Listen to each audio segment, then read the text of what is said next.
You are now listening to Mr. Z Blackneffect.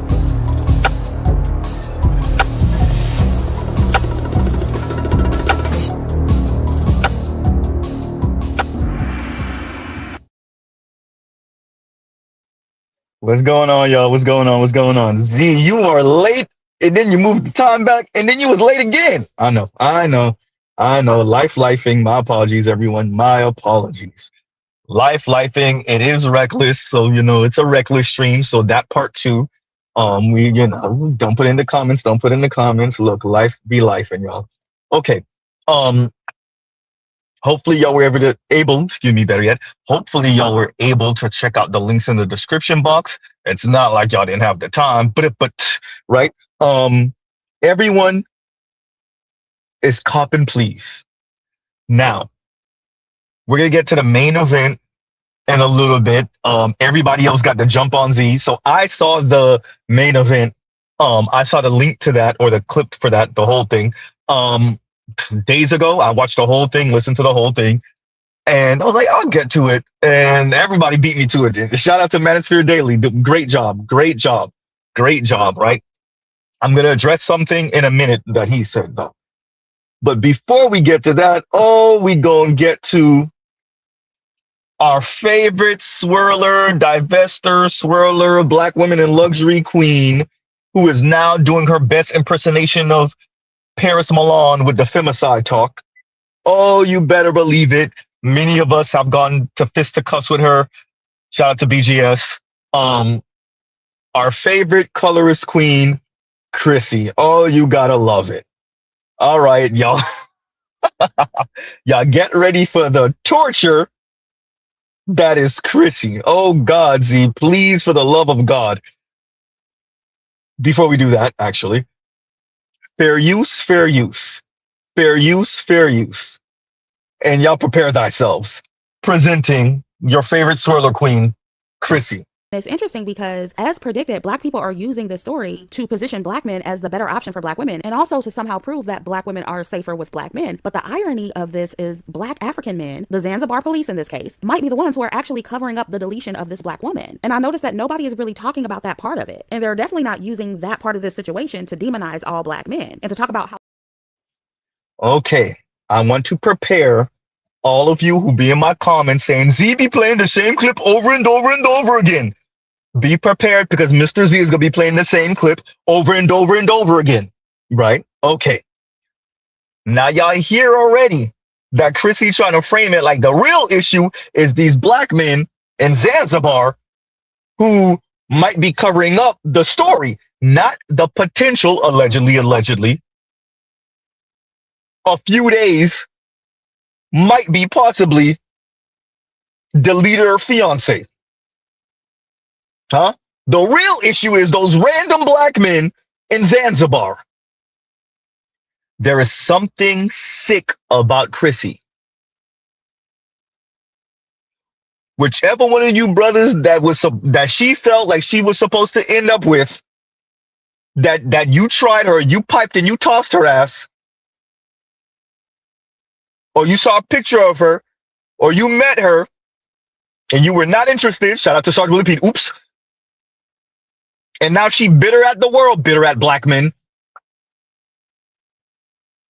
Huh?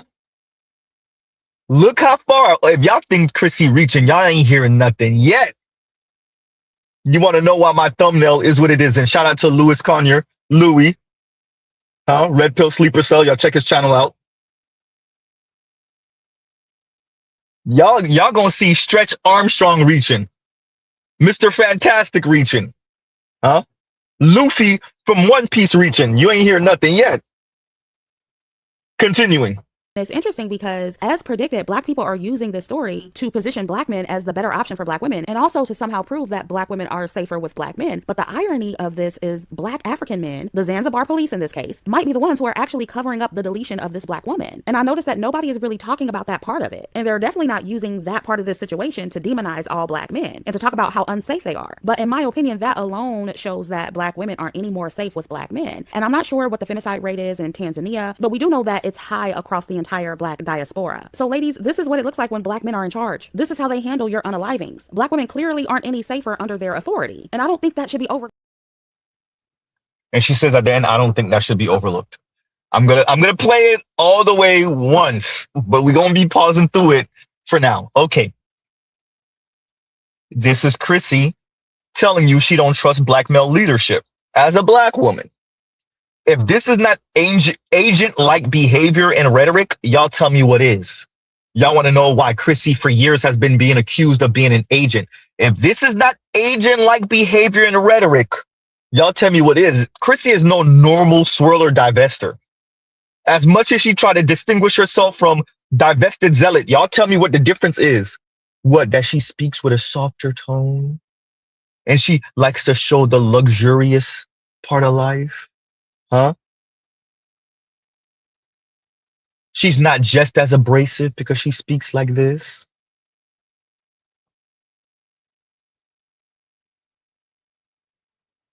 Appreciate how anti-black, y'all ain't hear nothing yet, how anti-black Chrissy is.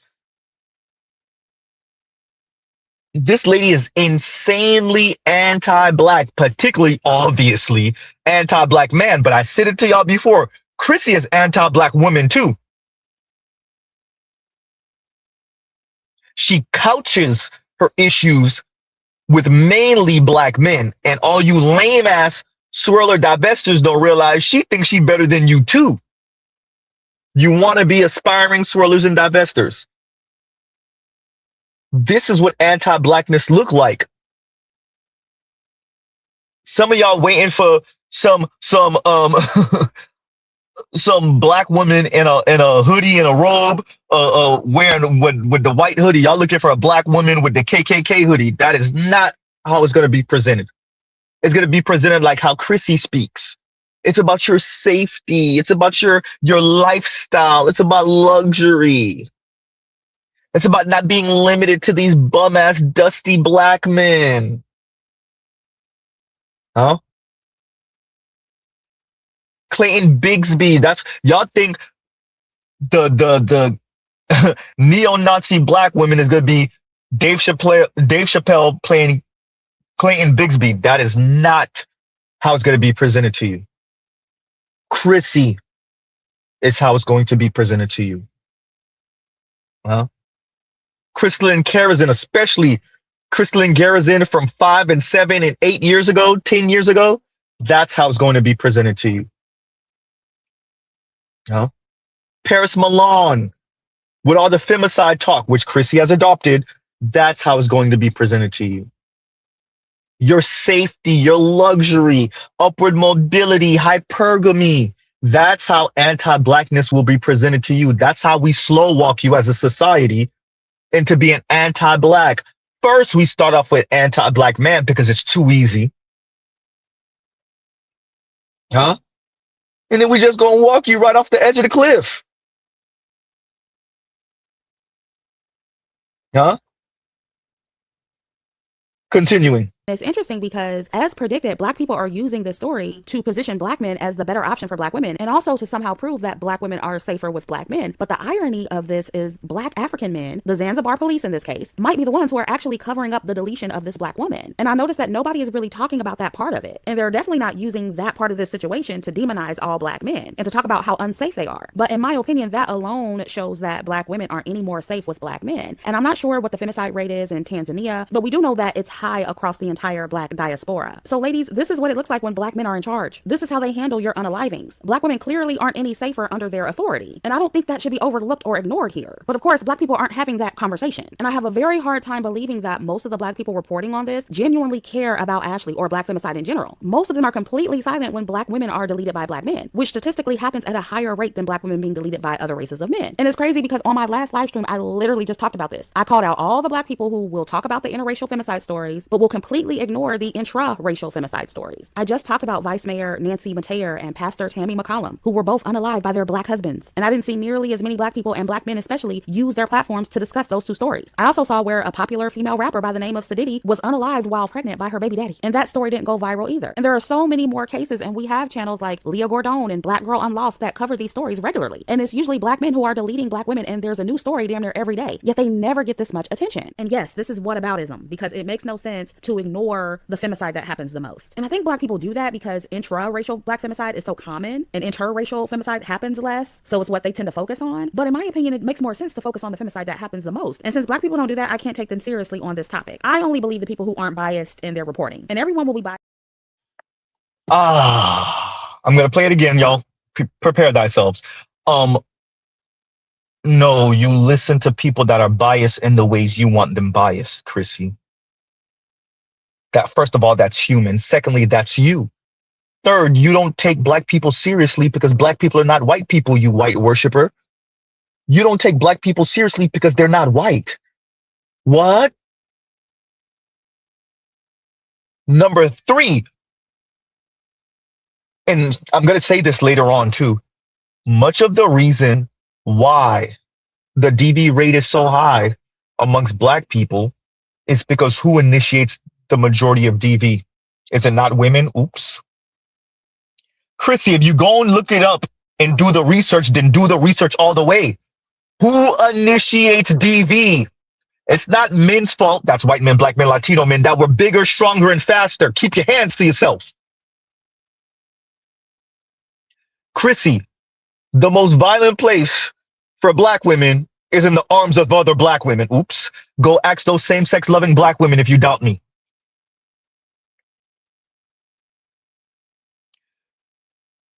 Chrissy, I see the stories you tried to cover. Nice try, right? And I want you to appreciate, for all of you African brothers and you Caribbean brothers and you Afro-Latino brothers, appreciate something. Chrissy's saying black men across the diaspora. Oh, you thought you were safe because you was in Black American. Oh, huh? I told you she's anti-black. It doesn't matter what culture, what tribe, what region of the world. Huh? It doesn't matter the age. It doesn't matter any of that. She's anti-black man, period.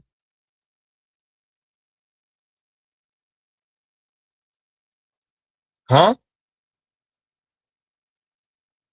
Chrissy is anti-black. She's anti-black man.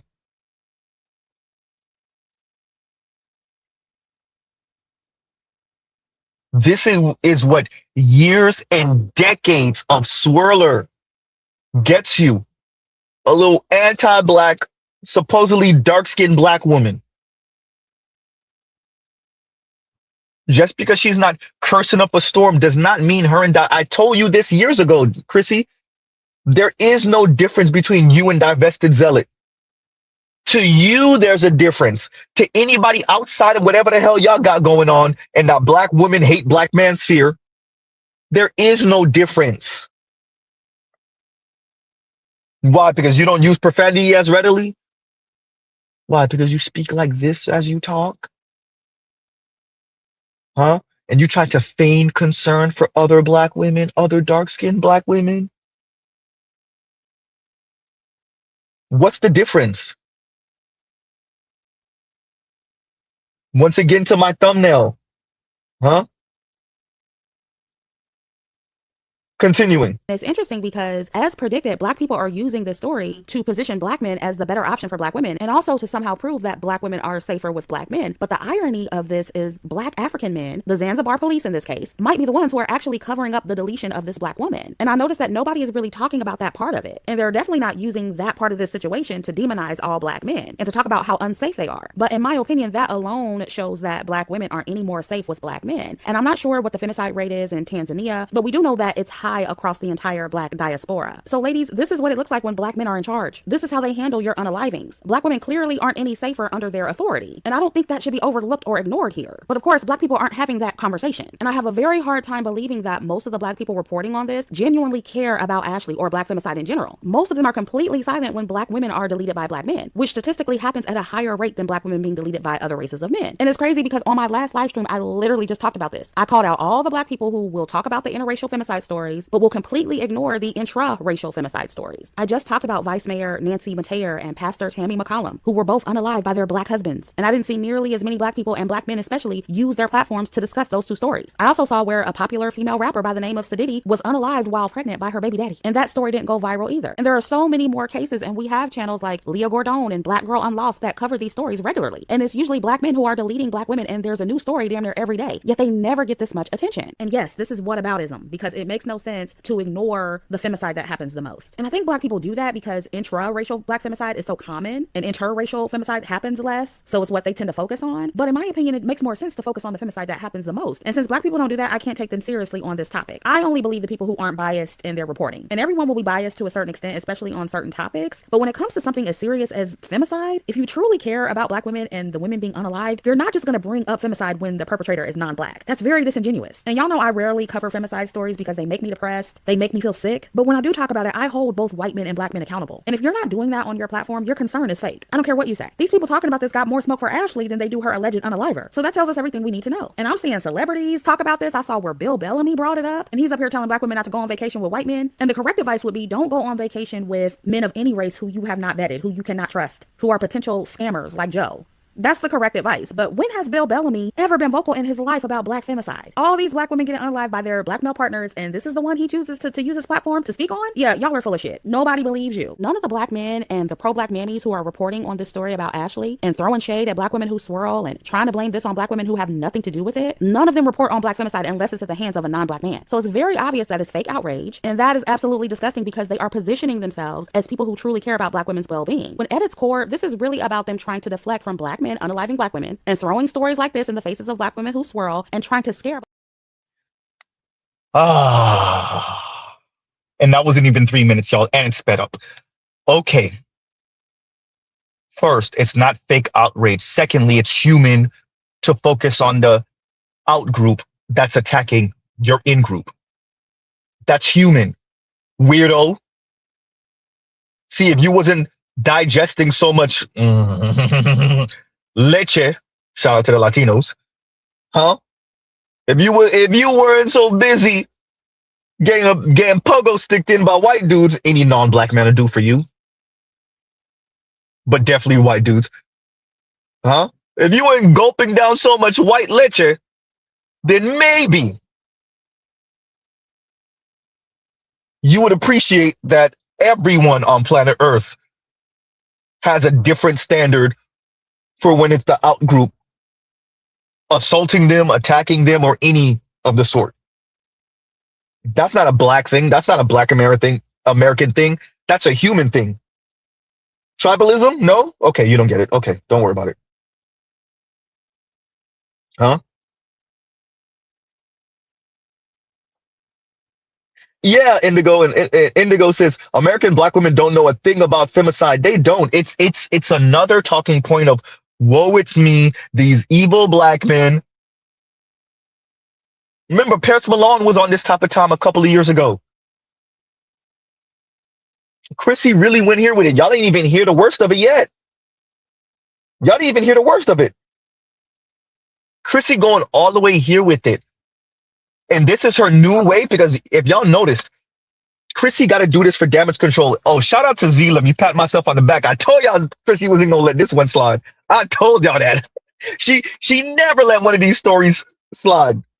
She got to do damage control because she know people going to be looking like, wait a minute. Chrissy and her ilk been talking about Black women needing a swirl or and hiding it behind expand your options talk for years. So every time a story like this happened, Chrissy and her ilk is going to try to play damage control, and it don't matter how much damage control you try to play. Chrissy, people heard you. People been hearing you for a decade, Chrissy. For practically a decade, if not a decade. You can't play damage control now?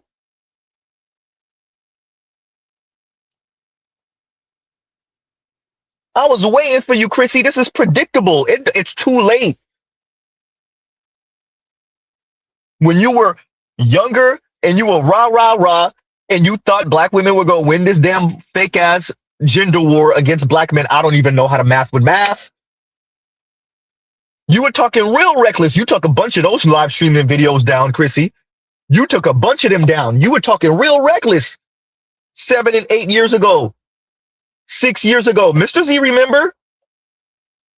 You and Paris Milan, Cynthia G kept on it. Huh? Everybody, all the women over there were trying to play who got the bigger nukes. Well, you said this crazy thing. I'm going to say something even crazier than you about black men. Shout out to Kristen and Karazin. Big D and Swag. Huh?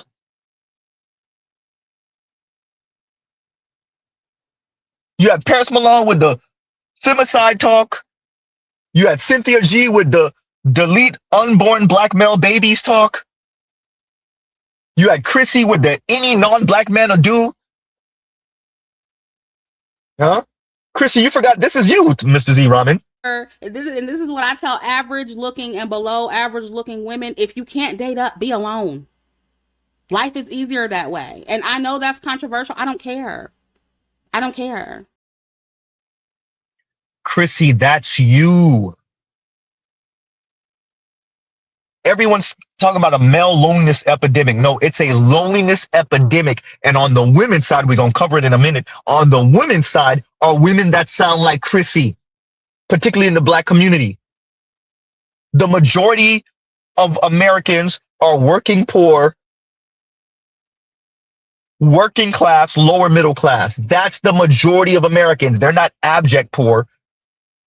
And they're not rich and wealthy and solidly middle class or upper middle class. The majority of Americans are working poor, working class. All of it is working class. Working poor, working class, and lower middle class. Obviously, that includes black folks. And look at what Chrissy is condemning your everyday black women to. Being alone because you can't practice hypergamy. At the highest level, remember, men still earn more than women on average, including black men still earning more than black women on average. Huh? By the way, that's the truth, Torre, Mr. Z Ramen. For all of you that saw, what was that? The conversation with Torre and who was it? Was it Brianna Joy Gray? Damn, Mr. Z Ramen again. Yeah. Either way, Z, you're going to stop. You're going to stop Ramen. Either way, Torre still keeping up that line. Well, you know, the black men and you know, black women more college educated, so they're making more money. That no. Huh? Chrissy, you full of crap. And let me talking about that. Let me read this from KMS. And KMS is to my diaspora brothers. When they say ninjas ain't ish, they talking about yo ass too. David Carroll, rest in peace. Exactly. There's black men, they think they don't fit into this. Why? Because you think you classed your way out? Or you think you're a different ethnicity, you Afro-Latino, so you don't count? Huh? You Afro-Caribbean? You from the continent, your people from the continent, so you think, oh no, they're not talking about me. To all you brothers in the UK, you think it don't apply to you too? You Canadian brothers, you think it don't apply to you too? Okay. Huh? What was the name of that black chick I covered years ago, like 2-3 years or 3 years ago, maybe? Wasn't she Afro Canadian, talking crazy about black men with Abba from Abba and Preach, and with Destiny? Huh? I covered her what, about 3-ish years ago. Her name started with an A, if I remember. I don't remember what the name was. Either way. So let's be clear, that anti-black man thing, yeah, that's the whole diaspora. And we already know the worst women on the planet when it comes to this. Oh, if you let Nigerian women first, second, third gen forever. Oh, if you let them get on the feminist train, boy, they neo-Nazis about black men. Ain't nobody worse than a Nigerian or Nigerian descent feminist woman. Oh, you want to talk about anti-black man? I just want the Nigerian brothers to tell me I'm wrong. You ain't seen anti-black man until you seen a Nigerian black woman or Nigerian descent black woman who's a feminist. Oh boy. Boy, she coddling the white peen, worshiping it. Continuing. And thank you for the super chat, KMS. Exactly. They talking about yo ass too. Huh? It's interesting because, as predicted, black people are using this story to position black men as the better option for black women, and also to somehow prove that black women are safer with black men. But the irony of this is black African men, the Zanzibar police in this case, might be the ones who are actually covering up the deletion of this black woman. And I noticed that nobody is really talking about that part of it. And they're definitely not using that part of this situation to demonize all black men and to talk about how unsafe they are. But in my opinion, that alone shows that black women aren't any more safe with black men. And I'm not sure what the femicide rate is in Tanzania, but we do know that it's high across the entire black diaspora. So ladies, this is what it looks like when black men are in charge. This is how they handle your unalivings. Black women clearly aren't any safer under their authority. And I don't think that should be overlooked or ignored here. But of course, black people aren't having that conversation. And I have a very hard time believing that most of the black people reporting on this genuinely care about Ashlee or black femicide in general. Most of them are completely silent when black women are deleted by black men, which statistically happens at a higher rate than black women being deleted by other races of men. And it's crazy because on my last live stream, I literally just talked about this. I called out all the black people who will talk about the interracial femicide stories, but will completely ignore the intra-racial femicide stories. I just talked about Vice Mayor Nancy Mateer and Pastor Tammy McCollum, who were both unalived by their black husbands. And I didn't see nearly as many black people, and black men especially, use their platforms to discuss those two stories. I also saw where a popular female rapper by the name of Sadiddy was unalived while pregnant by her baby daddy. And that story didn't go viral either. And there are so many more cases, and we have channels like Leah Gordon and Black Girl Unlost that cover these stories regularly. And it's usually black men who are deleting black women, and there's a new story damn near every day. Yet they never get this much attention. And yes, this is whataboutism, because it makes no sense to ignore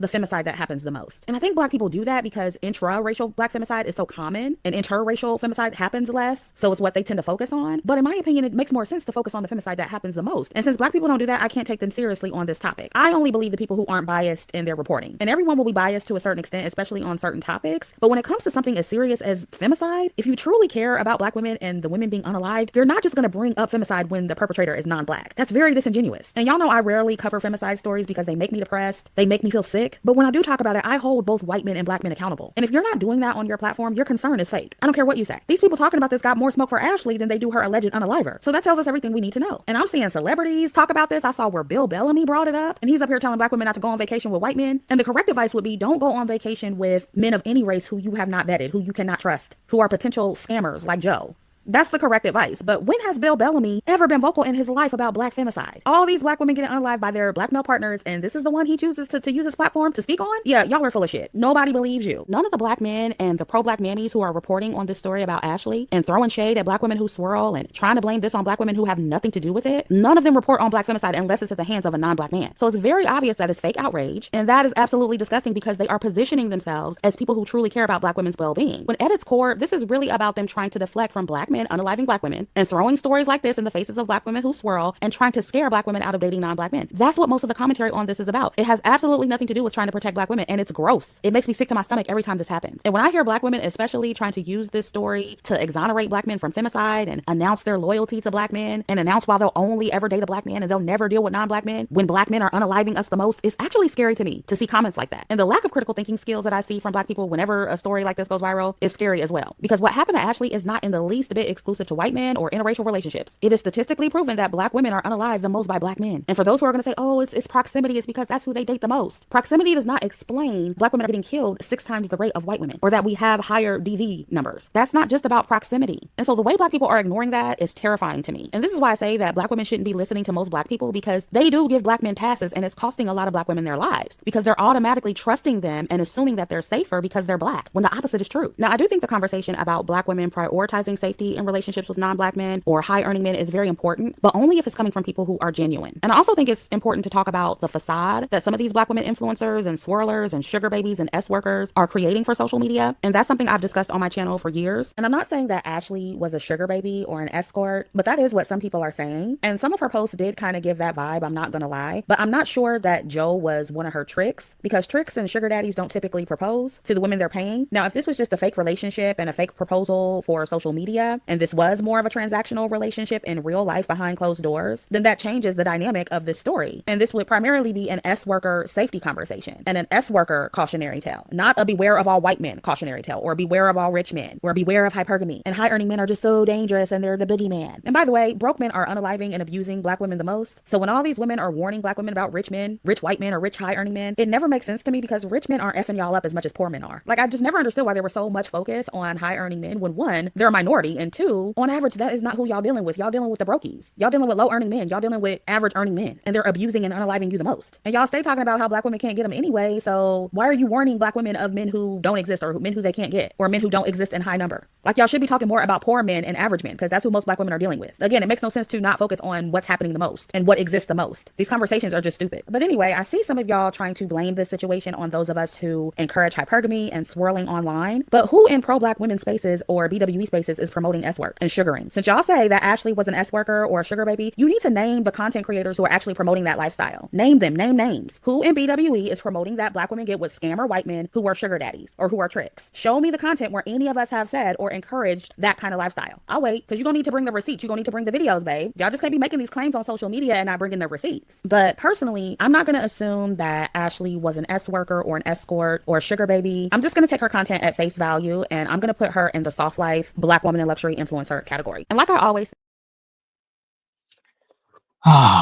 Yeah. Chrissy, who? People like you. You, Chrissy. You deleted like how much of your stuff from 6, 7, 8 years ago? You forgot? Chrissy thinks that just because she doesn't outright say it, she kind of implies and suggests certain things, she not saying it. Chrissy, women like you, you're admitting that there's not enough of these rich white dudes to go around. So black women are supposed to do what exactly? Okay, fine. We'll just even limit it to your subscribers. They're supposed to do what exactly? You're admitting that there's not enough of these rich white guys to go around. The other part you don't want to admit is that most of them is racist and anti-black as hell. Oops. That's the other part you don't want to admit.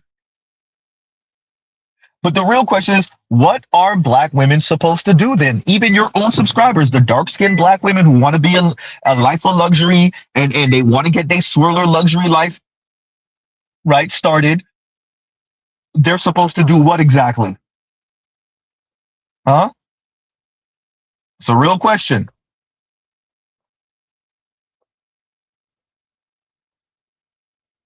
And Corey Eller says, the Pleas store is all sold out. And thank you for the super chat. Thank you for the super chat. Like, share, subscribe, hit the super chat. Right? Everyone is copping Pleas. Chrissy over here trying to do damage control like a mug. No, Chrissy, a lot of this is a product of you and your type of advocacy.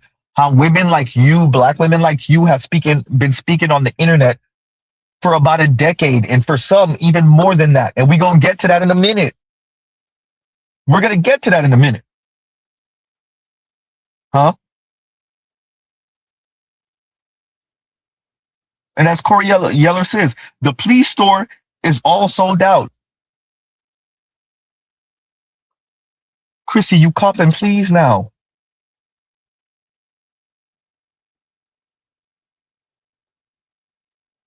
There's nothing to defend. You can't defend it. You can't defend it. Homegirl was on the swirl tip, pun intended. She was lifestyle and luxury, black women in luxury. Cool. What did we think?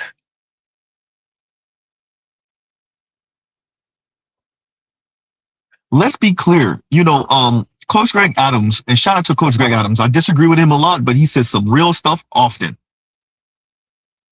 These young women freestyling, they doing whatever. Boyfriend over here, sugar baby over there, peeing over here with this guy, experience over here. Huh? They got a main dude over here. They got a dude they doing whatever for, the mechanic guy over there. They got a coworker they got a little situationship with over there. Huh? Yeah. And then when they age out the game, they still gonna shit on you. When they age out the game, and whatever that looked like for them, then they settle down with whoever. After they done run up the numbers, body count.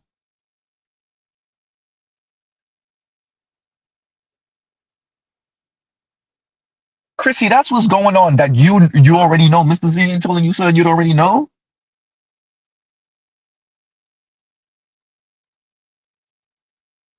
Huh? Mr. Z's not telling you anything you'd already know.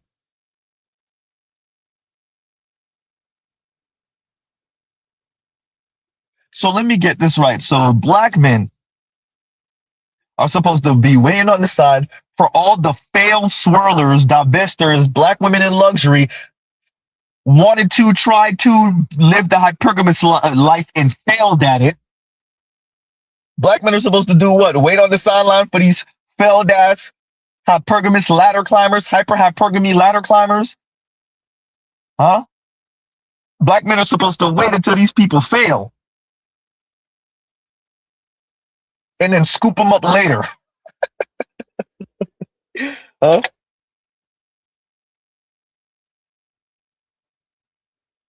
Wow.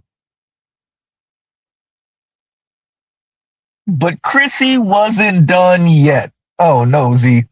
No, Z, not another one. But before we get to that, KMS has spared y'all. And KMS says, and thank you for the super chat.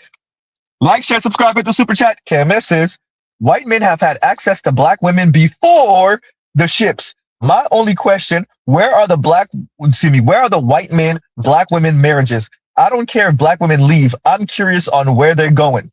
They're not going nowhere. White men piping and toss them back. No?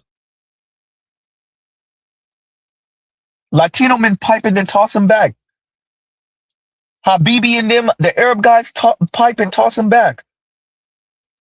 The South Asian and East Asian guys pipe and toss them back. It's anti-blackness. I am not actually making an argument against black women. I'm not even talking about their weight and their attitude. Z, really? I'm not. Straight anti-blackness. They can't bring you home. Before we even get to the weight and the attitude and the negative stereotypes, some of which is understandable. Oops. No, you're a black woman. He can't bring you home. That's the part that Chrissy knows and she tries to minimize. Huh? That's the part. I don't know where Chrissy at. From my understanding, she's somewhere in Indiana or something like that. I don't know where Chrissy is. Wherever she is, I want her to tell me that I'm wrong, though. Wherever she is, I want her to tell KMS he's wrong. Where are all these black women being proposed to and marry white men and non-black men? We're not talking about a situationship for a season. We're not even talking about little college, whatever the hell, when y'all in the same on campus and y'all share the same dorm area. Nope. Y'all in the same building. Nope. It's anti-blackness before we even start speaking about whatever flaws black women have. They're not safe from anti-blackness just because they crawl and scrape and beg to be acknowledged by non-black men with their insatiable inferiority complex. It don't save them.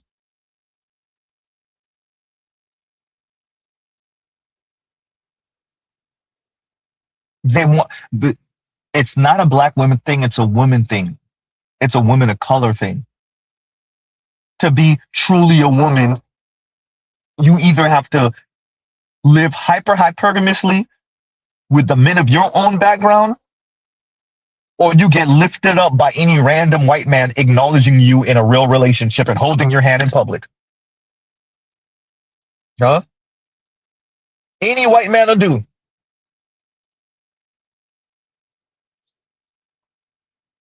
And does that actually work for the masses of black women? No. The ones of them that did do their little swirler thing for a season? No.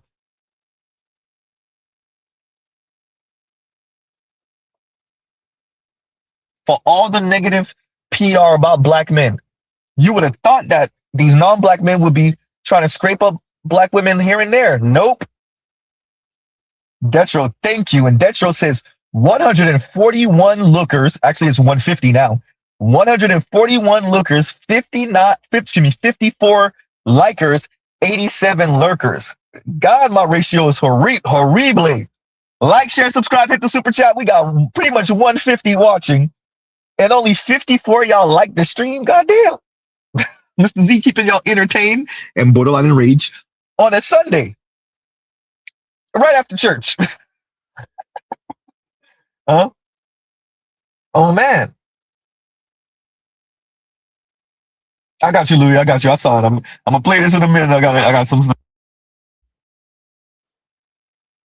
Oh, y'all give us a second. As a matter of fact, we're going to play this while we do that. I want to do a follow-up to my last video about Ashlee Jenae and talk about some of the responses and also discuss the recent femicide stories that nobody is talking about because the unalivings were committed by black men. And under my last community post about one of the most recent victims of femicide, somebody accused me of deflecting or redirecting the conversation from white men to black men to absolve white men of accountability. And I feel like the people who accuse me of that actually don't like black men being held accountable for femicide, because if y'all claim to care about femicide and black women's safety. Okay, let's try that again. I don't know if it's playing because I can't see it, so we're going to try this again. I want to do a follow-up to my last video about Ashlee Jenae and talk about some of the responses and also discuss the recent femicide stories that nobody is talking about because the unalivings were committed by black men. And under my last community post about one of the most recent victims of femicide, somebody accused me of deflecting or redirecting the conversation from white men to black men to absolve white men of accountability. And I feel like the people who accuse me of that actually don't like black men being held accountable for femicide, because if y'all claim to care about femicide and black women's safety and black women being unalived by their partners, then it shouldn't be an issue with anybody shining light on other recent femicide stories that aren't being shared because the women involved weren't influencers or public figures who were dealing with white men. All black femicide victims deserve to have their story told because they are all important. And if those of you reporting on Ashlee and making that story go viral, if you truly believe that all men can be dangerous and that protecting black women matters, then that standard has to be applied consistently, not just to men who don't look like you or men that you sleep with every night. I have more respect for anybody saying this is what men do, so vet them all regardless of race and find one worth being with, or be single if you don't want to risk it. That's genuine concern, especially from people who consistently say that over and over again, regardless of the femicide story and regardless of the race of man who did the unaliving. That's what genuine concern looks like. It doesn't look like absolving one group of men for their wrongdoings. But I noticed that when it comes to intraracial femicide, it's framed as a broader issue of quote unquote male violence and oh, that's just what men do. But with interracial femicide, it's white male violence, and it's used to fearmonger black women out of opening up their romantic options to non-black men. And to me, that's dangerous because it implies that black men aren't unaliving black women as much when they are actually doing it more. Same with high earning men, because when femicide happens in hypergamy. Let's pause right there. Chrissy, you don't actually want to have this conversation on who initiate DV more. It's black women. It's not black men's fault that we're bigger, stronger, faster on average. Black women and on black women relationship, highest DV. Now, the cases you're going to cover, that's slightly different case. These are different cases what you're going to cover. Which, by the way, I didn't even save all of that. I didn't record all of that. With that, if you want to have a conversation about DV, Chrissy, a holistic conversation about DV, we're going to have to tell the women to keep their hands to themselves because it's the women initiating, and there's data on that, and you know it. You don't want to have that conversation with your subscribers now, do you? Huh? Who initiates the majority of not keeping your hands to yourself situations between men and women? Women do.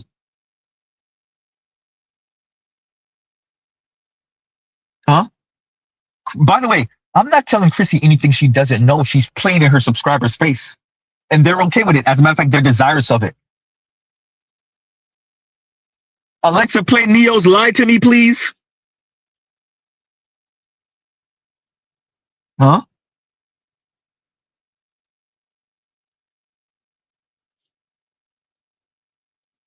Chrissy, you and your subscribers have this weird relationship where you play in their face and you lie to them and you gaslight them. And then they enjoy that you're lying to them, gaslighting them, and playing in their face.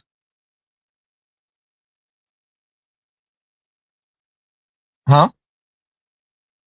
Like you cherry picking this data in a weird way. You don't really want to have the conversation of how much black women initiate DV.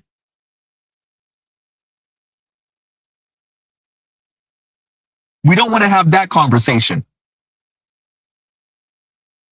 Even though we have a recorded black women starting stuff with their man in public. Sha'Carri Richardson, anyone? Oops. Huh? And you see a growing number of videos of all different races and ethnicities of women initiating the physical contact. But especially concerning black women, of course. Thank you, Trill. It's their God-given right to slap a Negro. Unfortunately for them, maybe certain boomers might have kept their hands to themselves, depending. Maybe some of the older Xers, that depends, because we already know sometimes that pimp hand was serious. It depends. But Gen Z didn't get the message, and these young millennials didn't get the message. And I want to stress that. I'm going to probably say this again later on in the stream. This idea that young men in particular have to pay some type of gender reparations for millennia of sexism and misogyny. Gen Z young men, what I appreciate about them the most is they not going for none of that crap. You ain't going to burden them with none of that, or you got to kiss my ass because back in yesteryear, like y'all know Mr. Z like to say, 3,000 years ago, some Arab dude in the Middle East backhanded his wife. And so you got to pay for that. You got to appreciate these Gen Z men don't care nothing about what y'all talking about. Y'all told them women are equal and they going to hold you to that.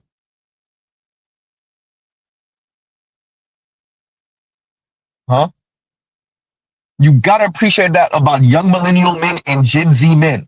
And Alpha, I'm putting money on it, going to be worse. Y'all told them the women were equal. Y'all told them and they're going to hold you to that. They're going to hold the society to that. Good luck. Huh? Good luck.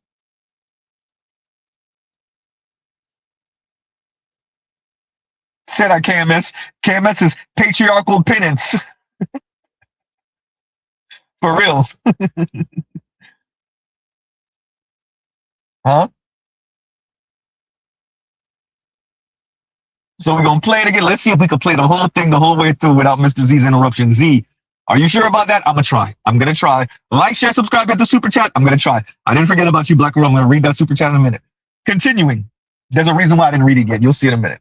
Continuing. I want to do a follow-up to my last video about Ashlee Jenae and talk about some of the responses and also discuss the recent femicide stories that nobody is talking about because the unalivings were committed by black men. And under my last community post about one of the most recent victims of femicide, somebody accused me of deflecting or redirecting the conversation from white men to black men to absolve white men of accountability. And I feel like the people who accuse me of that actually don't like black men being held accountable for femicide, because if y'all claim to care about femicide and black women's safety and black women being unalived by their partners, then it shouldn't be an issue with anybody shining light on other recent femicide stories that aren't being shared because the women involved weren't influencers or public figures who were dealing with white men. All black femicide victims deserve to have their story told because they are all important. And if those of you reporting on Ashlee and making that story go viral, if you truly believe that all men can be dangerous and that protecting black women matters, then that standard has to be applied consistently, not just to men who don't look like you or men that you sleep with every night. I have more respect for anybody saying this is what men do, so vet them all regardless of race and find one worth being with, or be single if you don't want to to risk it. That's genuine concern, especially from people who consistently say that over and over again, regardless of the femicide story and regardless of the race of man who did the unaliving. That's what genuine concern looks like. It doesn't look like absolving one group of men for their wrongdoings. But I noticed that when it comes to intraracial femicide, it's framed as a broader issue of quote unquote male violence and, oh, that's just what men do. But with interracial femicide, it's white male violence, and it's used to fearmonger black women out of opening up their romantic options to non-black men. And to me, that's dangerous because it implies that black men aren't unaliving black women as much when they are actually doing it more. Same with high earning men, because when femicide happens in hypergamous relationships, y'all will also try to fearmonger black women out of hypergamy. And that implies that broke men are safer than high earning men when it's low and mid earning men deleting black women the most. Now, we can definitely talk about the unequal power dynamics that come with high earning men and white men as well, but there is no shortage of those conversations happening online. The interracial dating and hypergamy warnings are literally being beat into black women's heads every single day. You can literally find thousands of videos online warning black women of all the dangers of dating white men and dating high earning men and how they're so harmful and unsafe for women, but there's not actually enough focus on the type of relationships that women, and especially black women, are suffering from the most. And that's why I'm here, because I am not about to let y'all just skip over that and pretend that black women's biggest threat are white men and or high earning men, when the statistics just do not support that. And since y'all are not having an honest conversation about this, it's the perfect Who needs racist when you got Chrissy? Because this topic is going viral. Most of the black women getting unalived by their partners are not public figures or soft life influencers like Ashlee. Many are not escorts or S-workers or divestors, and they still got unalived. Who needs Mark Furman when you got Chrissy? They weren't online criticizing black men or claiming that white men are better, which Ashlee did not do, by the way. That's a claim people are making based on her tweets that were taken out of context, and I talked about that in my last video, so check it out if you haven't already. And most black women who date interracially or encourage black women to date out or date up, we're not saying that white men or high earning men are perfect and have no flaws. That's literally something y'all made up because you hate seeing black women with other races of men, and y'all also hate when black women have standards. Who needs Milton Freeman when you got Chrissy? So that's really the underlying issue with that. But to circle back to the point I was making, most black women who are victims of femicide were either dating or married to low to average earning men who look like them, and they were still unalived. So it kills the narrative that many black people are pushing right now about black women being safer with broke or low earning men, or safer with black men, especially when you consider that black women are unalived by their black male partners and experience DV from them at higher rates than other groups. And since the rates are higher, that can't be explained by proximity alone. Because I hear people making the proximity argument, but that doesn't explain the higher numbers. And I recently heard a black woman say that the numbers are only higher because white people underreport their femicide and DV. But the stats say that that is actually the case for black women. A lot of black women don't report DV because we're afraid to call the police, and we don't want to. And there you go. By the way, I'm going to play this again, and I'm going to let it play the whole way through.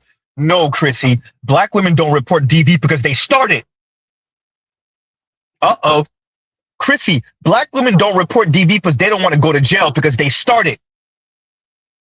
Oops. Huh? I kind of was giving you the hint. I told you straight up. And you know it, by the way. I'm not telling you anything you don't know already. The reason why black women are not reporting the DV cases is because they're the ones starting it. Off the numbers. Huh?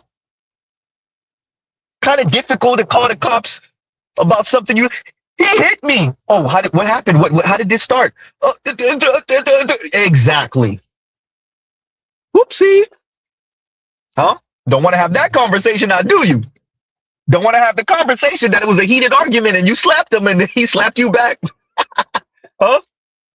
Don't want to have the conversation about how you threw something at him. He ducked and dodged it and threw it right back and you couldn't duck and dodge. Bap! You don't want to have that conversation, huh? You don't want to have the conversation that you close fist punched him and then he close fist punched you back and you didn't get up. Tweety birds. Huh? Don't want to have that conversation. Now, do you?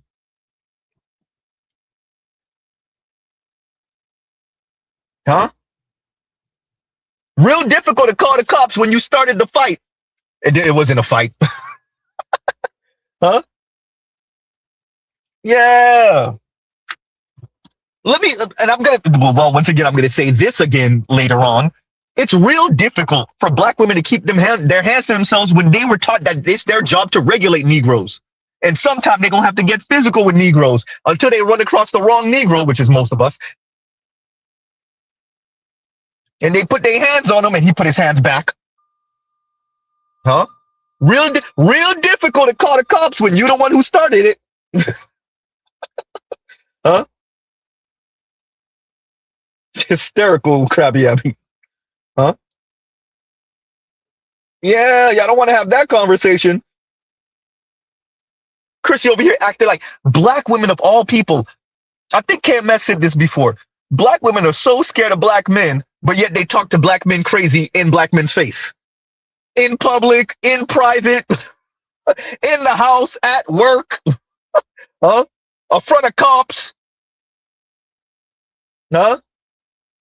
In front of white folks, in front of other black folks, in front of non-black folks, in front of everybody. Black women talk crazy to black men everywhere all the time, but yet they're so scared of black men. Yeah, that's it.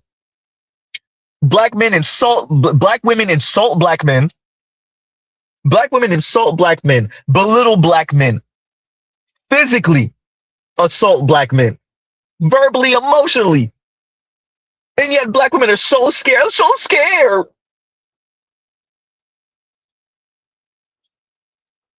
Huh? Black women are so scared of black men yet. Find me the place where black women not talking to black men crazy. Absolutely crazy. Find me the place. Black women talking crazy. I play the clip occasionally of the black women in the church talking to black men crazy in church. And what was she, some female pastor or something like that?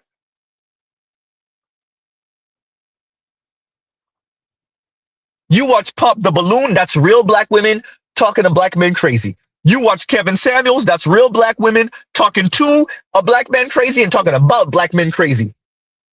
Black women are so scared, they're so scared, DV, but yet they talking to black men crazy, they talking about black men crazy?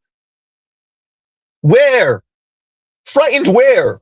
Scared where? They're afraid to call the cops or they don't want to call the cops? No, you don't want to tell the cops, you started it.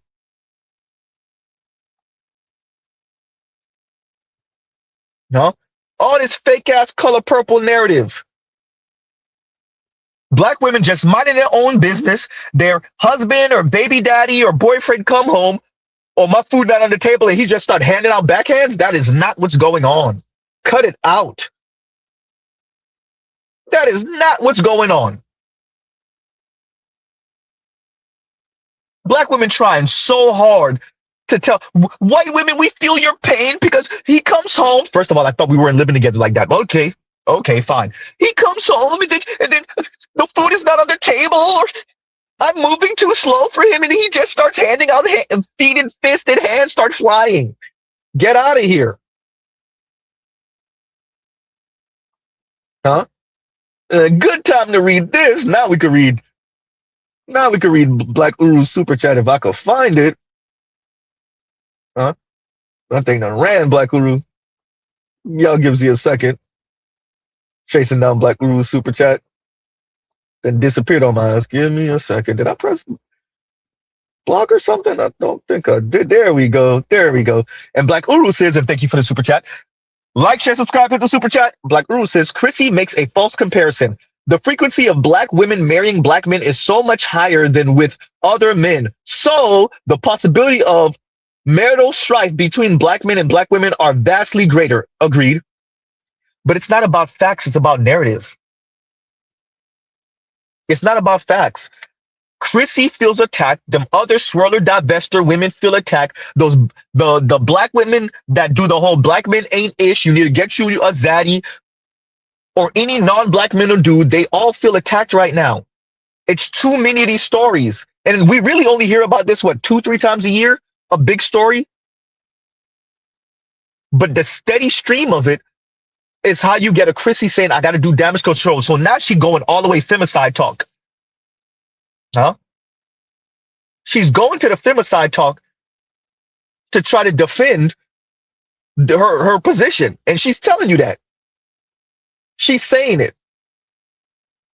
Continuing. I want to do a follow-up to my last video about Ashlee Jenae and talk about some of the responses, and also discuss the recent femicide stories that nobody is talking about because the unalivings were committed by black men. And under my last community post about one of the most recent victims of femicide, somebody accused me of deflecting or redirecting the conversation from white men to black men to absolve white men of accountability. And I feel like the people who accuse me of that actually don't like black men being held accountable for femicide, because if y'all claim to care about femicide and black women's safety and black women being unalived by their partners, then it shouldn't be an issue with anybody shining light on other recent femicide stories that aren't being shared because the women involved weren't influencers or public figures who were dealing with white men. All Black femicide victims deserve to have their story told because they are all important. And if those of you reporting on Ashlee and making that story go viral, if you truly believe that all men can be dangerous and that protecting Black women matters, then that standard has to be applied consistently, not just to men who don't look like you or men that you sleep with every night. I have more respect for anybody saying this is what men do, so vet them all regardless of race and find one worth being with, or be single if you don't want to risk it. That's genuine concern, especially from people who consistently say that over and over again, regardless of the femicide story and regardless of the race of man who did the unaliving. That's what genuine concern looks like. It doesn't look like absolving one group of men for their wrongdoings. But I noticed that when it comes to intraracial femicide, it's framed as a broader issue of quote unquote male violence and oh, that's just what men do. But with interracial femicide, it's white male violence and it's used to fearmonger Black women out of opening up their romantic options to non-Black men. And to me, that's dangerous because it implies that Black men aren't unaliving Black women as much when they are actually doing it more. Same with high earning men, because when femicide happens in hypergamous relationships, y'all will also try to fearmonger Black women out of hypergamy. And that implies that broke men are safer than high earning men when it's low and mid earning men deleting Black women the most. Now, we can definitely talk about the unequal power dynamics that come with dating high earning men and white men as well, but there is no shortage of those conversations happening online. The interracial dating and hypergamy warnings are literally being beat into Black women's heads every single day. You can literally find thousands of videos online warning Black women of all the dangers of dating white men and dating high earning men and how they're so harmful and unsafe for women, but there's not actually enough focus on the type of relationships that women, and especially Black women, are suffering from the most. And that's why I'm here, because I am not about to let y'all just skip over that and pretend that Black women's biggest threat are white men and or high earning men, when the statistics just do not support that. And since y'all are not having an honest conversation about this, it's the perfect time to talk about the most common type of femicide because this topic is going viral. Most of the Black women getting unalived by their partners are not public figures or soft life influencers like Ashlee. Many are not escorts or S-workers or divestors, and they still got unalived. Most are not with rich men or white men. They weren't online criticizing Black men or claiming that white men are better, which Ashlee did not do, by the way. That's a claim people are making based on her tweets that were taken out of context, and I talked about that in my last video, so check it out if you haven't already. And most Black women who date interracially or encourage Black women to date out or date up, we're not saying that white men or high earning men are perfect and have no flaws. That's literally something y'all made up because you hate seeing Black women with other races of men, and y'all also hate when Black women have standards and want to date or marry hypergamously. So that's really the underlying issue with that. But to circle back to the point I was making, most Black women who are victims of femicide were either dating or married to low to average earning men who look like them, and they were still unalived. So it kills the narrative that many Black people are pushing right now about Black women being safer with broke or low earning men, or safer with Black men, especially when you consider that Black women are unalived by their Black male partners and experience DV from them at higher rates than other groups. And since the rates are higher, that can't be explained by proximity alone. Because I hear people making the proximity argument, but that doesn't explain the higher numbers. And I recently heard a Black woman say that the numbers are only higher because white people underreport their femicide and DV, but the stats say that that is actually the case for Black women. A lot of Black women don't report DV because we're afraid to call the police, and we don't want to criminalize Black men and potentially get them unalived by law enforcement. And we also fear that we as Black women will be criminalized by the system as well. Most Black women know that we are the least protected under the system of white supremacy, so many of us don't even bother with reporting the abuse. And like I always discuss on my channel, most Black women are conditioned to mule and mammy for Black men. We tend to coddle and protect them, so that contributes to our cases being underreported. And Black people are also trying to push this narrative that white men aren't held accountable when they abuse or unalive Black women, but in most cases they are. Maxwell Anderson, the white man who unalived Sade Anderson, he got a life sentence for deleting her. And there are several other white men who are serving decades in prison for unaliving their Black woman partners. So most white men who commit these crimes are not getting away with it. Now, it has been reported that there are barriers that Black women face when it comes to getting our abusers prosecuted. So I'm not saying that they never get away with it, but most of the abusers that aren't getting prosecuted are Black men, because that is who Black women date and marry the most. So no matter how you slice it, Black femicide is mostly an intraracial issue, not an interracial one. And if you can't be honest about that as a Black person, then you aren't serious about protecting Black women. I don't care what you say. And I heard somebody say, oh, well, this Ashlee situation is why Black women should stop bashing Black men online, and that's why Black women are unprotected. Telling the truth about Black men online is not the reason they are unaliving us. That's not the reason they don't collectively protect us. Black men were unaliving Black women at higher rates before Black women got online and said anything about them. Before the divestment movement was a thing and swirling was being encouraged and soft life and all the other stuff y'all are claiming is the reason why Black women are getting unalived, femicide was already a thing. And so that logic is stupid and it does not make any sense. And again, it's dangerous to push that narrative. And honestly, I am just sick and disgusted by all the lies surrounding Black.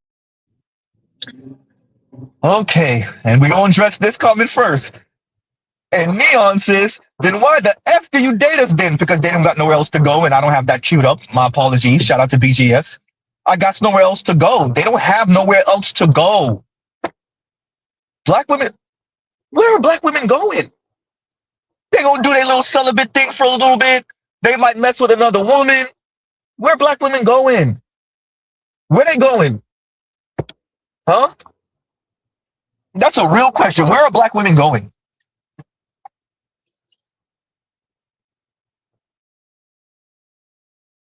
White dudes that don't even want to mess with white women no more?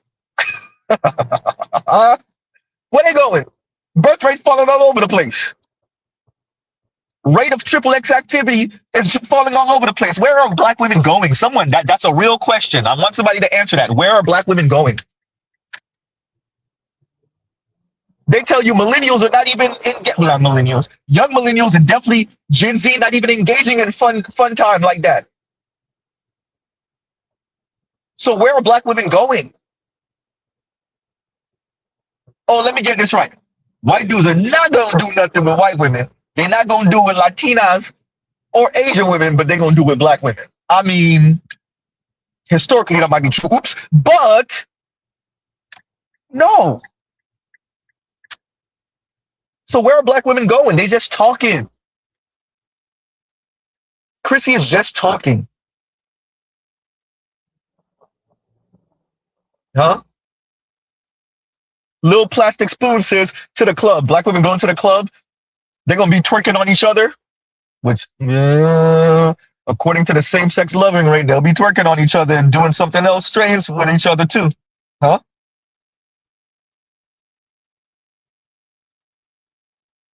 Huh? Exactly. And line says to the elements. That's where they're going. Out to the elements. Out in the elements you go. Where are black women going? Quite frankly, if you really want to talk about it, where the hell are women going? Huh? It's getting real out here. Hey, I just want all Western women to know, you know it's done, right? Y'all even start really feeling the cold. It's over. China said move over. There's a lot of luxuries Western women took for granted. Y'all about to feel this cold. There's a lot of luxuries. As other nations start to rise, you get the Indians, you get the Chinas. Hey, that little sprint that Western women got to enjoy for the past half millennia, especially white women, that little sprint y'all got to enjoy for half a millennia, it's over with. Unless you elite. Huh? I see all of y'all women trying to climb that hypergamy ladder. All of y'all trying to climb that hypergamy ladder. Black women, Latina women, Asian women. Oh no, it's a wrap. It's done. Have fun, Mr. Z Ramen. Huh? Yeah, it's cold outside. Freezing. And all the women are doing is just talking crap. I might borg it a little bit, everyone, so bear with. We got 170 watching. Do we have 170 likes? Do we even have 150 likes? Like, share, subscribe, hit the super chat. Huh? Where are women going? Where are black women going? We already know black and Latina women who never marry have the least amount of wealth in America. Whoopsie.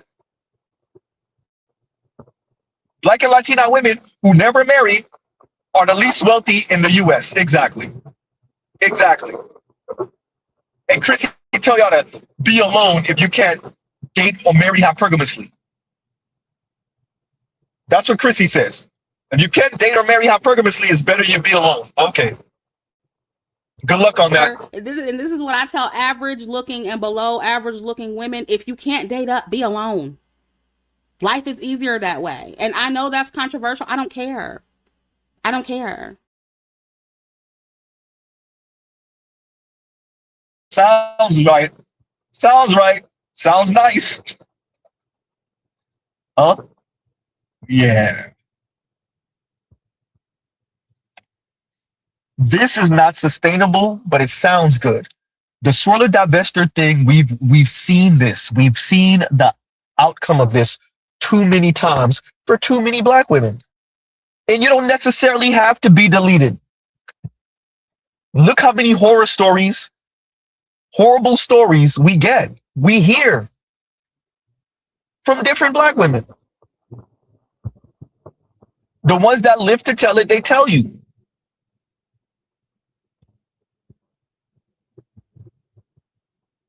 So Chrissy could try to weaponize this femicide talk all she wants. The reason why you don't hear about this on mainstream media is not because they don't hear it. There's no real numbers to substantiate it. Most of the cases have to do with poverty, and we already know about crimes of passion and all this other stuff. It's no real epidemic. That's the reason why it's not being covered. You don't think that mainstream society would take any opportunity to demonize black men? Yeah, they don't really care about black women. That's true. That's true. But you don't think they would take that opportunity to demonize black men? It's not that. It's not enough. It's that simple. It's not enough. It sounds good, Chrissy, that weaponizing this femicide talk against black men to cover for white men. I told y'all Chrissy was going to slide through with the damage control video, and here we are. I knew there was no way in hell Chrissy was going to miss this opportunity. Especially with that crap she's been selling on her channel for almost a decade now. She started off not as egregious. So it's been about maybe 7-ish years she's been on this type of time. Huh? 6-ish, 7-ish years, give or take. Huh?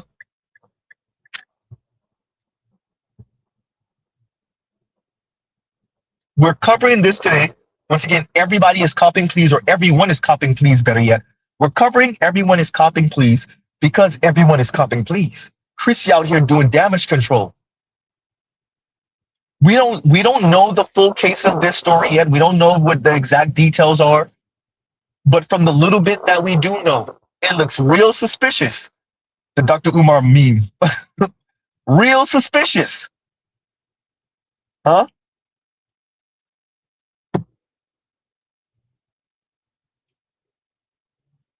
Dude and her got into a real ass argument, and she was found unalive in her room. They had to separate them, and then she was found unalive in her room. It's real suspicious. Huh? Chrissy knows what it is. And Chrissy knows, as a matter of fact, when Chrissy covered that Kings of Queen lady and how last year, and how we found out how much she was lying and she was the one subsidizing the relationship between her and the big show white dude. Wrestler looking white husband.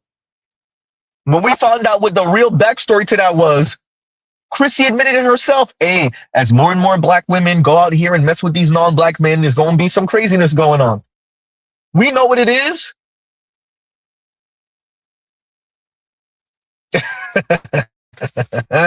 And no placeholder says, God bless you, Z. You certainly still got hope. I don't know about that. I don't know about that. If you know, you know. Huh? Oh, man. And J Bones, thank you for the super sticker. Thank you for the super sticker. We'll highlight that one too. Right. Oh, man. So I wanted to cover Chrissy for y'all because she's copying Pleas, and we knew she was going to do damage control. Now, why does this matter? It matters because even in the case, from what we can see, we don't know yet, so allegedly, even in a case where at least it looked like a white fiance only for a few days possibly deletes his black woman, Chrissy still finds a way of putting the onus on black men. She even went so far as to say, really, the issue might be the men in Zanzibar, the black men in Zanzibar. Like, that might be the real issue. They might be covering for him. That's how far she's going to protect the narrative that black women need to expand their options. This is the nicer, more sanitary, clean narrative that black women need to expand their options because too many black men are dusties, losers, lack class, lack tact, right? Aren't classy enough. Losers and beta males, right? And so black women need to expand their options preferably to white men, but any non-black man will do. And if you have standards, that's why she brought up standards. If you have standards as a black woman, which you will find, and Chrissy didn't go this far with it, but she meant it. If you have standards as a black woman, what you will find is that black men are not meeting your standards. You'll find that you have less black men to choose from. Uh-oh. Huh?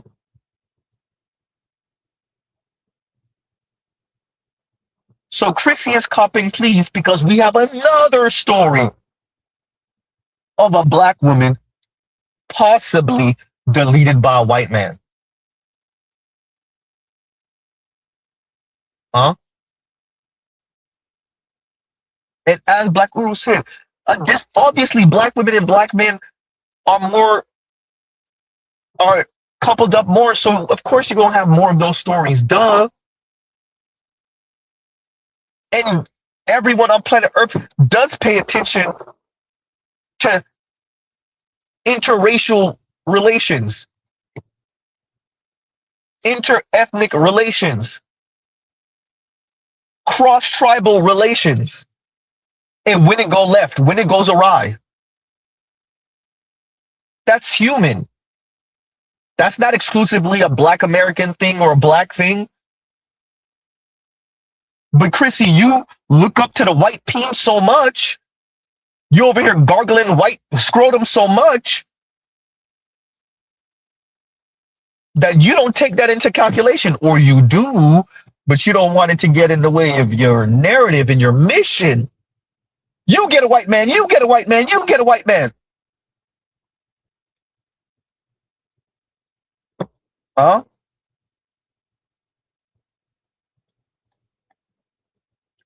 Shout out to Chrissy. It ain't gonna work, Chrissy, because it was never up to black women. Say that again, Z. It was never up to black women. Black women, maybe not all, enough, most, have been trying to get their little interracial swirl on since the west coast of Africa. As a matter of fact, they were getting their interracial swirl on the west coast of Africa. Daughters of the trade, everyone. The reason why it's not taking has never been because of black women. It's the racial hierarchy, and you know it, Chrissy. Mr. Z not saying nothing to no black women that they don't already know. That's why, if y'all notice, Mr. Z don't emphasize much of none of that. Yeah, the attitudes on black women suck.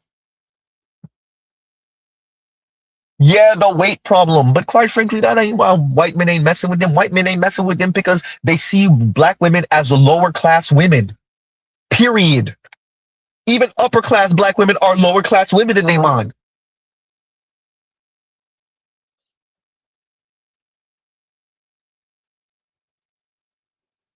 They told you what the racial hierarchy is. They've been saying it across the white diaspora from the beginning. Chrissy, this is not about black women's loyalty. The Afro pessimists will tell you, no, this is about anti-blackness, global anti-blackness, specifically practiced by white folks. So nice try. Why your mission will always fail is because it was never up to black women anyway. It was never up to black women in the first place.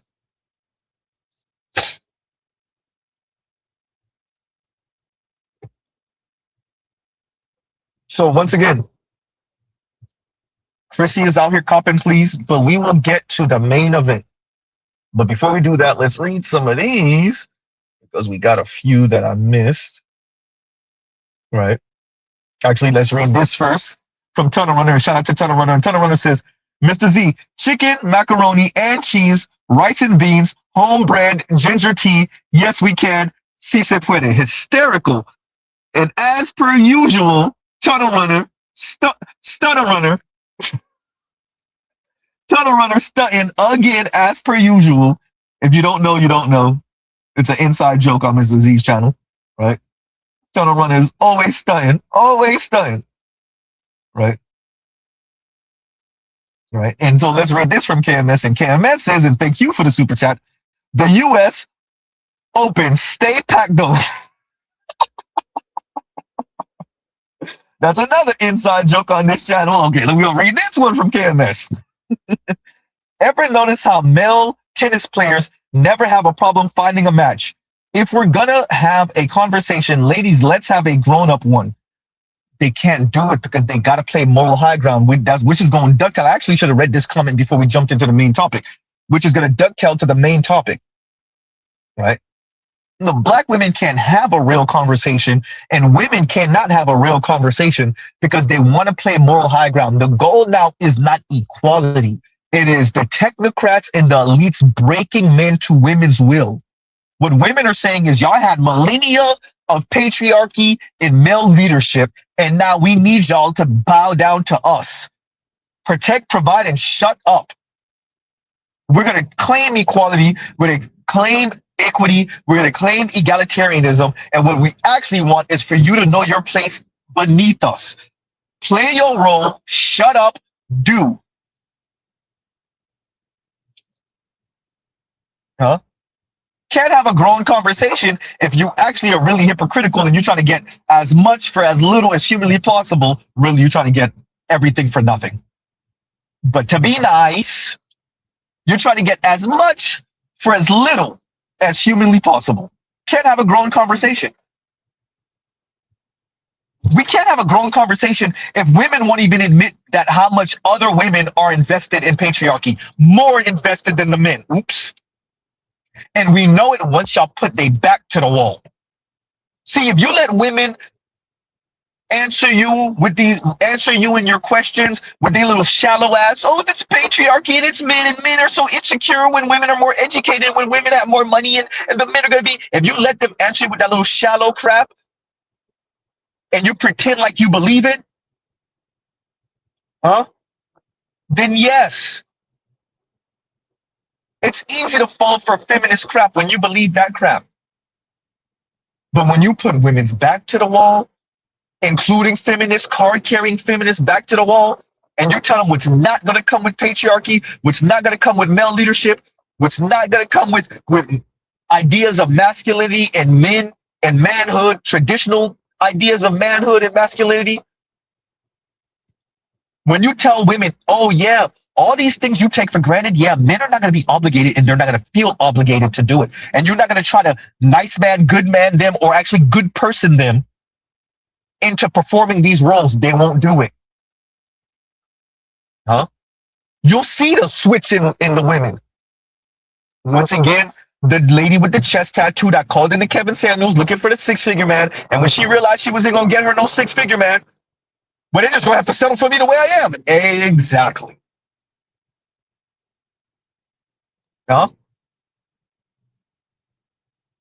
Yeah.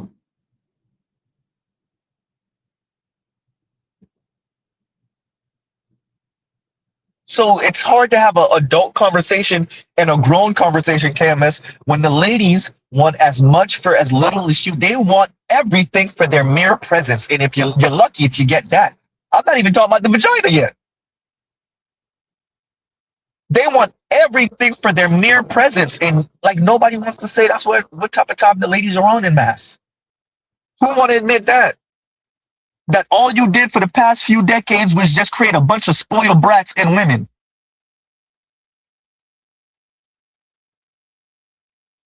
Who wants to admit that? That you created a bunch of adult spoiled brats who don't want to lift a finger. They want to go to their little cubicle, gossip by the wine cooler, go to their little happy hour, get piped on by who they want to get piped on, don't have kids, don't get married. It's too much work. Who wants to admit that? Maybe the radical feminists are the only ones really celebrating. The rad femmes and some of the half of the technocrats, the depopulate the world technocrats, they're the ones celebrating. Everybody else is like, uh-oh.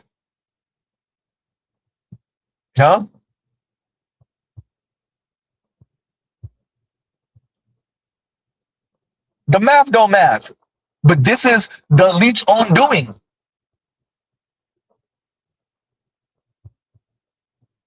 Mr. Z just went on a rant. Continuing.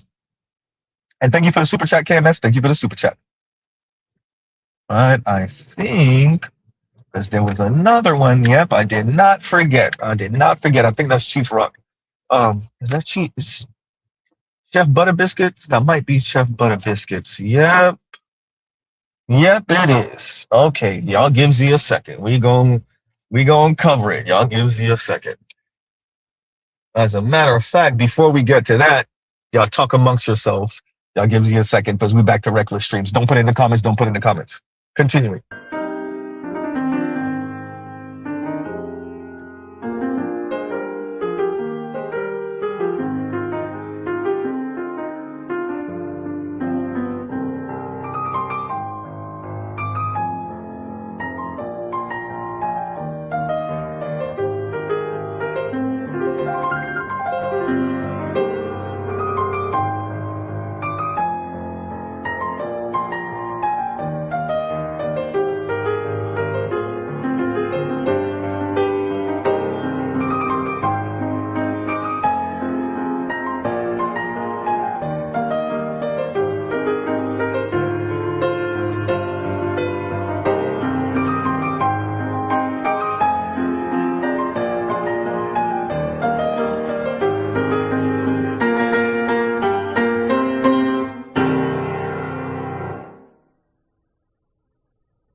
And we're back. Okay, now let's read this from Chef Butter Biscuits.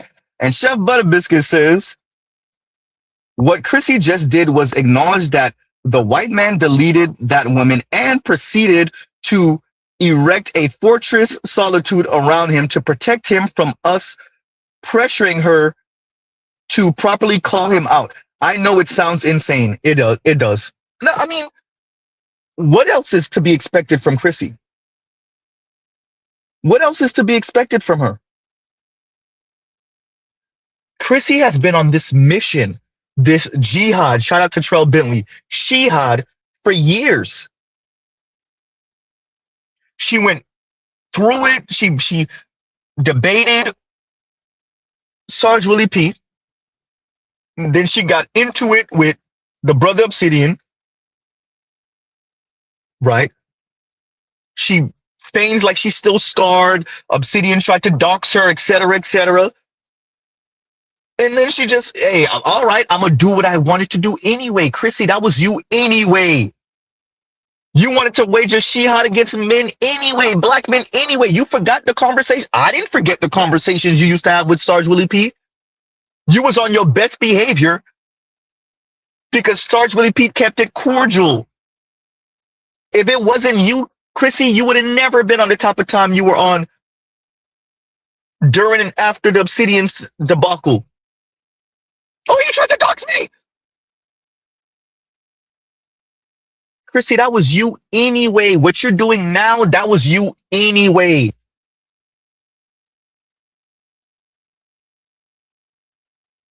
So, of course, Chrissy is going to try to protect the mythical, magical white man. You better believe it.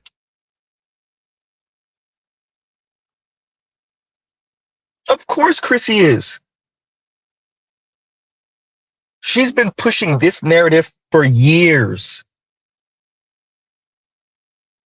For years. And so what she's not going to let happen is a Kayla Nicole or a Sade Robinson, rest in peace. A Asia Maynard, rest in peace. A Lawrence Smithfield, rest in peace. Huh?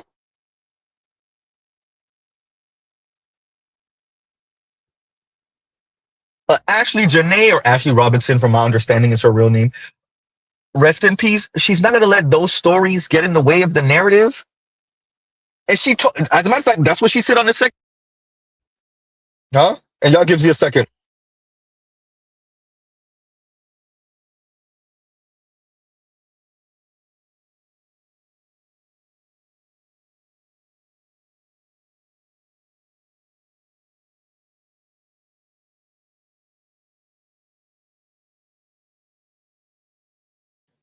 And we're back. My apologies. Yeah, so Chrissy is going to stick to the narrative. She's been on this for years. She's going to stick to the narrative. And she's not going to let something like a potential white man deleting a black woman get in the way of her narrative. She's waging a jihad against black men. Because not enough of you rich celebrity black men, let's call a thing, let's go there. Not enough of you rich, famous, and celebrity and athlete black men have a dark-skinned black wife that you parade around and you kiss her ass in public. Not enough of you rich and celebrity black men are moving like Will Smith and Jada. Ooh, goddamn, Z. Huh? Concerning your dark-skinned black wife. That's what this come down to at the end of the day.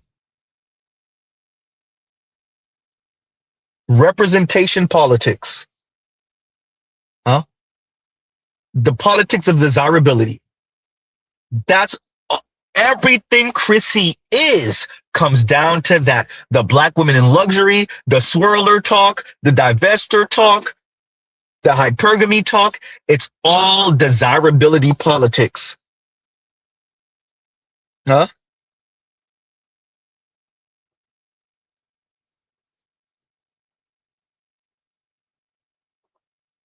And quite frankly, a lot of the conversation coming from at least heterosexual women right now, that's what it's about. Who is going to get to end up with Bartholomew III? Who is going to end up with new money but tall and good looking athletic Tyrone. Who's going to end up with him? That, look, women painting themselves into a corner. They wanted equality, they got it, and they hate it.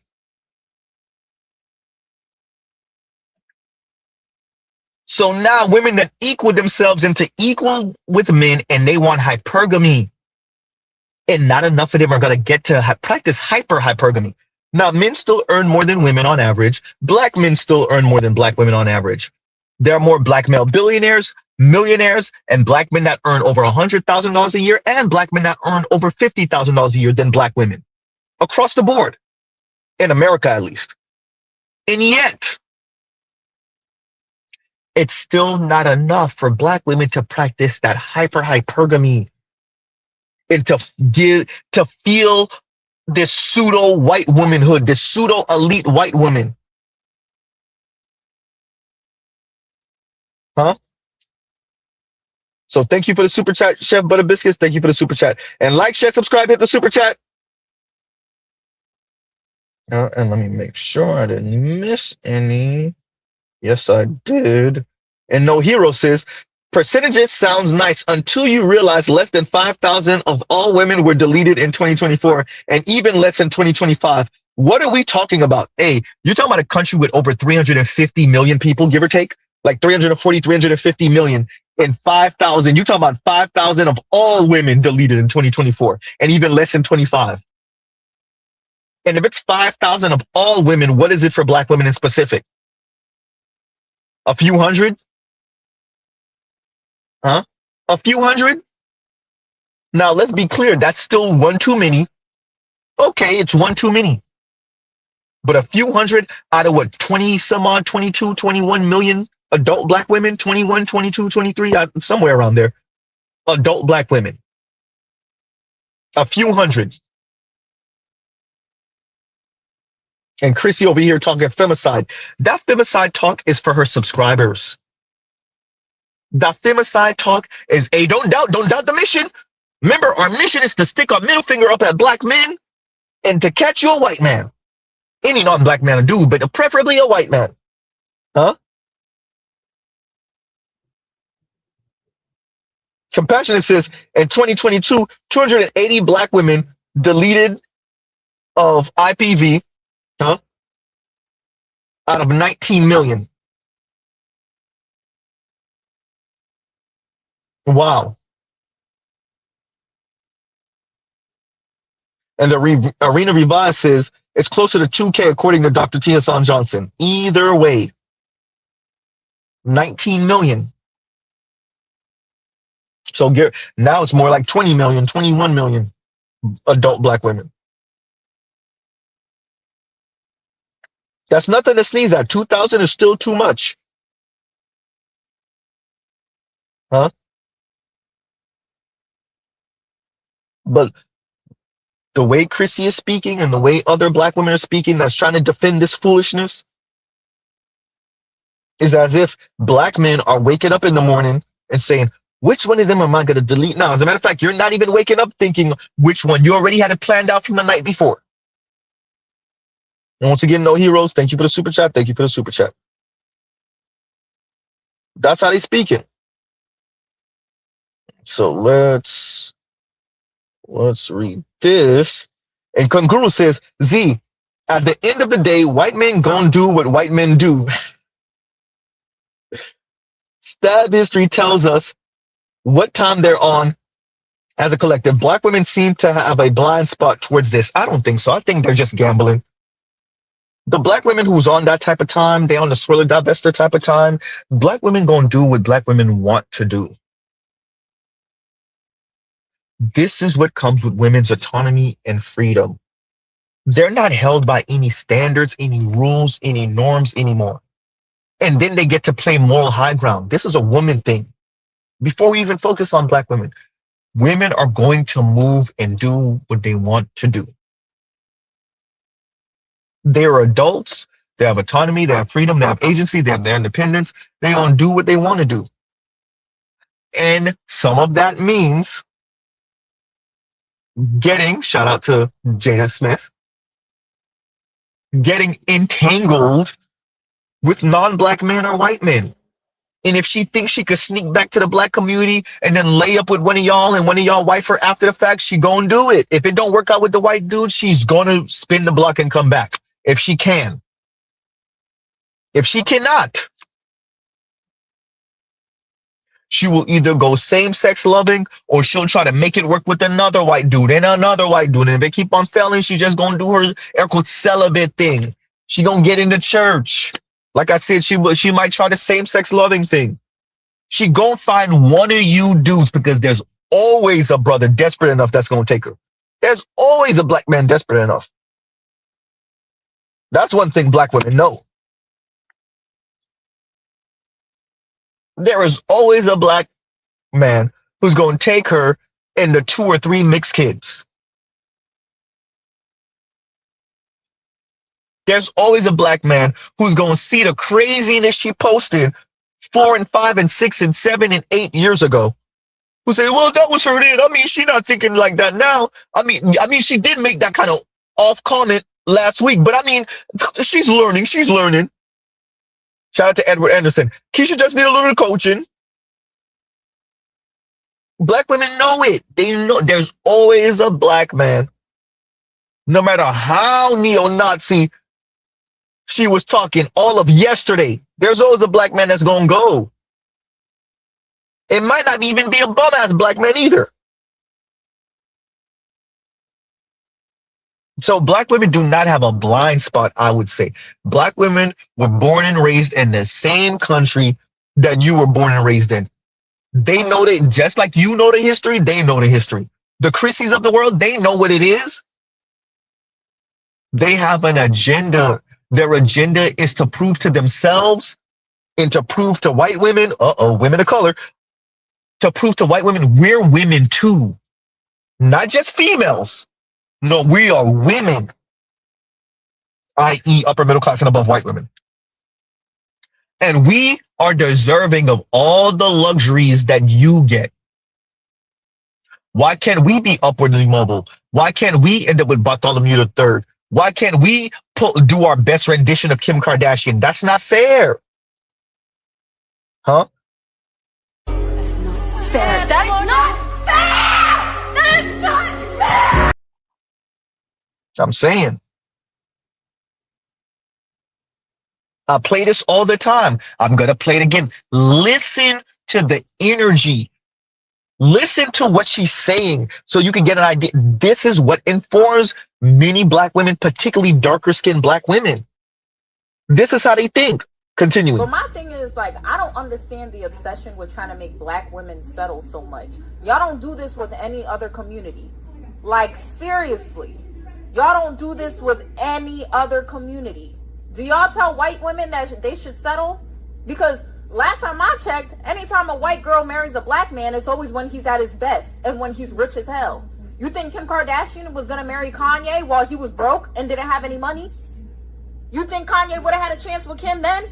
Or you think Kanye had a chance with Kim when he was a multi-million-dollar rapper? Let's be real. Like, y'all don't say this to any other group but us. We're tired of settling. We're tired.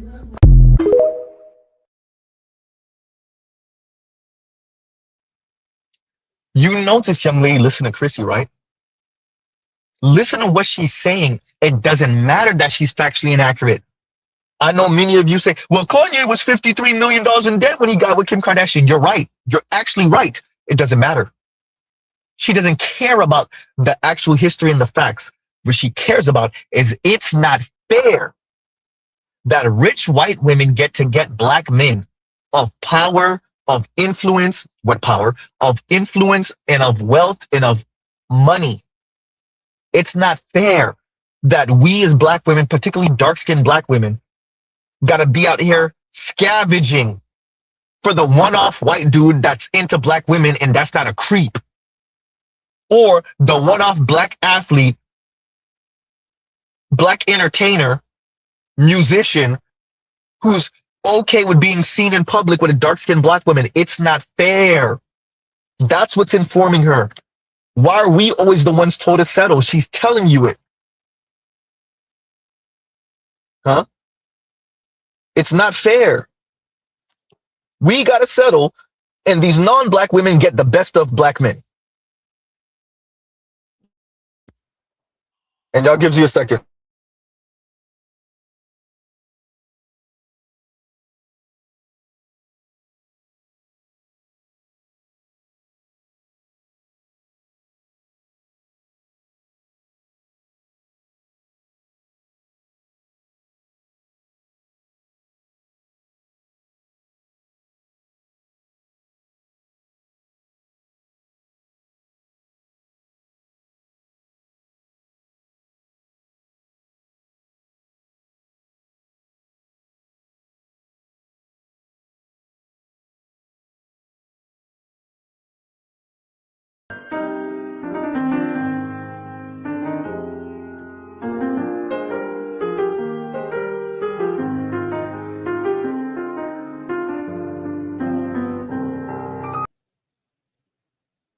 And we're back. My apologies, y'all. I already know. Continuing. So let's get to the main event. Let me make sure that I read. Oh yeah, let's read this from KMS. And KMS says the Black Church is Caton from retired 304 with 304's Hall of Fame career. There, I said it. The Black Church. The Black Church is full of retired 304s. I've been to enough in South Florida and some in New York. Well, only a couple in New York. You could smell it in the air. You could smell it in the air. We know what it is. You're not supposed to say that out loud, though, KMS. We all know what it is, and it is the place where you're supposed to repent, right? It is the Lord's home,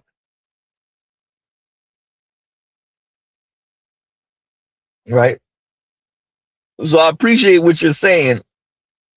But if there's anywhere for them to be, it would be church. If there's anywhere for them to be. The problem is, are they actually doing anything, or are they just hiding out there and trying to come up on some sap-ass church dude? Uh-oh. I wasn't supposed to say that part. That was the part I wasn't supposed to say. And thank you for the super chat. Thank you for the super chat. And there's one more because I got to get to the main event. And the 18 letter says, and what's going on, the 18 letter? Like, share, subscribe, hit the super chat. And the 18 letter says, thank you for the super chat. We know Chrissy is not about protecting or to protect black women. She chose grifting and misleading black women with misinformation and colorism, all for the bag. Look, I don't know if Chrissy's really strictly doing it for the money. I think she really means this. I don't think Chrissy's just doing this for the money. There's a passion here. Now, Chrissy does sound like an agent. She's doing way too much. She backflipping, she front flipping, huh? Balance beaming, tying herself into pretzels to defend white men who don't need defending. Huh? Throwing out smoke screens and all. So, I don't know if Chrissy's, is it a grift? Yeah, to a certain extent. I think Chrissy knows better than what she's saying. Huh? But I don't think it's for the bag necessarily. I think the money is a positive perk for her.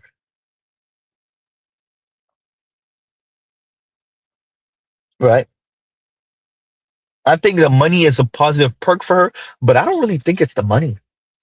I think Chrissy truly believes in what she's saying. We don't know Chrissy in real life. Could be an agent with the way she's moving.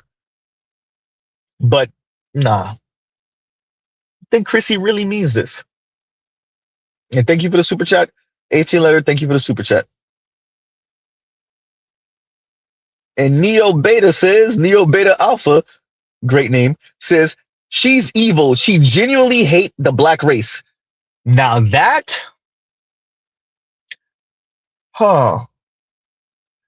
I think Chrissy has contempt for being a dark-skinned black woman in a world that she feels doesn't value dark-skinned black women enough to make black women, including but especially dark-skinned black women, what upper middle class and above, really rich and wealthy, but what upper middle class and above white women are. A lot of Chrissy's issue is a class issue. Quite frankly, a lot of working class, lower middle class, and working poor women's issue, particularly the women of color, Latina and black women, maybe not so much Asian women, is that they're not white, and then they're not rich and white, upper middle class and white. A lot of this is a class argument. Dark-skinned black women have to be dark-skinned black women in an anti-black society. Then they have to turn on television and watch basic-ass white women get handed everything. That drives them absolutely mad. They watch basic-ass, extra basic-looking-ass white women, in their mind, I'm saying in their mind, get handed everything. This white woman shaped like a goddamn cardboard box. Or this white woman got the shape of a number 2 pencil.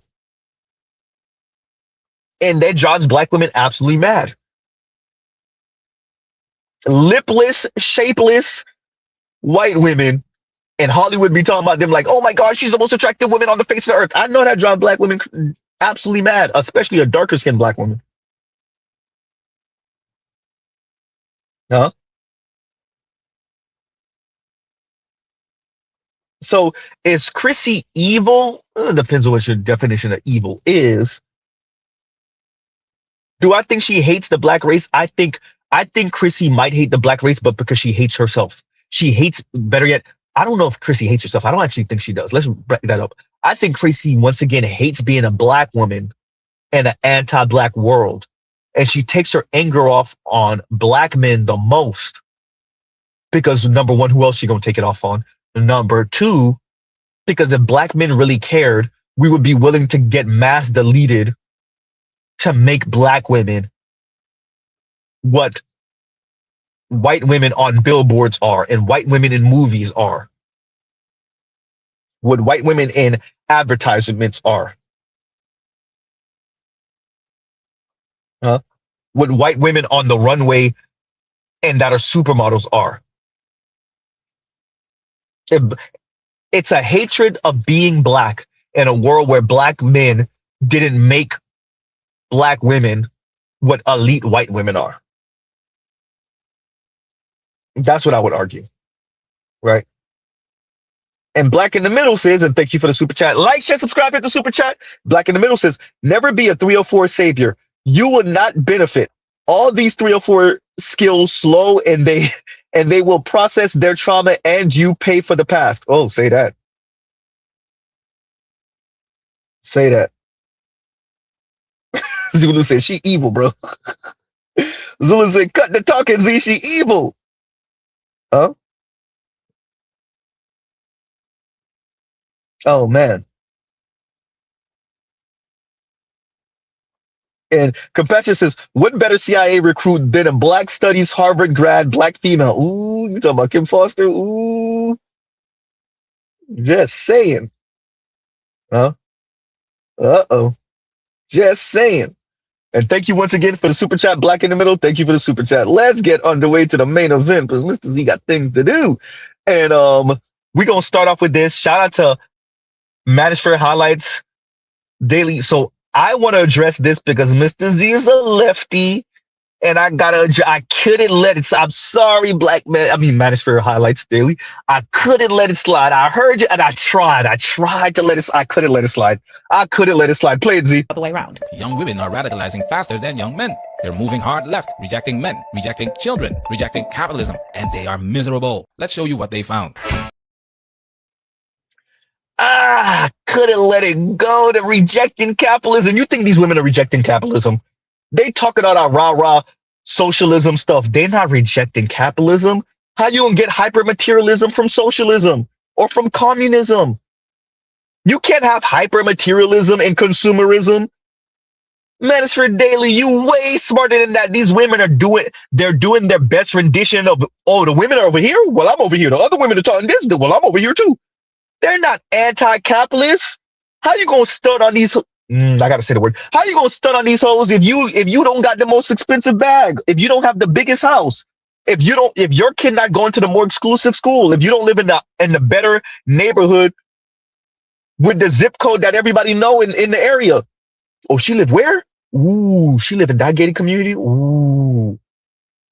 Huh?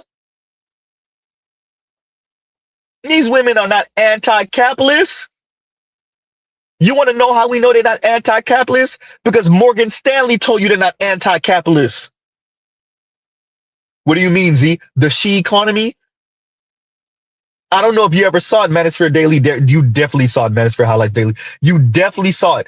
But just in case you didn't, type in Morgan Stanley she economy on Google, read their memo, and see the tone, feel the tone of that memo. They're salivating at 45% or so of women are going to be single from now till 2030. It's going to be more than that.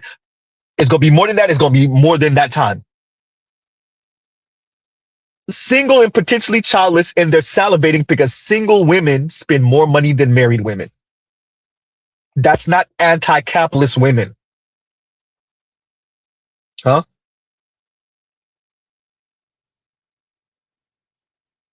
They're talking all that. They're not anti-capitalist. Manosphere Highlights. They are not anti-capitalist. All the hyper consuming, all the shopping they do, and you think they anti-capitalist?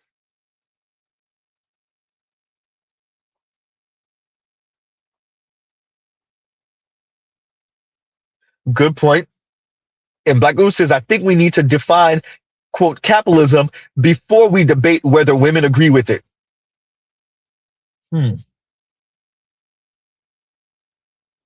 Modifying my statement, I would say women aren't anti-capitalist because of what they get from capitalism. Huh?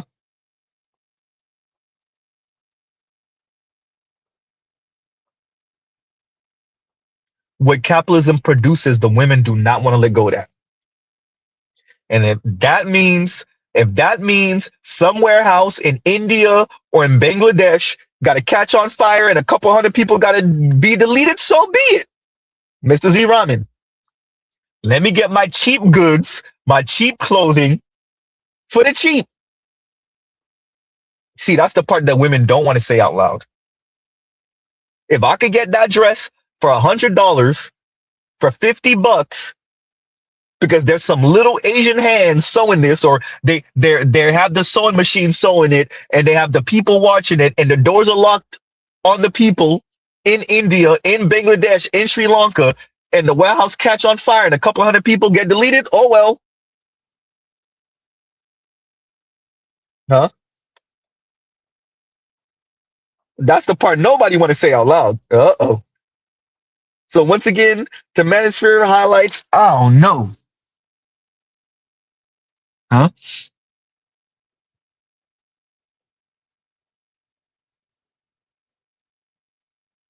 And let me read this. And Black Guru says, I think women would be perfectly fine with a system that does not quality as capitalism, if they can still, I think he meant to say qualify, no typo probably, that does not qualify as capitalism if they can still get what they want to get from the system. I actually agree with that. But as the system is currently constituted, is where I was going. Yes. Huh?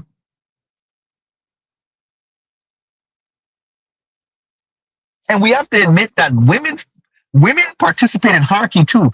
There's this like overemphasis on male hierarchies as if women don't have hierarchies. As like the it girl is not a thing. Huh? As the top dog girl is not a thing. Huh? The leader of the pack among women is not a thing. The pretty girl that gets access to clubs and the other 2 or 3 hanger-ons get access to, and they might actually be cute. Right?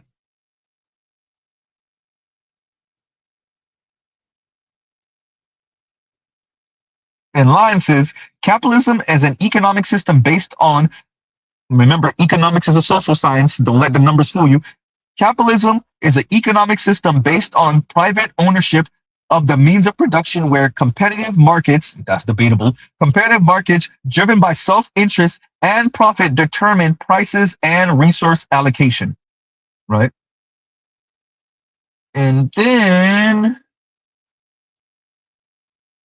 oh yeah, no, I read that earlier. Okay. And then line says, characteristics of capitalism, private property, individuals and business own tangible land, factories, and intangible stocks, patents, assets. Yeah. Yeah, I know you meant to say qualified black women, right? Yeah. I agree with this. And Compassionate says, women don't have the capacity of abstract loyalty. They don't actually believe in any political philosophy, cap out, right? They'll advocate for whatever in the moment sounds good. Yeah.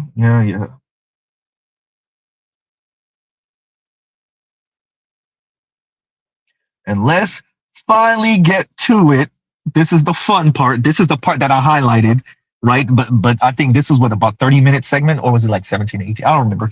Anyway, but I only highlighted and I sped it up so it's less than 5 minutes, the part that I actually highlighted. And so we're going to play this. Hopefully I don't get a strike. We'll see about that. Like, share, subscribe, hit the super chat. Continuing. You know what? Let's do this again then. Fair use, fair use. It might not save me. Fair use, fair use. We'll see if we get, if it, shuts us down for a second. I'll just figure it out. Anyway, fair use, fair use, fair use, fair use. Oh boy, you're risking life, Z. I know. Continuing. The exclusive polling for this piece, and there are some really fascinating results. One of the starkest findings was how negatively young women feel towards men compared with the other way around. Can you unpack some of the stats for us, please? Yeah, I think out of everything we found, this is what jumped out the most to me. I think we're very used to hearing about young men's negative views of young women's and sort of misogyny amongst young men. But this really struck me because we found that 72% of young men have a favourable view of young women, 7%, so not very many really, have an unfavourable view of young women. When it comes to women under 30, though, only 50% have a favourable view. The unfavourable view of men goes up to 21%, and then under 25 women, it's just 35% of young women who have a favourable view of men. And if you go into very favourable, we actually use positive rather than favourable, but if you say very positive, it's just 11% of under 25 women. So we are looking at an environment where young women feel a lot more negatively towards young men than the other way around. It's really interesting because I think if you sort of, as a casual observer of some of the discourse about sort of gender politics and particularly the manosphere, you'd assume that this sort of rift between young women and young men was driven by young men's opinions and behaviour towards women. Perhaps it is. We'll get more into the reasons behind some of these figures. But really, I mean, it's much more stark on the side of women's attitudes. Exactly. And it's not even reciprocated, on the young men's side. It really is unbalanced with young women feeling much more negatively than young men. Yeah. And Emily, you spent a lot of time with this demographic of young women for your feature. How was this negativity towards men shaping their lives? How did it come out when you were speaking to them? I was really surprised by how negatively they spoke about men. And I mean, some of them still had boyfriends and still were dating, although some of them were even quite negative about the men they were dating. One girl I spoke to was like, I can't imagine my boyfriend at the pub with his friends talking about political issues, whereas that's basically all me and my friends talk about. So, she felt quite scathing towards, even though she loved him, she felt quite scathing towards him. And some women I spoke to had basically sworn off men completely and said they were uninterested in them, didn't have male friends. They all said they would not date a man who didn't share their basic views. And given women and men don't have exactly the same politics, and, that's going to become more tricky if women are just totally not up for dating a man who disagrees with them on core issues. They viewed that as an absolutely uncompromising moral standpoint. Yeah, I thought that was really interesting because it becomes really pronounced when it gets down to particular political and social issues. So 6 in 10 say they would find it difficult to date someone who disagreed with them on the Palestine-Israel conflict, or who didn't share their views on Donald Trump. And Emily, did you get a sense of why? I mean, you spoke to some influencers actually, and we often talk about these influencers in the manosphere who are leading boys astray. But in a way, there's something sort of reflecting what's going on the male side of things going on for women. Had they been sort of influenced by things that they were seeing online? Yes, I mean, I think men and women are looking at very, very different internets now, young men and young women.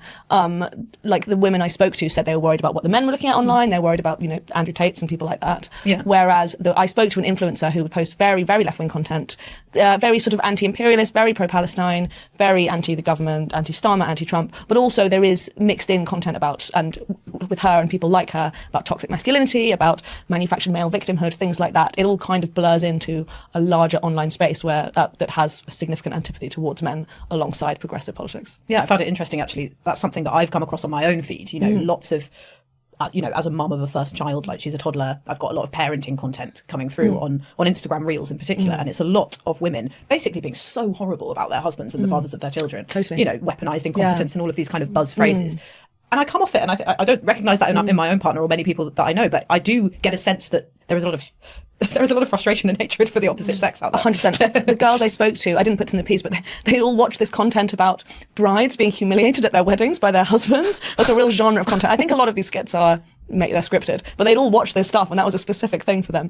That's just, men can be so horrible, you can't trust them. Almost like to drive their rage. Yeah, I think a lot of it, just as you see these skits drive to enrage men, there is the same version for women as well. Yeah. And what is making women feel so disaffected, Scarlett, who you've studied in this polling? I mean, you find that they're very, very pessimistic about their own economic outlook. Yeah, they're hugely pessimistic about their own economic outlook. They don't think the economy is working for them, which I think is partly then why they have a more favourable view of communism than capitalism, why they think the economy is stacked against them in a way that the young men feel less strongly. And what I find about that is I think it's really interesting, because I think it's very clear to me that the economy is not working for young people generally. If you look at the youth unemployment rate, if you look at student loans, it's very hard to make your way as a young person, I think, at the moment in this country. But I think what's interesting is that young women feel so much more pessimistically about it than young men, even though actually they're all in a bad situation, but women are in a better position than men overall. So, female youth employment stats are much better than male ones. Again, female earnings now for these younger generations have surpassed male earnings. So actually, yes, I think it's sort of absolutely right that they're feeling frustrated, but I still can't quite explain how much more pessimistically they feel, and that is even more pronounced actually amongst, it's a bit of an awful pollster term, but about ABC1 women rather than C2DE. So sort of middle class, more affluent young women in this country are the ones that feel those negative feelings towards the economy, towards how that system works, and much more pessimistic about their life chances than those from more working class backgrounds and in more working class conditions. Right on time. Okay, we're going to address this in a minute. We're going to address this. Let's take it slow. Now we're going to do it bit by bit now that we played the whole thing. Okay, let's get the first bit out the way. The exclusive polling for this piece, and there are some really fascinating results. One of the starkest findings was how negatively young women feel towards men compared with the other way around. Can you unpack some of the stats for us, please? Yeah, I think out of everything we found, this is what jumped out the most to me. I think we're very used to hearing about young men's negative views of young women's, and sort of misogyny amongst young men. But this really struck me, because we found that 72% of young men have a favourable view of young women, 7%, so not very many really, have an unfavourable view of young women. When it comes to women under 30, though, only 50% have a favourable view. The unfavourable view of men goes up to 21%, and then under 25 women, it's just 35% of young women who have a favourable view of men. And if you go into very favourable, we actually use positive rather than favourable, but if you say very positive, it's just 11% of under 25 women. So we are looking at an environment where young women feel a lot more negatively towards young men than the other way around. It's really interesting, because I think if you sort of, as a casual...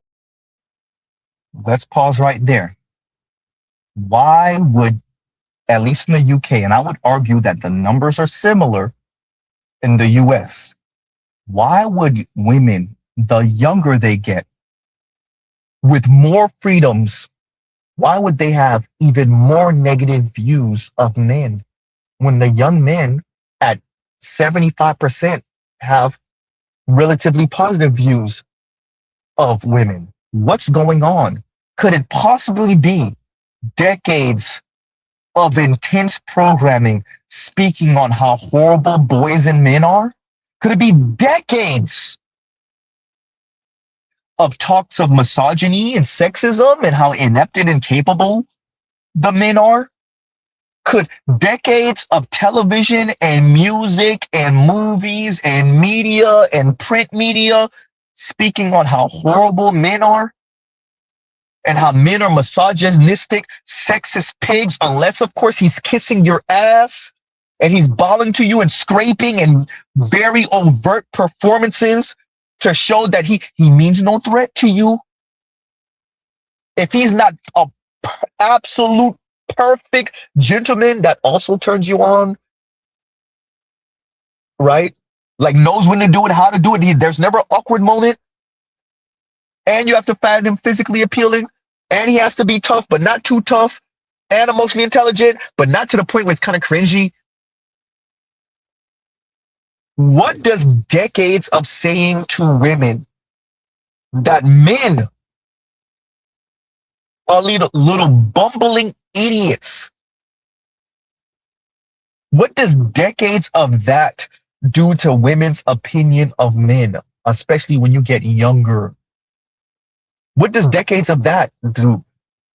A few weeks ago, we played the Gen Z, I think she's 24 years old, black young woman who told you she wanted a man, but men are so dangerous and she black woman, she wants a white dude, we could tell. But you could see the conflict in her. She wanted a white dude, but she didn't trust white dudes. She wanted a man, but she don't trust men, and men are scary. Men are scary, but she wants a man. I wonder what's informing her.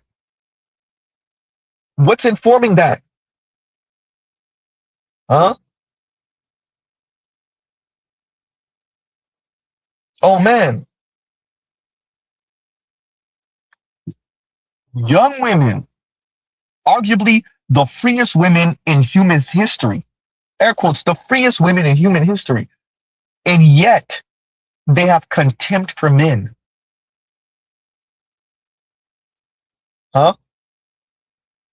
Now there's a whole conversation to be had about women's hypergamy and women dating and marrying men for upward mobility, and as women have become, air quotes, equal to men financially, the contempt is there because what upward mobility? Yes, 2 incomes are better than 1, but you're not more better than her. What are you talking about, Z? You're not enough better than her. How old are you? I'm 29. Are you single? Yes. Why are you single right now? Because the men are not enough rich to take care of me. So you're looking for a rich man? Yes. Yes, I want to be spoiled. Why does he have to be rich? Because I want to be spoiled. Because I make my own money and I need to be dominated. Oh man. And Mr. DJ says, Z, in my opinion, women are broke and they are upset that men won't kiss their asses and sponsor their lifestyle. That part. That part. Most men cannot afford it, and even for the ones that can, why? Why would they? Why would they? For who?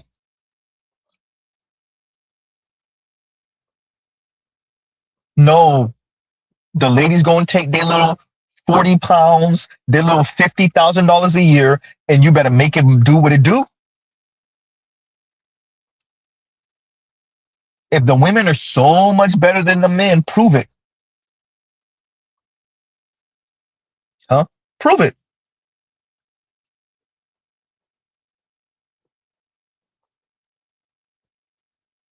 Right? That's hysterical. And I am Jermaine says, hysterical. It's okay, you can blame me. It's always Jermaine's fault. Huh? Exactly. And KMS says, who's the female Andrew Tate? Look at all the content creators from TikTok and Instagram and YouTube, mainly. All the blue checks on Twitter. Right? Like, who's the female Andrew Tate? Y'all don't know the female Andrew Tate because y'all never looked. Y'all never looked. You didn't care as a society because you weaponized the women as a buffer class against the men. You don't see them as a threat. You know they're not going to bust a grape in a fruit fight. The elites are not afraid of the women because they know all the women want to do is consume, buy, spend. As long as the society is any type of relatively safe and she could go to the mall, she could scroll her phone without too much fuss. The internet, the high-speed internet is working. She don't care. She could go to her little cubicle job, make her little money, have her little dude slide through, knock the cobwebs out.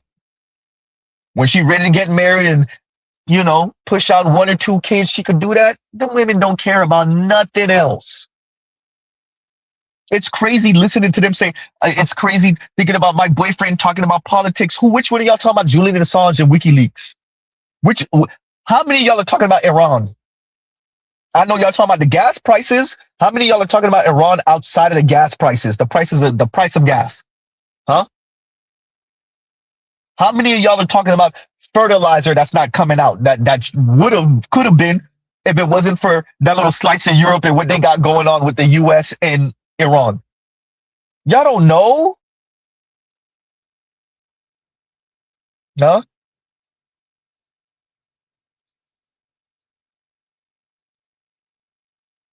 I'm not saying no women, but how many women? They don't know who's the female Andrew Tate. It's a bunch of little female Andrew Tates all across the internet. Don't forget, they had what's her face? Shira 7 on TYT a year or so ago.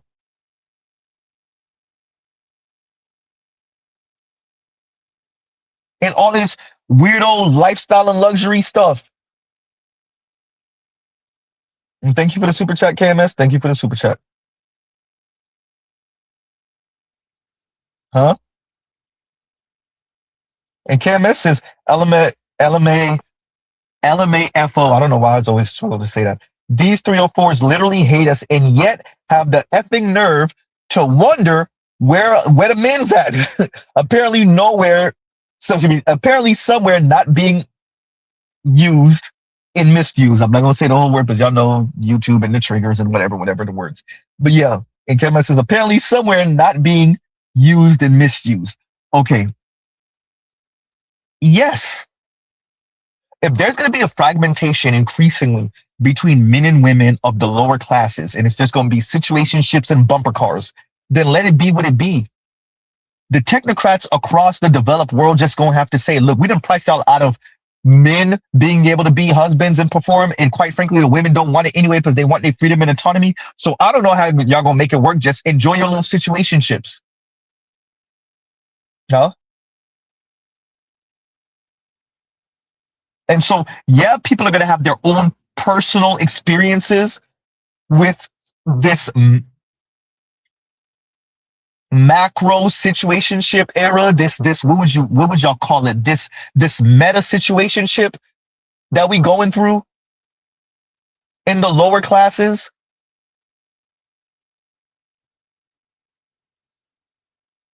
Because if I know the numbers, you got to know the technocrats in the UK and Canada and America and Australia, quite frankly, all these places, they know the numbers too. We all know who's getting married, who's staying married, who's having kids out of wedlock, who doesn't have children at all, who's being single. We all know this. There's a couple decades of data on this. We know what it is. We're following the trends. If Mr. Z know what it is, then the technocrats know. And as I said before, if Dr. Richard Reeves or Professor Galloway ever come up on this channel, here's the part that nobody want to accept. You're not going to get the average man to good guy his way out of women's hypergamy. Translation, the women want men who earn significantly more than them, who are taller than them, and who are good looking. Your average man is not going to charisma his way and good guy his way outside of those things. Huh? So you will get the mouse utopia. That's what it's going to be, because the men are just not going to be able to charisma their way on average. On average, I'm not talking about your super charismatic men. On average, your average man is not going to be able to charisma his way out of this. And good man his way out of this. Good guy his way out of this. Play it again, Z. This is why everyone is single and men stop trying. This is the mouse paradise, a scientific experiment from the 1960s. They made the perfect world for mice with unlimited food, safety, and no predators. In the beginning, they placed 4 females and 4 males and let them multiply. The population exploded, hundreds, then thousands. Then something strange happened. They stopped mating. And within 4 years, they were extinct. But why? According to scientists, the reason was social interaction overload. Just like humans on social media today. They were in 24/7 interaction with thousands of others. Too much stimulation, too much competition for social status, and this led them to lose the ability to form bonds, to mate and raise their young. Many males became so-called the beautiful ones. They lost interest in females. They just groomed themselves all day and withdrew completely because they could not compete in this chaos anymore. And the females followed by losing interest in males. So no mating, and they all just died without having babies. Since 2010 smartphones, humans are living the same social interaction overload.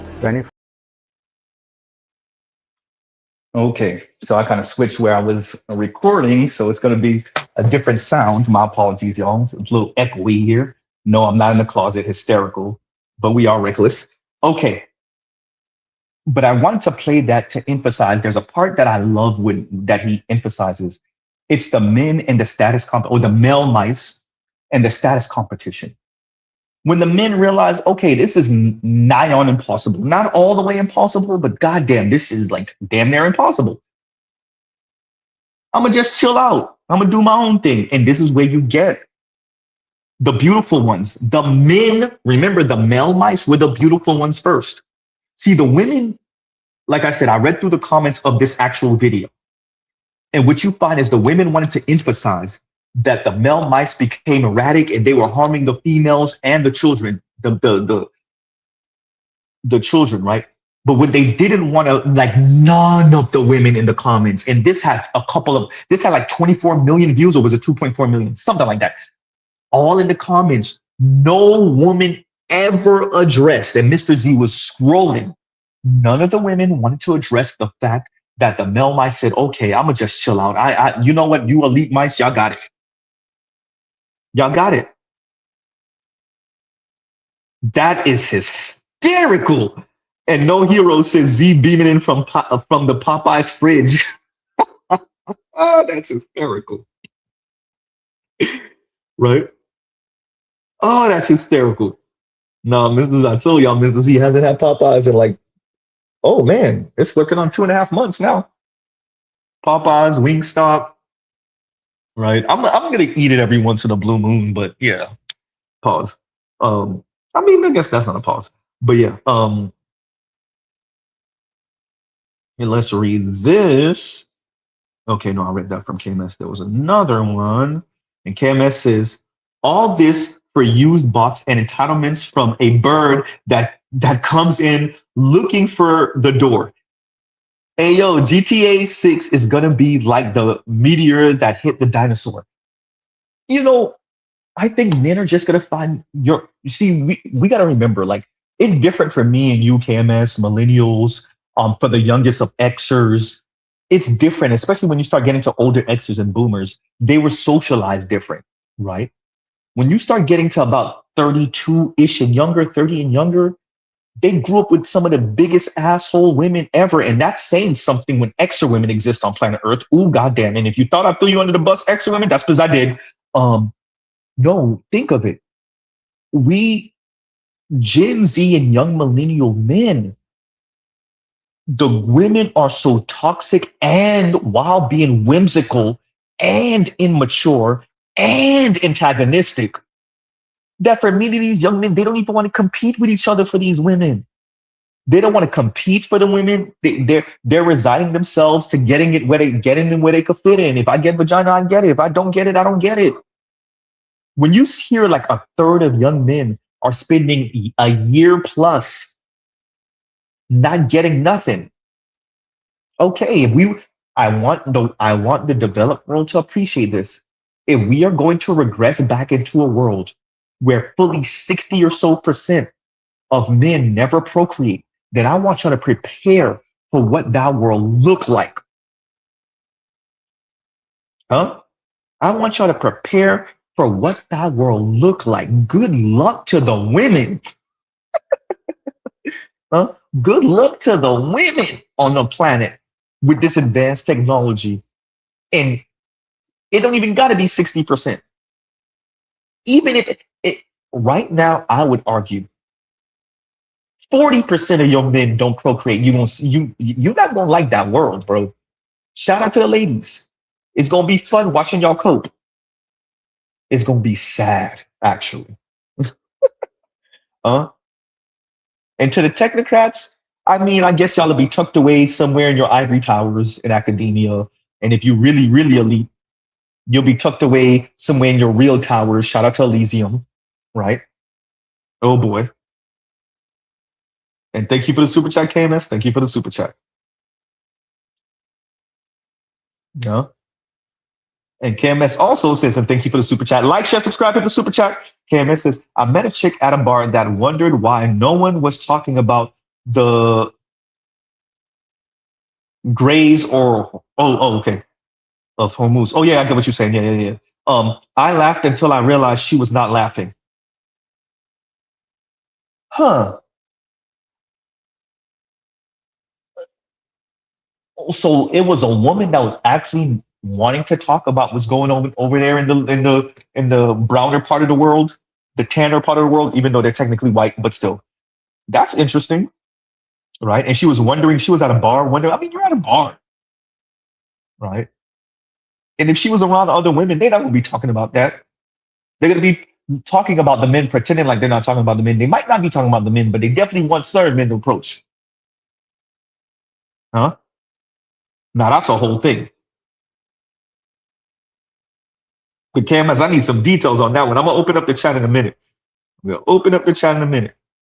And Camas says, and thank you for your super chat. Like, share, subscribe, hit the super chat. And Camas says, Z, to your point, the mice that survived the gauntlet to become Mighty Mouse, hysterical. Why would they not lay waste to the environment romantically? Hashtag second order effects. Second order effects. Okay, what she's saying. Harem time. So second order effects. Hashtag second order effects. Hashtag harem time. Hashtag Genghis Khan.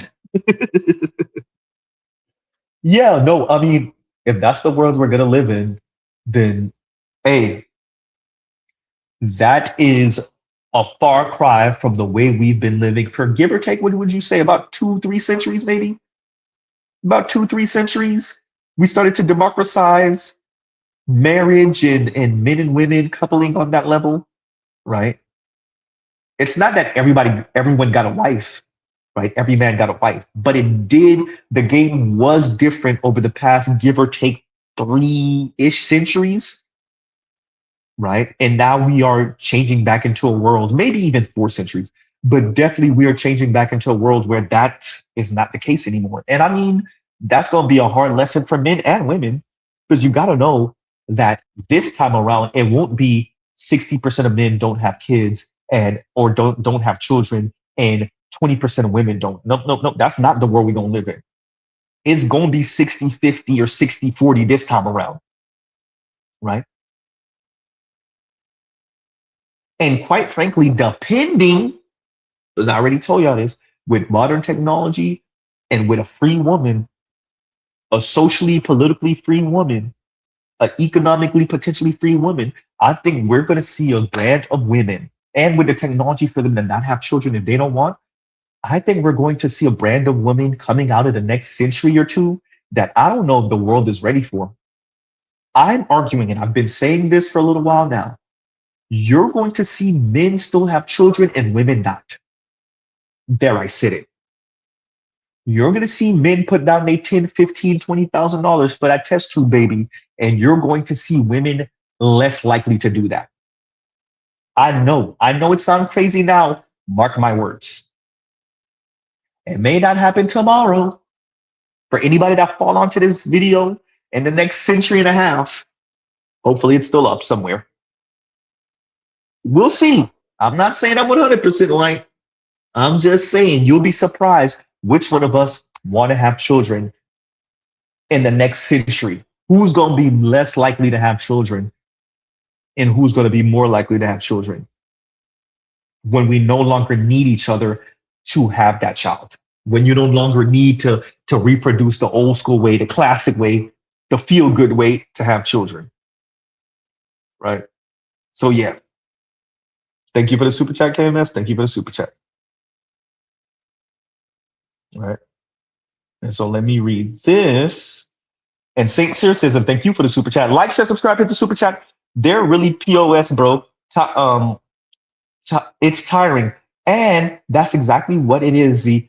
We treat it as, quote, cat is only cat, and I get when I need it. For those of us that have developed the skills to get said cat for the free ski. Yeah. I think what I appreciate about, young men and their hobbies, young men and finding different things to do, different places to go, young men who do have friends leaning on their networks for real, not that crap that the ladies are talking about online.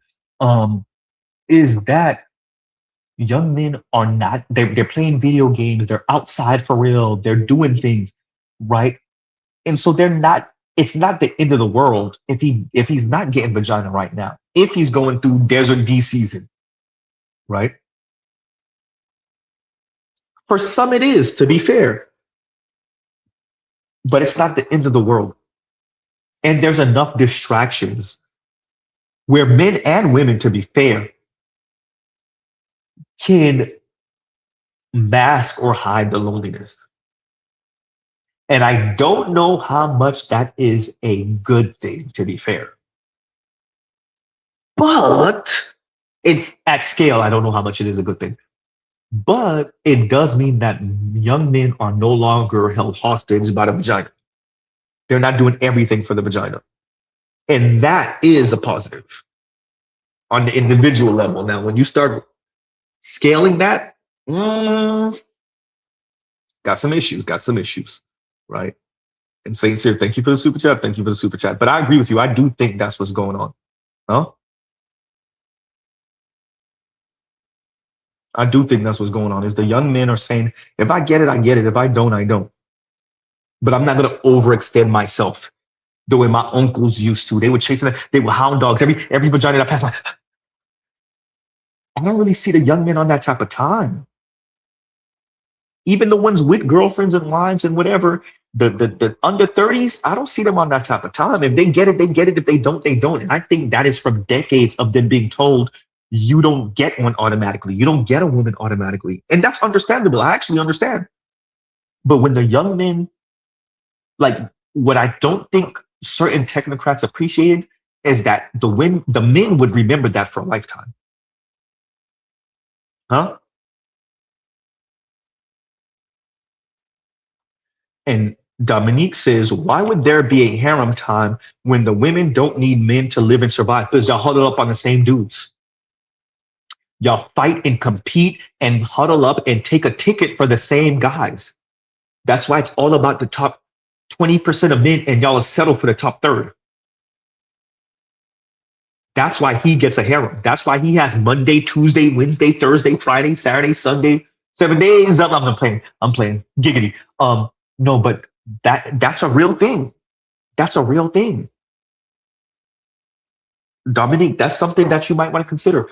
As many women that you know that say they won't go, how many of them really would be okay to be the side chick? I'm not saying all of them. It might not even be most. Not right now, not yet.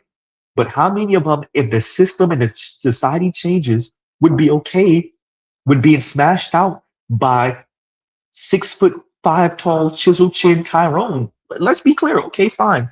One of your homegirls, she make enough money. She make her $85,000 a year. So she doesn't necessarily need a man financially. She has her own condo. Okay. She drives a Tesla Model 3 or a Tesla Model Y or an Audi, a little baby Audi truck or Benz or Beamer, whatever the hell. Right? She has her friends. She has her network. Okay. She don't, air quotes, need a man, right? Guess what? The other women like her, y'all sharing Tyrone. Y'all sharing him. Tyrone slide through, he drop D off. He chill with you, he hug you up and kiss you up for a good hour or two, and then he slide to the next chick house. Somebody tell me, Dominique, I just want you to tell me I'm lying. You may not be doing that because you know you always got to give women space. You might not be on that type of time, Dominique.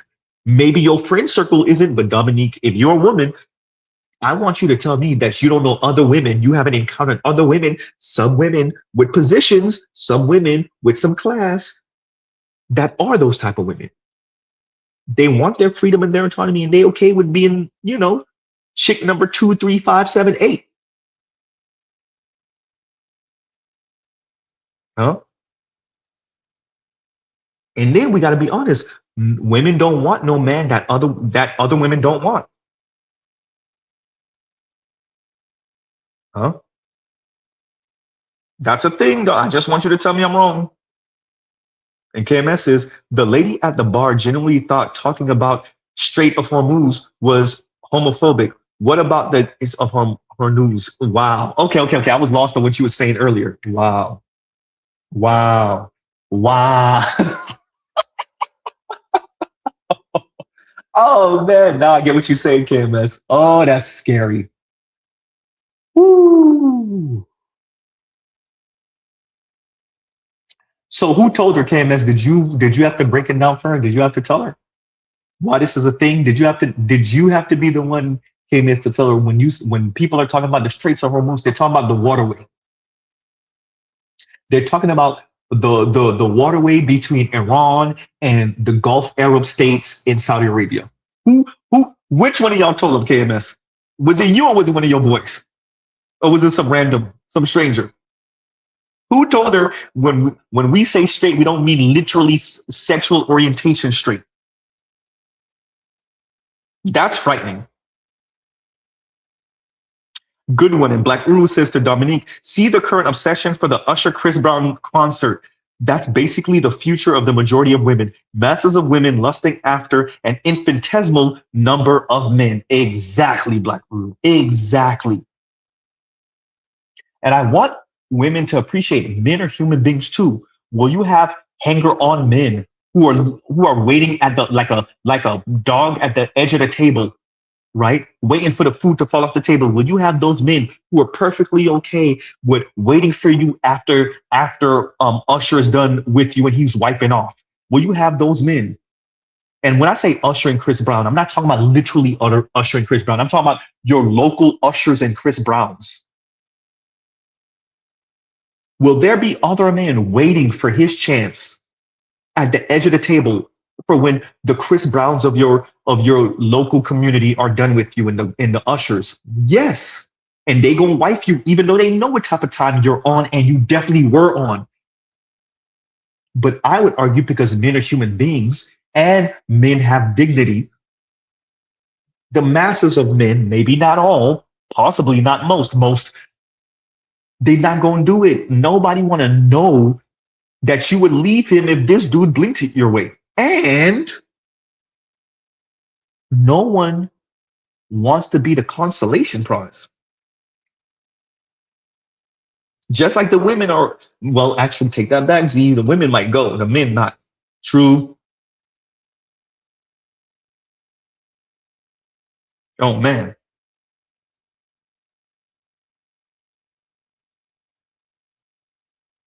So there's that. Okay, let's do this. Let's do this because I don't know how long I can stream. So I'm gonna put this here. And y'all like, share, subscribe to the super chat. We had a height of like 177 earlier, everyone. We had a height of 177 earlier. So now let me see what the likes look like. Give me a second.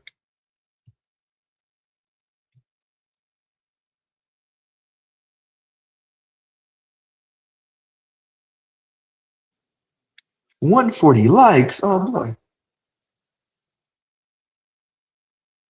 Okay, let's see who this is.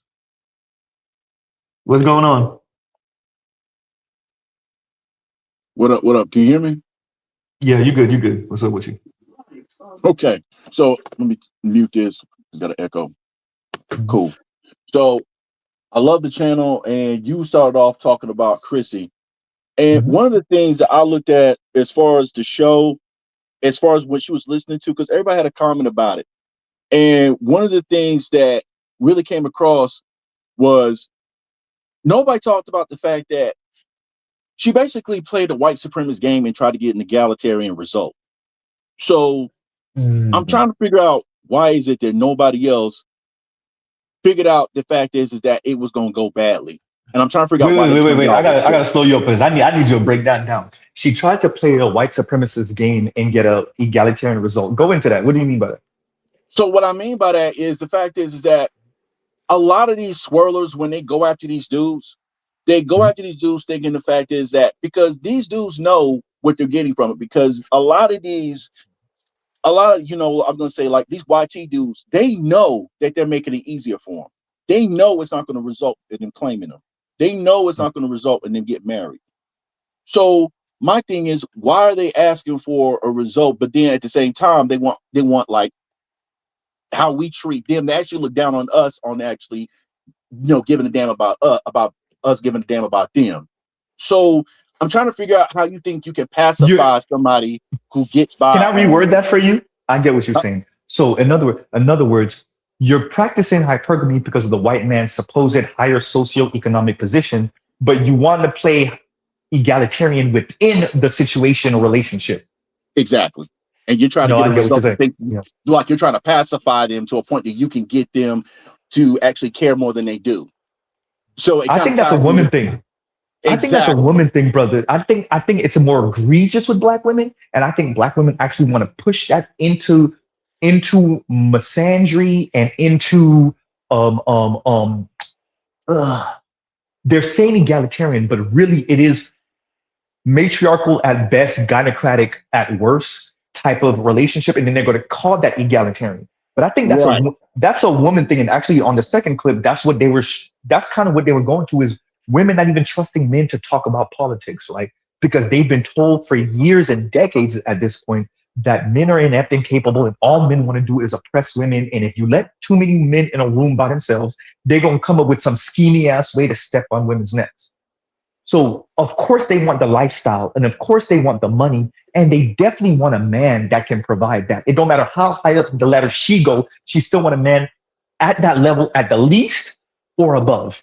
But she want egalitarian because she actually don't want you to tell her what to do. She don't want to be dictated to. She doesn't want any of that. But she kind of does, but she doesn't. Now I get what you're saying. Go ahead. Yeah, I was going to say, because she's trying to play both sides of the fence and she thinks she can get it both ways, but we don't get that benefit. So basically what they're doing is trying to cheat the game to try to get something that they can't get on the higher end, what they claim is the higher end, and then complain why they're not getting respect on the lower end. You see what I'm saying? Like, I do.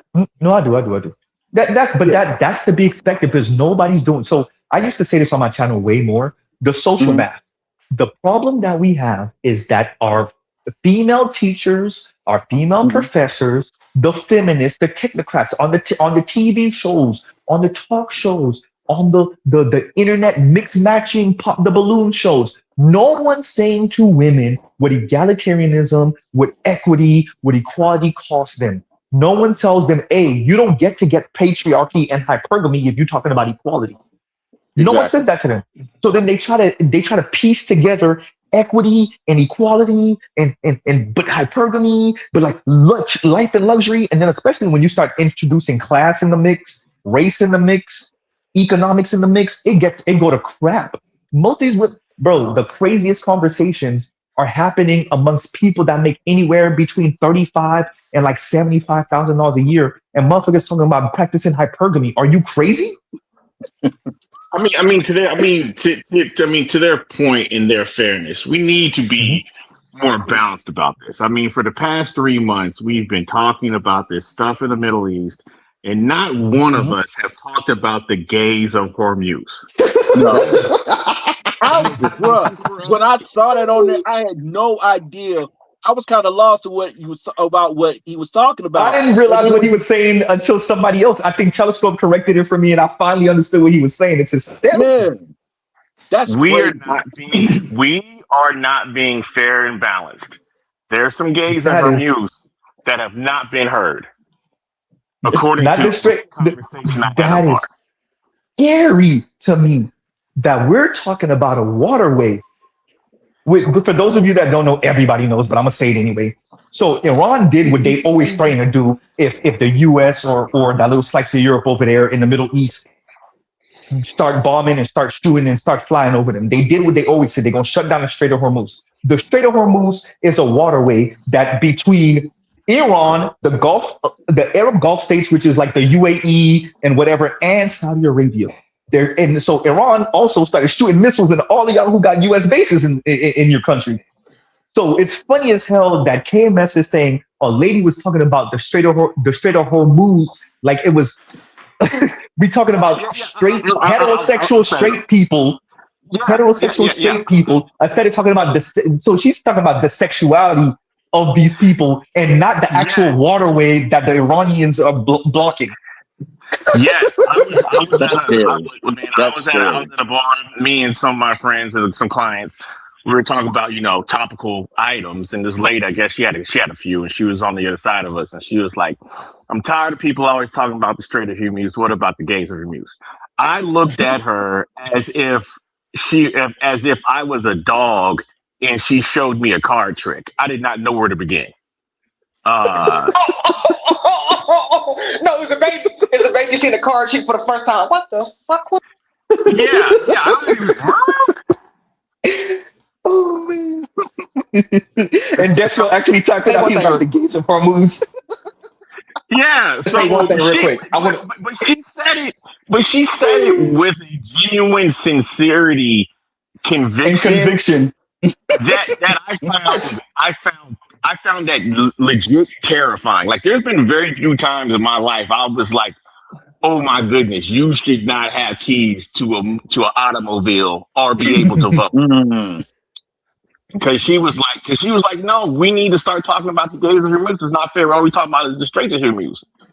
And lucky for her, I was on my first drink. So there was a couple more drinks. I'd have told her about herself, and I also would have pissed myself laughing. So yeah, I think, Mr. Z, I think you need to be more fair and balanced in your conversations, particularly the topical ones. There's a whole society out there, the gays of your muse, that have not been heard. We need to do better. Apparently, because in the Middle East, there's a whole lot of openly, because we know secretly they get down with other men. Oops, I'm not supposed to say that out loud. But we know in the Middle East, there's a whole lot of open LGBTQ behavior going on, right? Okay, yeah, that's it. Okay. Mm-hmm. Yeah. All right. But I also want to bring it. Hold on. I wanted to say real thing one time. I think go ahead, Zulu. Let Zulu get in real quick. Go ahead. I think it was the first guy that said that. I think the women actually intend to quote unquote stare you down. I really believe the women quote unquote understand what they're saying. They know what they're saying. They just believe they're gonna stare you down because at the end of the day, I actually agree with this. Because they've been spoiled by the technocrats and the elites backing them. I agree with you 100. Yo, when you got movies and music and these songwriters, these screenwriters, all of these folks backing you up with the BS, first of all, I think your average woman is not as aware as y'all like to think. I think she's just going with the flow, and she thinks she's on the right side of history. I don't think your average woman. I think a lot of this is out of spite and whatever, but they're not thinking 4 or 5 steps ahead. They're not thinking about the long game on this. They just want what they want. No. One second. They understand the long game. The problem is most men are going to blink. That's the problem. Most men, like I'm about to say, because most men in the United States will have to deal with American women, so I've been told, right? Now, not me, fuck y'all Negroes. I want to let it be known. Not me. I got me a plantation boat. I'm getting out of here. I'm getting away from the plantation. But most of the Negroes is going to stay here and are going to deal with these women. So I've already basically said, I know I'm going to stare you down. I'm only waiting for you to blink. You are 1,000% correct. Now I just want to add a cherry on top of that awesome Sunday you just can construct it. To that point, you have to treat every woman as if she knows exactly what she's doing and exactly what she's talking about. You need to treat women as if you're going to a party and all the drink has been drinking, all the food has been eaten, the place is a wreck. Someone shows up to you with the bill, and she just looks at you saying, "Hey man, ain't you going to pay for that? Ain't that your job, right?" So the thing where I say that because they know exactly what they're doing. They know exactly what they're talking about. They know exactly what they're saying. They're looking. They come to you with "nigga, what you gonna do?" energy. What you gonna do energy? I'm gonna add to both y'all's points. Because I'm gonna tell you something. I made the mistake of going on TikTok one time because they hold panels on there, right? So the average women that's on those panels, they think that they can double and quadruple down on the stupidity, and they think they actually have a card to play. They think that they can just wait out and think they can usually just get us by using the same thing they've been doing for the last 60 years. So that is your average woman that think that they have the actual card. That is what Zulu is saying. You know what I'm saying? So they think they still have a card to play. They think this is going to play out the same way. Because think about it. We do not have the mainstream ideology of just playing the status quo and just believing the same thing we've been playing, that same plantation mentality. We can wait them out. The ones that constantly keep saying, oh, we need to come to the table, we need to do this, and keep listening to those same tired talking points. It's gotten to a point where they think that they can just wait us out and we're just going to just naturally, just go to them on their terms. So I agree with both of y'all. The black women, or the women right now, I'm not gonna say black women, but the women in general, they pulling that the Batman versus Owlman scene. See what I'm saying? They look at you in your face, they say, I know you gonna blink first necessarily, because at the end of the day, you want this coochie. At the end of the day, when they figure out that most dudes have access to other coochie, that's when they start blinking and being like, oh shit, the game didn't change. Hey, Z. The thing is, these women talking about they want the soft life. I know a lot of women have told me it's hard work. It's super hard work to get kind of a soft life. If you want to get the soft life, you got to work hard. You got to know not when to talk, when to move. KS told these women that it's super hard work to get these men and get them under and have them get with you. So these women don't understand. You want to live the soft life. It is terrifying. It's seriously hard work to get that soft life. I gotta actually disagree with that part. I actually gotta disagree with that. I don't think it's a lack of understanding. I think it's trying to get as much as humanly possible for as least as humanly possible. I don't think it has anything to do with not understanding. I think it's a whole game and a whole rule. How little can I offer for as much as he is? They all know. They listen. It's not. There's no Keisha needs coaching. Keisha knows the play. She just don't think you need to be the coach. They know. I'm no longer talking. No. I hear you, but listen to this. Some of these other women know what to do. They doing it. That's how they get the rich men. Here's the whole thing. Those other women are just running the fucking play. Keisha know the plays. She just don't think you need to be the head coach. But here's the whole thing. Keisha can't get traded. And people ain't drafting Keisha either. So she kind of just stuck. She a disgruntled player saying, oh man, they can't. I got nowhere else to go. They ain't gonna give me no looks. And we'll go, because bitch, you ain't running the fucking play. And don't forget this part, KMS. Don't forget this part. And you can't fire me, I quit. That's the ultimate trump card for it. You can't fire me, I quit, and I'm gonna throw a goddamn temper tantrum while I'm in your presence in front of all these people.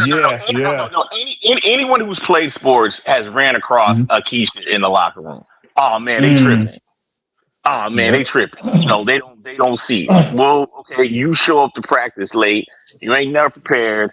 You ain't never in the meetings. You ain't in the weight room. You just think you got this God-given talent. Well, the God-given talent got you on the team, but you ain't getting no looks. And you're not getting no hard looks. Work beat Tyler when Tyler don't work hard. Don't work hard. Yeah, no, and that is, I'll leave it. That is the absolute tragedy of the black woman. The black woman is like my favorite fucking comic book, but they keep finding ways to fuck up the character. Or they put some stupid ass spin on it. It's like, talent. They got all the talent. They just don't want to fucking work. A beautiful black woman is the most beautiful black woman on the planet, but they don't want to fucking work. Yep. That's wait. Let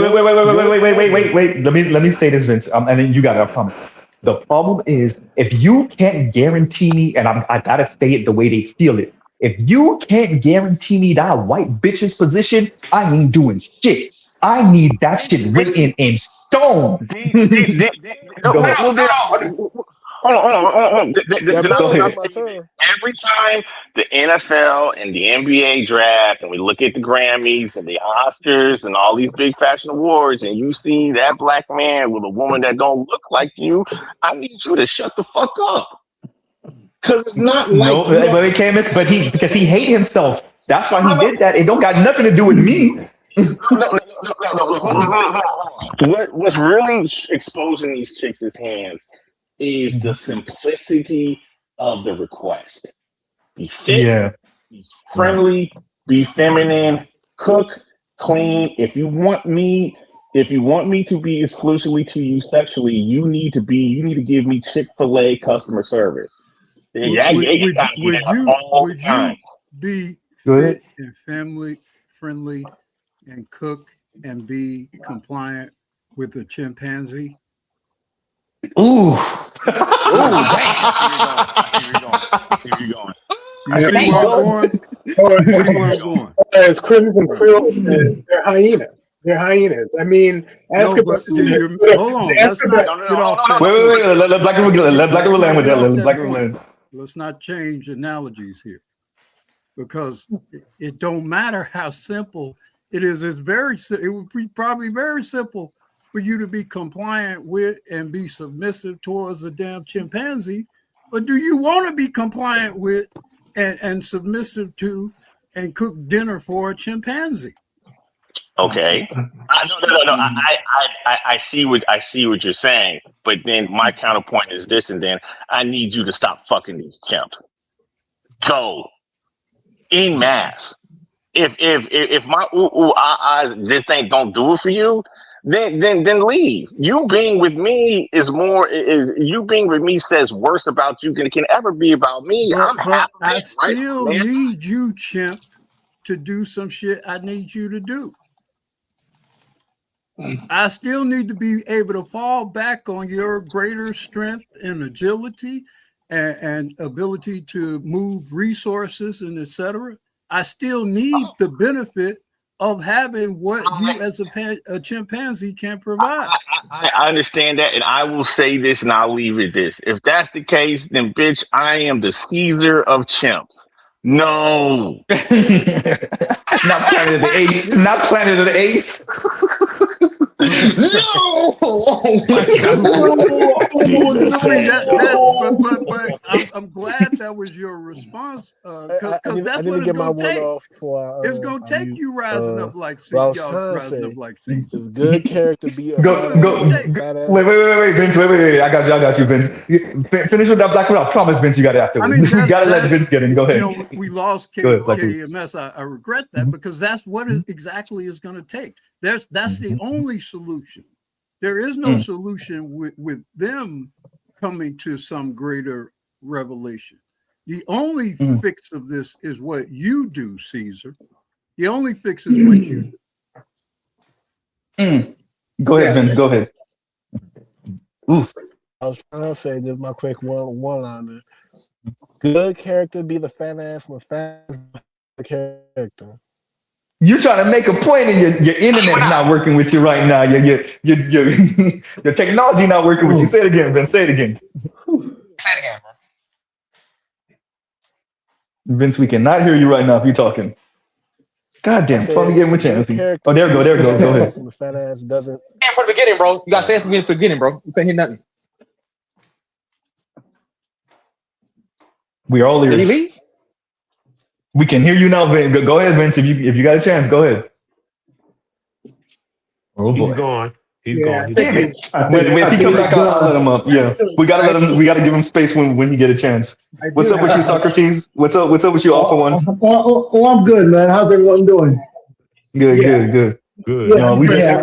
We're just covering the women hating men more, and watching these white UK women pretend like they don't get it.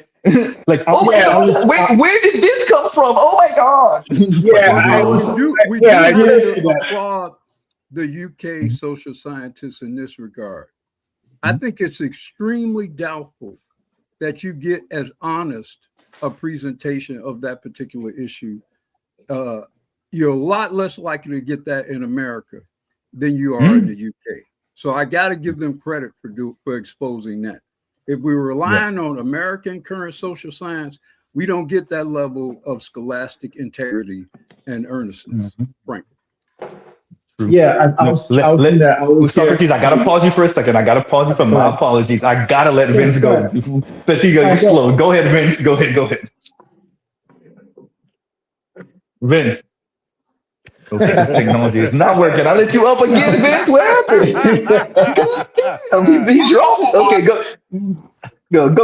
go ahead, Socrates. Go ahead. Yeah, I was here from the beginning, so I heard the entire conversation, starting with Chrissy to the English women coming to revelation that they're the bad guys.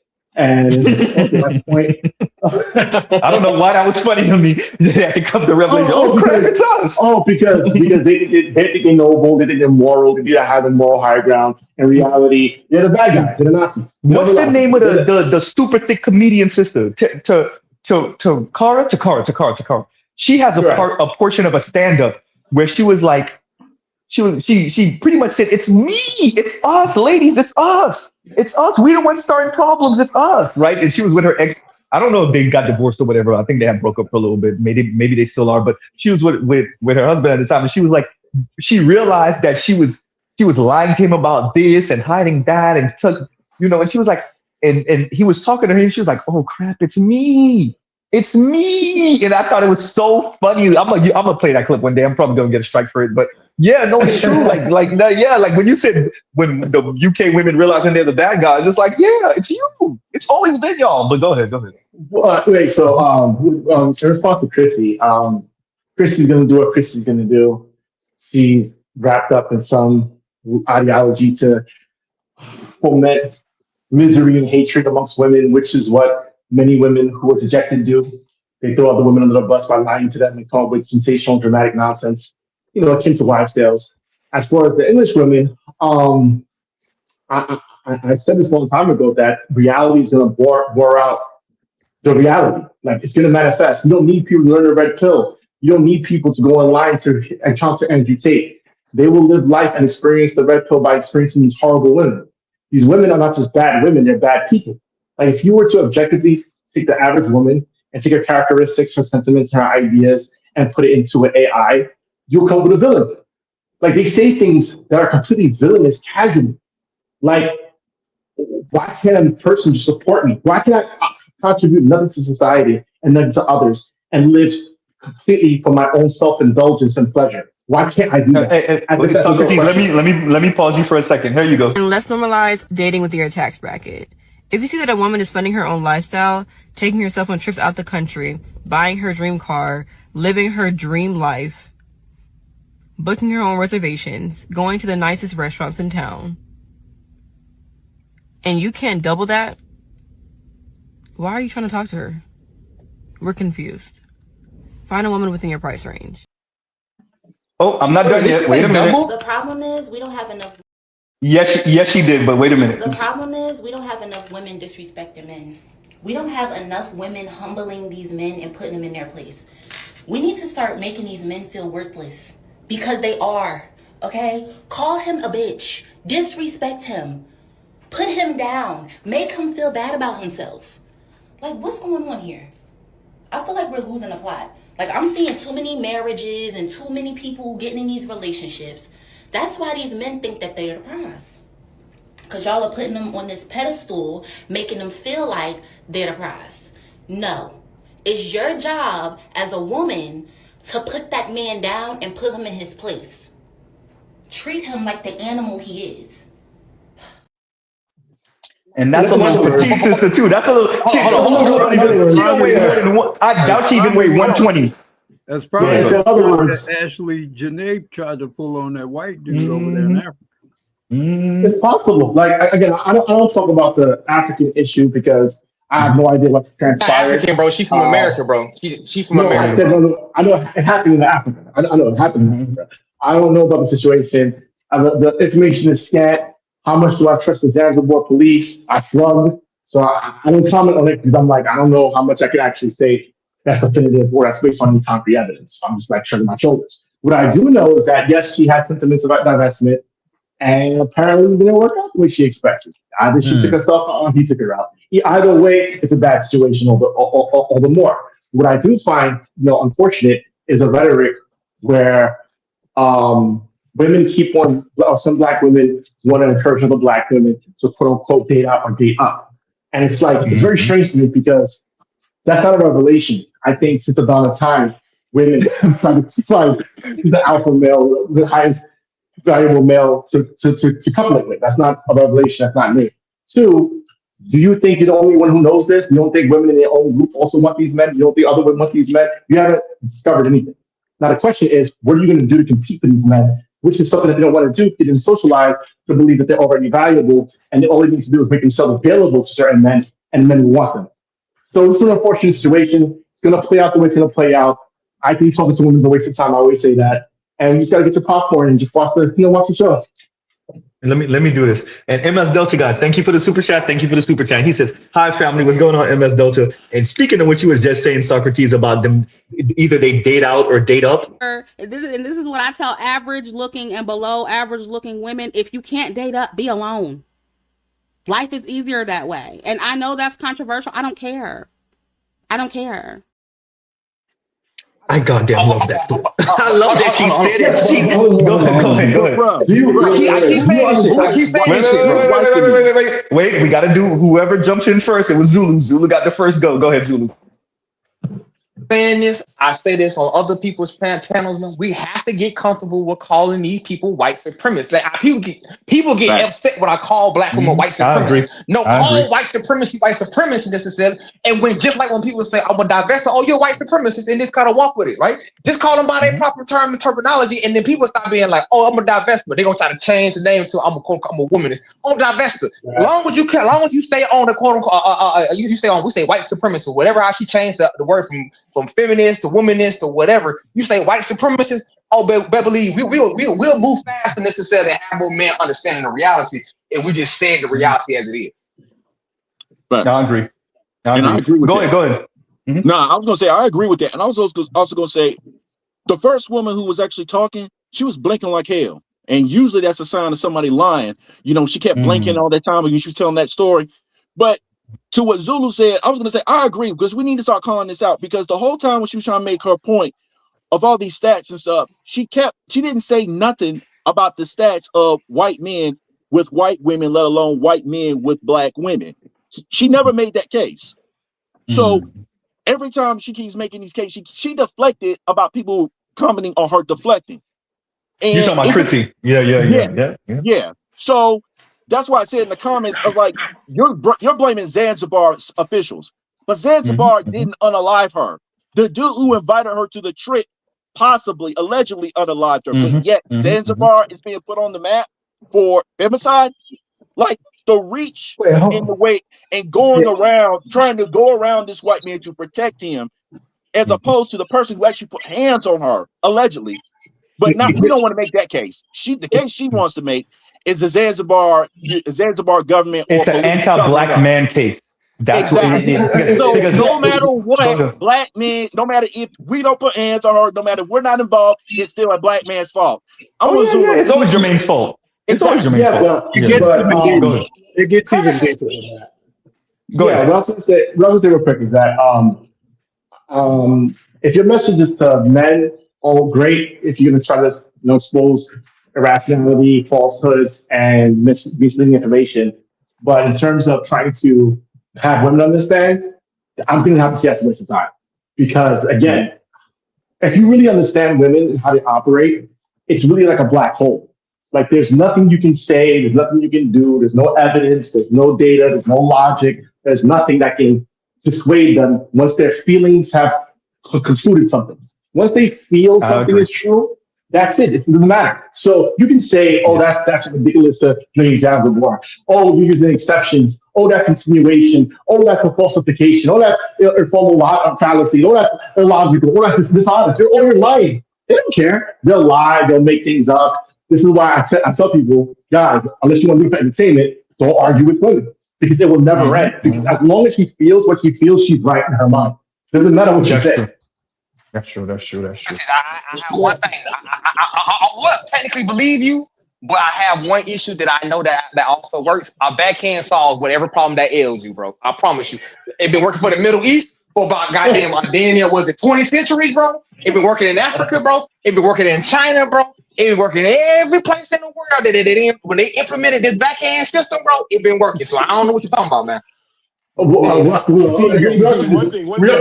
say the same thing because the backhand is not talking.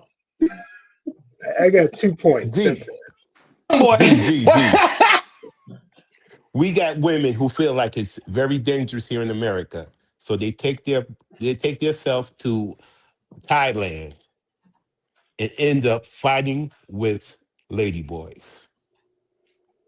So they go to the place where it's super safe, and it is super safe, but they end up fighting with ladyboys in Thailand. That's what's going. That's where they try. That's what's going on. So let me get It's this so right. Let me get dangerous. this right. Wait, turn around. Wait a minute, turn around. Because I'm gonna let you finish. Let me get this right. American black women are going to Thailand, and they're getting into fisticuffs with Taiwanese ladyboys. Is what you Not just told me. Taiwanese, Thai. Not Thai. Taiwanese. I'm sorry. Yeah, Taiwanese is Thai. Yeah, that's Taiwan. That's. Yes, Well, I sir. can't Yes, say it. Yeah, sir. Yes, but sir. Thailand. Thai is just Thai. Yeah, Thai ladyboys. Correct, sir. Woo! Correct. Young black Woo! women going where it's super safe. It's super safe for black women. And they end up fighting with ladyboys in the Yeah, streets of Thailand. I saw that video. And this is on camera too, huh? I put Yes. money. Oh yeah, yeah. Of We course, got Of two of course, of course. angles. course. Oh boy. Oh boy. They did go to So the let me get most this right. dangerous. Y'all getting kicked out the UAE. Y'all getting kicked out of Dubai as truck drivers. Y'all are getting So now there's video footage of y'all in Thailand, fisticuffs with ladyboys. There's the video of homegirl that got pregnant from the Chinese dude from Australia, and she's bragging about it low key. They just started messing around, and now she having the mixed baby from the Chinese Australian kid. I mean, like bro, this is The Bayesian. bruh, Bayesian by way of Australia, and you black American woman. Oh, but bruh, and then y'all met in. Was it in Thailand too? Where she met Yeah, him? it was Thailand. Or was Yeah, it? correct. Yeah. So you a black American She woman had who? Chinese from China. But, no, No, he's he's from Chinese from Australia. Australia. He was Australian. Yeah. He was Australian. No, So he's Chinese no, I dude think he from was Chinese from Australia. China. I thought she said Australia, but either way, Yeah, he's from Australia. you got piped by a Chinese dude in Thailand, and then he just dipped off. And jump. And she's still singing his praise. Like, Thank you. No, you remember she wasn't talking about him crazy. I remember that she was not talking about him crazy. She was kind of like, it is what it is. That was her attitude. And it's whenever these black women get preggo by a non-black man because they got what they wanted, they got the mixed baby. If it don't work out, their whole attitude is it is what it is. It is what it is. You know, I mean, I get it. I wouldn't want to be with me neither. Z, you need to cover the woman in the Colombia. man, Have you heard about her? the man, Oh yeah, Wait, yeah. I heard let about me go her. real quick. Yeah, Go ahead. Go ahead. that non-black man and that half non-black child is more valuable than you are. Is more valuable than you are. Yeah, I saw a TikTok recently of a half black Latina girl who was talking about very kind of flippantly about how her Mexican father has 8 or 9 black baby mamas. And she was talking about like casually how he just is impregnating like basically all the black women. Her Mexican father is basically impregnating all the black women in the area, essentially. That's the value to them. The non-blackness is the value. The proximity to it, the reproduction of it is more valuable. So of course they're not going to have a problem. She's not going to have a problem with the Chinese dude. Mission accomplished, or at least part of the mission is accomplished when she had that. The validation of having that mixed child, because that mixed child is evidence that you're air quotes wanted by or desired by, or at least was desired by a non-black man. That's what that mixed baby and them looser curls, if any curls, hair ass baby, that's what it represents. Yep. Man. So with no validation, no room for us, pretty much. I mean, if you're tall enough, if you're good looking enough, maybe if you're charismatic enough, if you know in the city, you might be all right. Yeah, I mean, if you got enough money or status or height or, you know, something, you got a decent rap career going or NBA, you know, I mean, if you have something extra normal, then yeah, but you got to have something extra normal. KMS said just be there. Just be there depends on the woman. But yeah, if you got something extra normal, then you definitely are shooing. So we got to be above the average, above the normal, above and beyond. But yeah, because you black and the black tax is real. Gotcha. Yes. Right. Hey, if we play the game. Steve, We Soon got as we one play the more game. woman in Colombia. We got a black woman, good, decent-looking black woman with her daughter in Colombia, looking for the attention of black American men. Telling the black American men to stay away from certain Colombian women and get with her. Hysterical. Yeah. And let me read this real quick. Let me read this real quick. And Blue Sox says, salute Z in chat. What's going on, Blue Sox? And thank you for the super chat. Thank you for the super chat. Yeah, that's crazy, Tunnel Runner. That's so you went to Colombia to tell black men to stay away from Colombian women as a black woman. What she's saying to Bro, people, these people are mental, bro. Yeah, these people are mental. They need to be put in straitjackets. I mean, when the truth don't matter, you can say anything. Hey, say that. And shout out to the Raj Report. Say that. Go ahead, Raj. I'm gonna say, man, honestly, man, you know, this play for people to care about people that hate them, it's kind of crazy in itself. Just the idea that you want somebody to feel bad for a person that hated them. I mean, people die every day. You know what I'm saying? They said it in the movie, man. People die every day, B. Who you want to die? Because somebody gonna die. Who you want to die? You want the people to stay alive that's doing all the good stuff, or you want the people to stay alive who doing all the bad stuff? So, you know, I ain't saying you don't have the right to feel some type of way about somebody dead, but what's the big deal? We got a hateful woman who's dead. Who is that gonna hurt? Who has a hateful woman? I'm just saying, like, realistically, who is this gonna hurt? A person who surrounded their life in thoughts of hating people is now dead. Other than her actual biological family, how is this a big deal for anybody? Every time white supremacists die, bro, a black man get an extra wing, bro. I mean, is it a big deal for people? I think it's just a sensational talking point for now. In a couple of weeks, it's gonna blow over and people move on their lives. It's just something for people to talk about. No one really cares. The thing is, she dead, man. She dead. She was a great candidate for death. When you go out doing a bunch of stuff, I'm not saying all that. I'm not doing that. No. I'm saying all that. When you live a life where you go out to antagonize people for no reason, for real, no sensible reason, you invite death to you. So she's just a person that happened to get it. You know what I'm saying? Like, when people act like there are no consequences to the things they say. Now, I get it. You know, most of us, we from America. America, you got freedom of speech. You can say what you want to say. But sometimes you get hit in the mouth for what you said. Sometimes you get killed for what you said. Sometimes you get arrested for what you said. You can say what you want to say, but there are consequences out here. And what's the big deal? My thing is, her husband should have protected her. Where was her husband when all this bad stuff happened? Where was he? Yeah, but we don't know, because some people speculate that she might have killed herself, and it's evidence that she might have actually killed herself. No, you missed it altogether, bro. She ain't got no husband. She ain't got no husband. It's his job to make sure she's protected. She don't have a husband. If she had a husband, I'm pretty sure she'd probably still be alive. Because this is a reality nobody wants to face. A man who makes the decision that I'm willing to die for her is necessary, it's hard to get him to kill you. The man who said, I'll put my life on the line for you. You mean husbands have never killed women? Husbands have never killed their wives? Is that what you're trying to say? No. You mentioned what Roger's getting at. You mentioned what Roger's getting at. You gotta let him finish that. Go ahead, Roger. Go ahead. You gotta listen. Just put your thinking cap on for a second. You have a man who's decided that this woman is so important to him that if something bad should happen, I'll take the death and just to protect her and let her keep living. To get that type of man to kill you, you got to do a lot to him. So at the end of the day, if a woman wants to be protected, her husband should be protecting her. When she says, I don't want a husband, for whatever reason, she opted out of having a husband. So things happen to her that happen to people who don't have husbands. It's common sense. If I drive a car and never change the tires, thing ain't gonna ever have an accident. Hey, ball tires in the rain is no joke. Ball tires in the rain is no joke.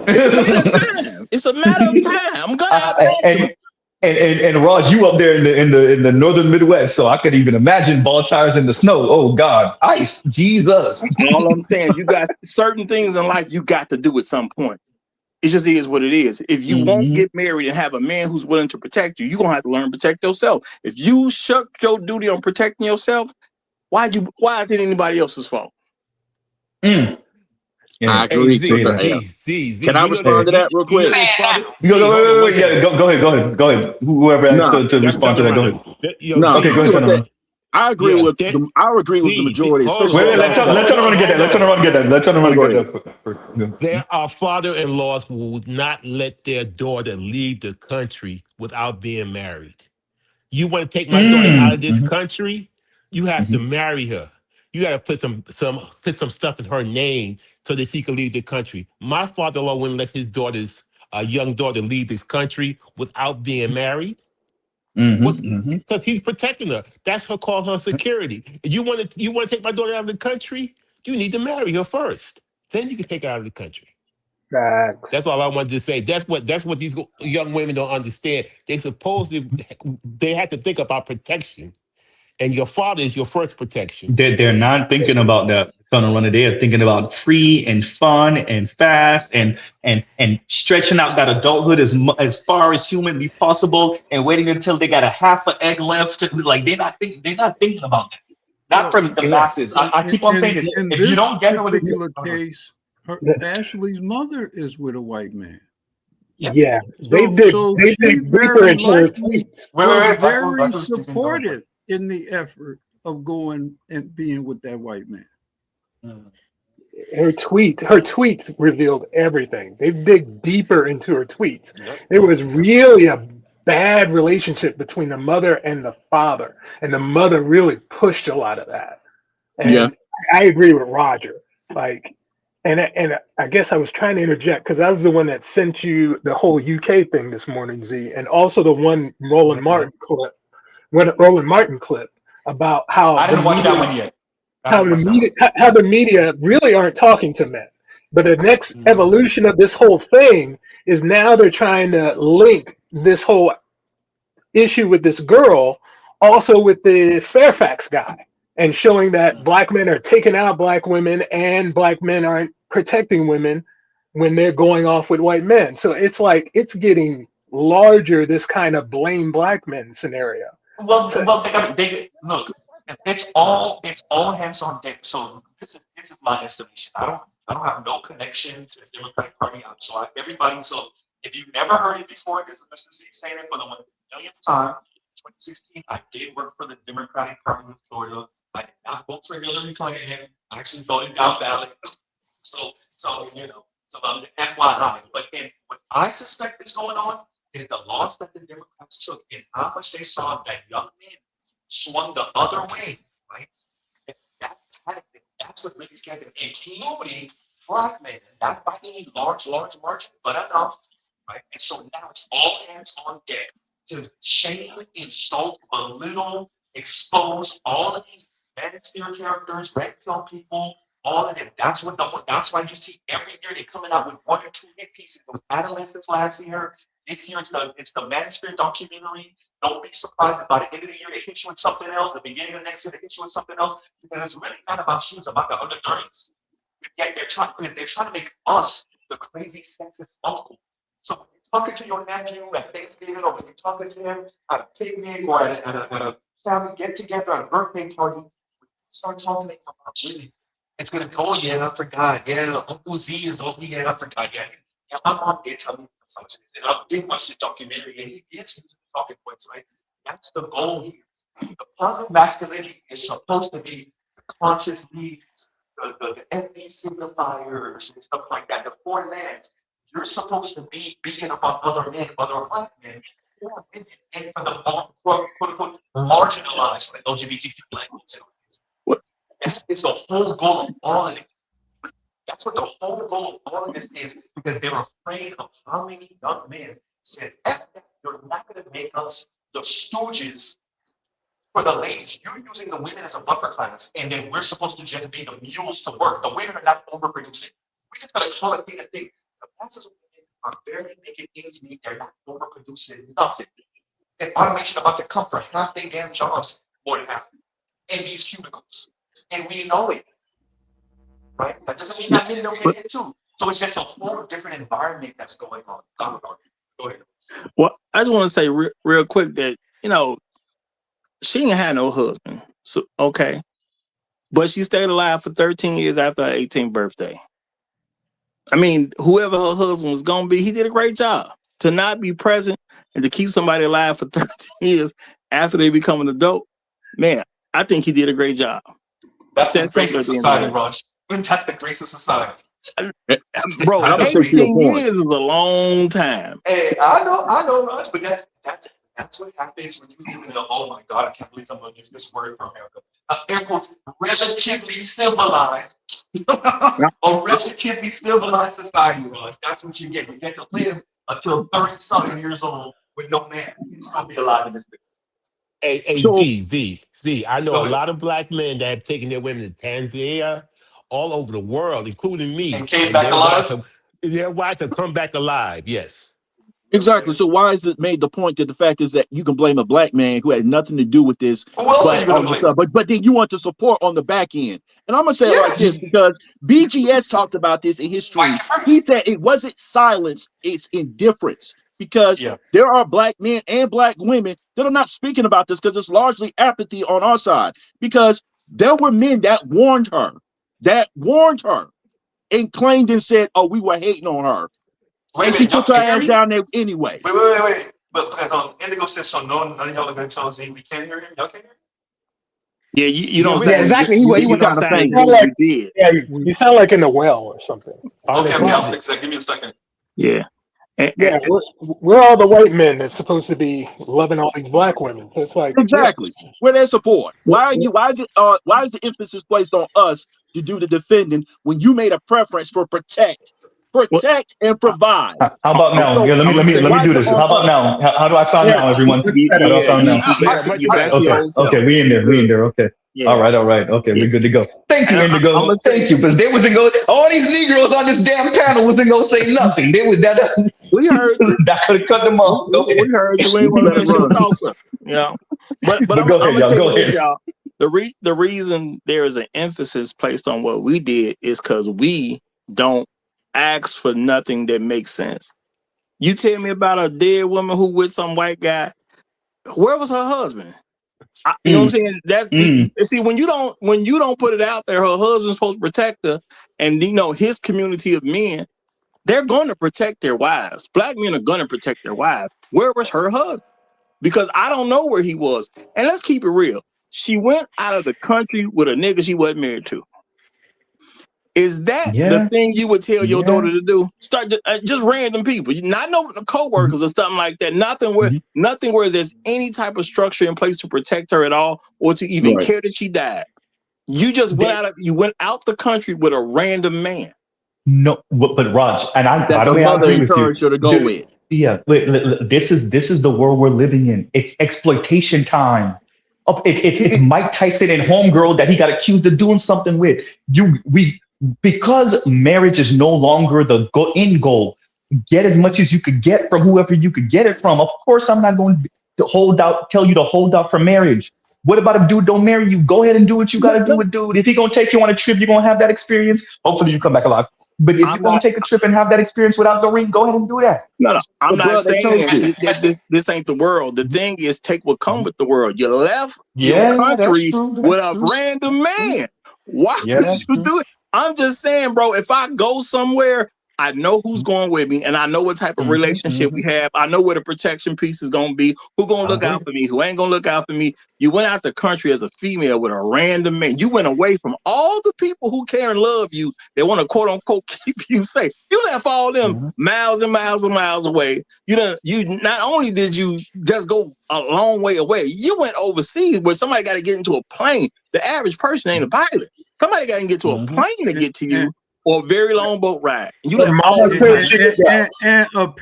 apparently, the man you went with had no relationship with anybody who would be concerned with you.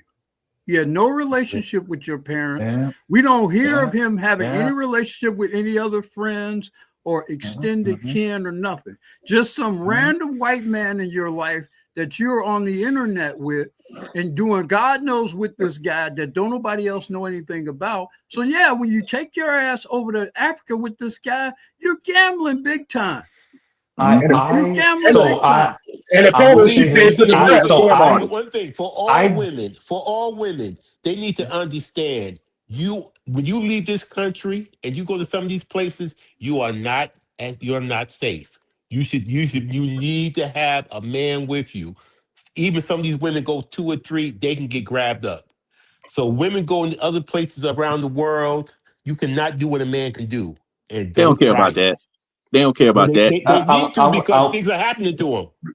No, Yeah. I agree with that. Let me say this. So I didn't appreciate until recently some of the hands-off nature of certain parents on certain things, right? And yeah, your adult child is an adult child. Yes, they're in their 30s, but it is weird when you realize when you come from certain families and they even keeping tabs on the men. You can't even move how you want to move, and you don't even live in the house, right?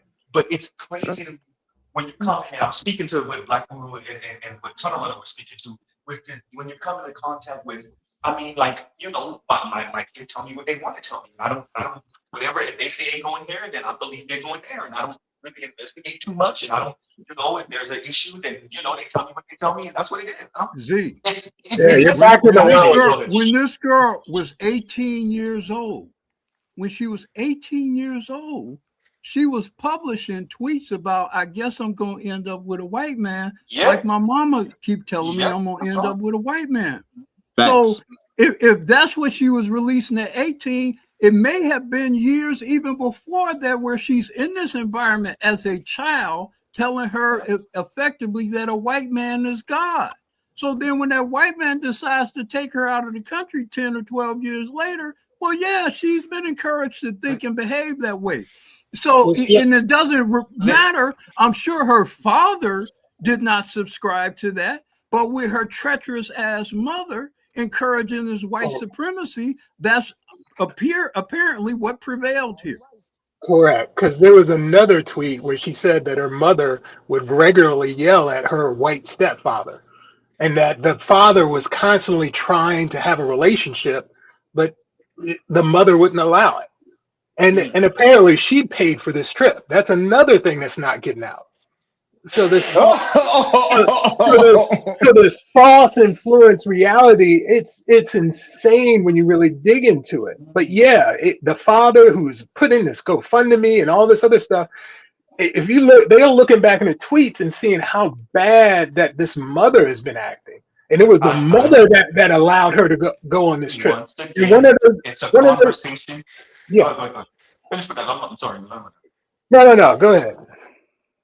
Once again, this is a conversation we had with Black Room and BGS about how what you see with millennials came from their bitter ass boomer mothers, right? The boomer mother who might even been married to the father for the entire span of the relationship, let's say 20, 30 years. The daughter is a complete asshole to misandrous. Why? Because the mom is secretly misandrous. Yeah, she was married the whole time, but she hated her husband, or she hated her role as a mother and a wife. That's when you became these millennials like this. Why I'm saying that, I'm back to this by saying, yeah, Mama Dearest was on that white pink chase after the situation. We saw this with Crystal and Kerrison. Did everybody forget? We saw this already. And what did we find out about Crystal and Kerrison's daughter years and years ago? We found out she was out here in a polycule being the third leg for 2 white people. Yeah, of course you are. And that's the daughter, from my understanding. Allegedly, just because Crystal and Kerrison is listening. Allegedly, that's the daughter from the black dude. That's the daughter from the original dude. The whole reason she started doing the swirler thing. Yeah, these women start talking to their daughters about what they're not supposed to do. Don't do this. Not with no black man. Swirler, all this other stuff. And then when your daughter pursue that life, and then go left for her, then hey, you allegedly, maybe, possibly, for the rest of your life. Y'all are very kind people, bro. Real quick. Let me say this last thing. I have an old boss, white man, sorry, middle class white man, and he bought his son a bike when he was like 18, 19, maybe 20, something like that. And his wife was like, "Hey, I don't want to buy. I don't want to get a bike. If he gonna get a bike, let him buy it. But I don't want to get a bike." And so he told his son, "Do these errands, do these chores, blah blah. I'll chip in. I'll buy you the bike." His son bought the bike, yo. His son died on the bike. His son died on the bike. And sometimes you walk into the office and you could see he was just getting men. I'm meeting him 2 or 3 years later. Right? I'm meeting him 2 or 3 years later. And sometimes you walk in the office and you could tell he was just done tearing up or crying or whatever. Because he had to sit with that guilt. Lucky for him, his wife stayed. We know most sisters, they ain't staying. Hell no. I told you don't get that bike. You got the bike. My son's dead. Right? So, you know, he got to sit with that guilt all the time. For the rest of his life, he got to sit with that guilt. And now, possibly, Army Dearest, now she might be, maybe, if she have any wherewithal, I doubt it. But eventually, she's going to have to sit down and think about the comments that she made, all the things that she might have helped to lead to this possibly. I ain't gonna blame the lady for nothing. I'm just saying. Right? And I'm Man, that lady don't care. That lady don't care. What is her a dead daughter to her? Probably not that much. And I'm not saying because I know something personally about her. Apparently, in the interviews, there's the stepmother or the woman with the father does a lot of mean mugging towards the mother during these interviews, as if to suggest that she's essentially blaming her, the stepmother or the de facto stepmother is blaming and shaming the mother for what happened non-verbally in these interviews. And the mother is looking downward while this is happening to suggest that there is some real shame there and some real acknowledgement, at least within that group of people, that she is the one, she's the source of the problem. She's the cause. And I've observed the videos, and you can definitely tell from the body language of the mother that there's something else going on there, and that she probably very likely does feel shame for being an influence, at least in what has happened here. And I'm gonna add to that too, because there's a video. Before you do that, read the super chat for me, and then you go ahead and go into that, and then read the super chat for me when you're done. Go ahead. No, you better have me read that super chat first. All right. No, you follow the Roger rules. If Rod said to read it. All right. You can forget about a super chat. You ain't gonna forget his own thoughts if they're important. Somebody, was you gonna read it? Oh, me or who? Whoever was talking. He said whoever was talking, read the super chat. Whoever that was. Ricardo Brown. Thanks, Ricardo Brown, for the super chat. Ricardo says that women are lucky we're still talking about this because we somewhat care. Because if I guess when the masses of men don't give a shit, things gonna go left for them fast. I tend to agree. I think we're trending in that direction. And I'm gonna say shout out to Ricardo for the super chat. I would have read it, but I can't really see it right now. Yeah, I'm trying to look at it through my phone. Thank you for jumping in. It's on the bottom of the screen. Whoever was talking, go ahead. No, I was gonna say I agree. No, I agree with what Uru said, because if you look at the video, there's a video where she said this is what she wanted. You can look at her and tell there's a level of guilt that she was sitting with when she was trying to explain that. And just her just sitting there, just trying to pretend like you didn't have no influence over what you did, as opposed to you just sitting with the white man, pretending like you didn't know that you had a hand in her, and now you big dude. Because it don't sound like they vetted this dude, because he was a scam artist. On top of that, he actually tried to say, oh, one of my clients was Iggy Azalea, and Iggy Azalea quickly just said, we have no association, because we knew that the people that I worked with told us that he had questionable practices. So, like I said, they didn't vet this dude. They didn't really look at the fact of who and what he was, and they just went ahead and took his word for it. But if it was a brother, she would have looked him up and down. Let alone let her take her out of the country. Now I'm gonna give you some pushback on that. I'm pretty sure she vetted him. She saw him. He was white. That's the vet. That was it. Exactly, bro. Y'all keep trying to make this shit difficult. Yeah, it's very simple. They are white supremacists, bro. It's very simple. That's the white face. Don't you all recall a few months ago the story about the affluent Nigerian girl who started dating this European dude and end up scamming her and her whole family out of money? Don't y'all remember that story? Yeah, I mean, he was a white swindler. He was a white man. He was a white man, a good, tall-looking white man, and that's all he needed to be. He didn't need to be anything else. Yes, yes, and that's what I'm saying. We got to be realistic about it. When we say vetting, what are you vetting for? What? He white. If they don't do anything for a white man, say go out the country without anybody to help you with a random white guy. What else he need to be? The Danish deception is what Black Woman was referring to. Let me say this. Does anybody remember what happened to Sam Bankman-Fried? Do anybody remember who that is? That happened to who? Sam Bankman-Fried. Yeah, you sound like you're that was the scammer dude. Wasn't that the scammer dude with the FTX, with the cryptocurrency, scamming people? I don't remember offhand, and I'm having a hard time. I remember the story, not the name of the person involved. Yeah, and I'm having a hard time hearing what you saying his last name. Okay. My Sam Bankman-Fried. Hopefully, y'all can hear me better now. Yes, perfect. So Sam Bankman-Fried was the one. He's serving jail time right now, if I'm not mistaken. Or at least he's staying in jail right now. Yeah, so he was the scammer dude for FTX. He was the one with him and a bunch of young people, and you find out they was just having orgies and piping each other and whatever, even though they had a whole campaign behind them. Why did I bring that up for this situation?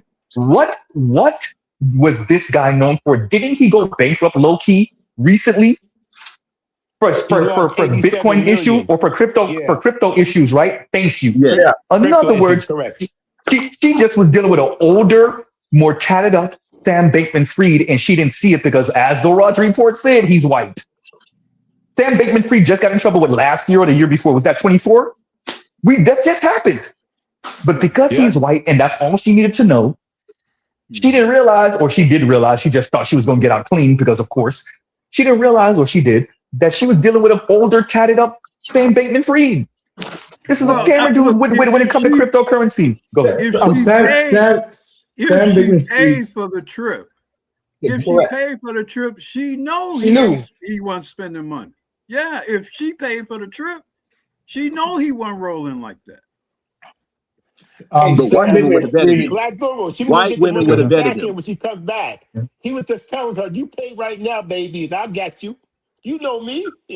I mean, go ahead, Roger, and then Socrates, I think, was trying to say something. Go ahead. I mean, look, she black, she 31. She want to be somebody. She a quote unquote micro influencer. They say, I don't know how big her stuff was.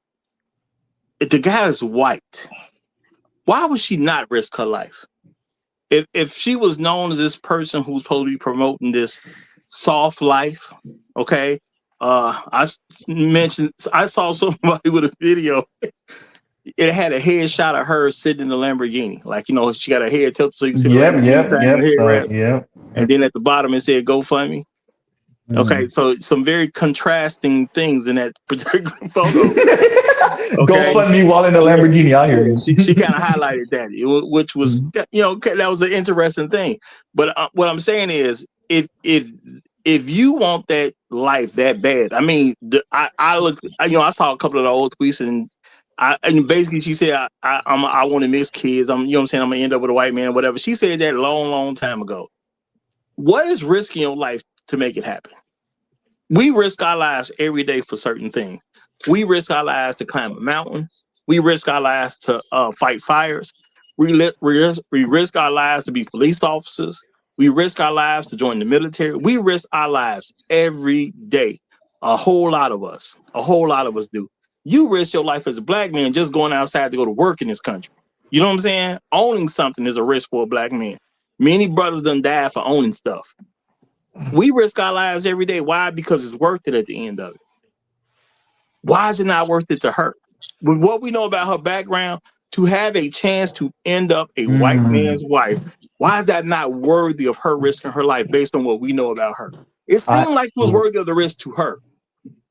Well, Raj, Let me just say, I know. Sometimes you crap out, though. Sometimes you crap out. It's just, Yeah, hey, Raj, I know you realize how profound what you're saying is, but I don't think you know how profound what you're saying is, because it is pinned. I think we're living, because I want to actually take it out of race for just a teeny tiny bit. Not you, Z. I know. Bro, I really think that's the world we live in, Raj. I think we live in the world, I want to even take it out of women. I want to talk about something socio-political right now, if y'all don't mind. I think we live in the world where people pretty much your age, Raj, and all the way down, so pretty much under 50, I think the world that we inherited, and no offense to the older generations, really got us on, I'm like 50 said, either get rich or die trying. I think all of us trying to get big, and we might die trying, and that's the gamble. And I think most of us won't say that we okay with that, but we low-key okay with that. And I think that's what exploiting others, scamming grandma, living off, taking advantage of a man, taking advantage of a woman, maybe using the kids. Like, I think it's just a free for all under the age of 50, maybe 55. I think it's a free for all, and I think the younger you get, the worse it gets. And I think obviously her being a black woman, dark skin, whatever the hell, and doing what she's doing, I think obviously we could see what this was. But I think across the board, name the industry, name the thing, it's straight exploitation now. I think that's what we on as pretty much younger exes and younger. Point blank. I want somebody to tell me I'm wrong though. Go ahead. You are in the year of the demon, and you will be prepared for the year of the demon. With us than it is with them, though. That's the problem. They're assuming the fact is that we're the ones running the house, and the truth is they're playing by house rules.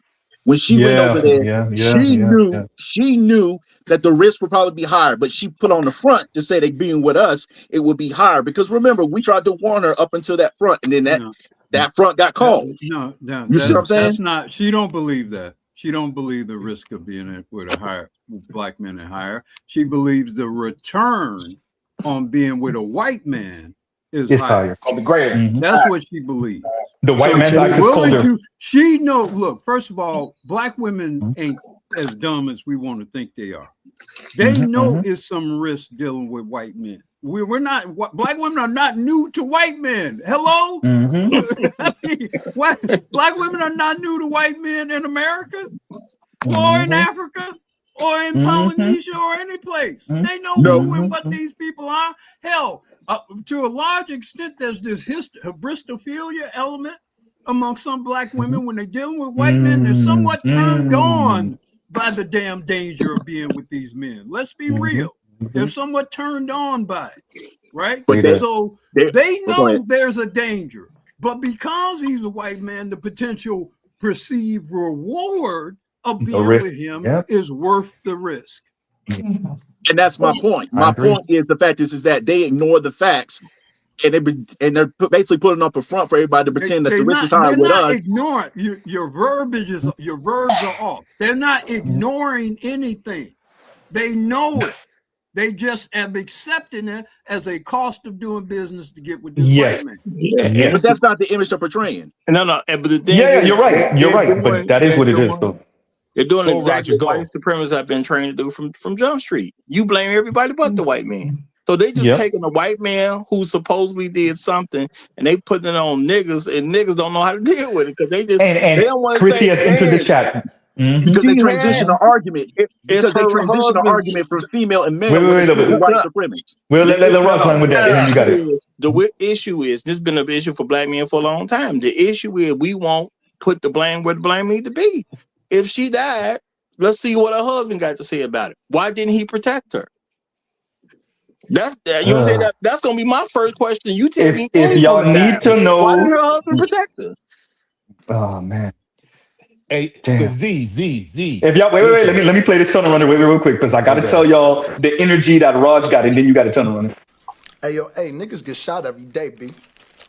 You be alright, nigga. You tough, right? God damn, Raj. God damn. Go ahead, tunnel runner. Go ahead.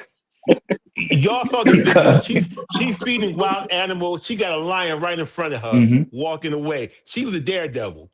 My wife would not be having no lion and have animals eating and be all safe like she was a daredevil and she went out there trying something and it messed up for her. And gorgeous girl, gorgeous. I found her very attractive, just my beautiful. type. Yep. And guess what? In Tanzania, bro. Yeah. 2 white lions in Tanzania, bro. That's all I'm got to say, man. Yeah, She found the only 2 white lions in Tanzania, bro. But she found it. So it is what it is. Hey. See, you got wild animals eating out your hand. You ain't scared of too much. My thing is, it's just got to be worth the risk, man. I grew up. There was one gang in the area I lived in. I went to school in a different gang's area. That's risking your life right there. But my education was worth it, right? Okay. I done had a job. I done did security. I used to go into the projects to work. Everybody know you could die in the projects, right? But it was worth that little bit of money they gave me at that particular time. We all risking our lives for something. Why? I gotta support her risking her life for what she wants. Why? Because you gotta, respect my risk. I'm gonna respect your risk. It's just she. Alexa, that's all. Alexa, play Juvenile. I need it in my life, please. Yeah. So something we want to pretend people don't lose at gambling. Sometimes you lose. Damn. Hey. Then the larger question is, are they worth dying for then? They gonna do it again. They got books about it. It was worth dying for her. Exactly. And I think she got a pretty decent. I'm talking about the structure they got set for us. Is it worth us putting our life on the line, wifing them, and then putting our life on the line to be the first one to go bump in the night? Whoa. If they make that choice for them, why are they asking us for them to make that choice for us? Hey, wait, before everybody go, let me do this. If you don't mind reading this, brother, read in this super chat, please, and thank you, because you want to talk about dying. This brother sounded like he was about to die watching this movie. Go ahead, read this for me, please, and thank you. Nah, thank you, Mark 948 for the super chat. I finally tried to watch The Woman King and was annoyed 5 minutes in. He said, I can't do it. I'm about to die. Look, my thing is, they got to deal with their situation the way they got to deal with it. She got a pretty good deal. She was, at some point in time, she was riding around in Lamborghini. You're not addressing his comment or his statement. What was it? What did you say, brother? Or you had a question? So my question is, are they worth dying for, since they will go out of their way and gamble their lives away for the white man? Why are we expected to sit up and wife them and then die for them, or go when anything goes bump in the night? We're required to put our lives in the line. Because you're less than them. He's better than them. That's exactly my point. No, the thing is, the one you married is worth it. And if she ain't married, she ain't. But I'm talking about across the board. This is what they're asking for. Who cares what they asking for? That's what I'm saying. We the ones that's gonna die, right? Exactly. That's my so point. Who cares what they asking for? If I didn't marry you, you ain't worth it. The market, the way that they have shaped the market, if everybody's supposed to be looking for the same type of man. No. Y'all looking for the same type of man. They haven't shaped the market. We shaped the market. We pay for who we we shape the want market. to. We pay for who we want to. We risk our lives for who we want to. If no man did it for you, you're not good enough. But they're making the excuse. They're making the excuse as to why they can't find a man that can actually do to protect and provide. She laid out basically who she chose that was going to protect and provide, but she gambled, right? So my question is, why are all these single women acting like they don't know where all the men are at, considering the fact is, are they worth dying for? Have they asked themselves that question? That's my point. Supremacy, bro. They don't care. I keep saying this shit. At the end of the day, if they're single, they're single for a reason. We gotta respect that. A single woman just don't have whatever it takes in her head to be in a position to understand the answer. She know the answer. She don't want to accept the answer. That's why she's single. A woman who accepted the answer performs in a way so somebody would take her on. But see, all of us know this.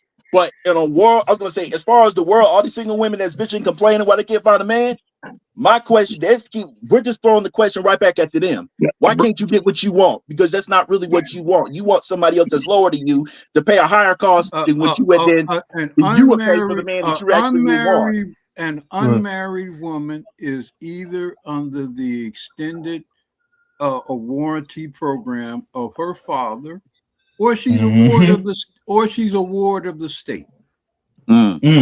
That's what she is. Let me see. Socrates, if you don't mind reading this for me, this super chat, please and thank you. God damn. But hold on, give me a second. That's a good one.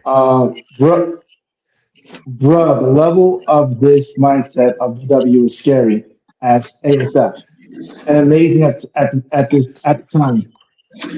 This what scares me about this. BW got this psychological analysis, hatred on BM, like BW are like Freddy Krueger level type. Yeah. I mean,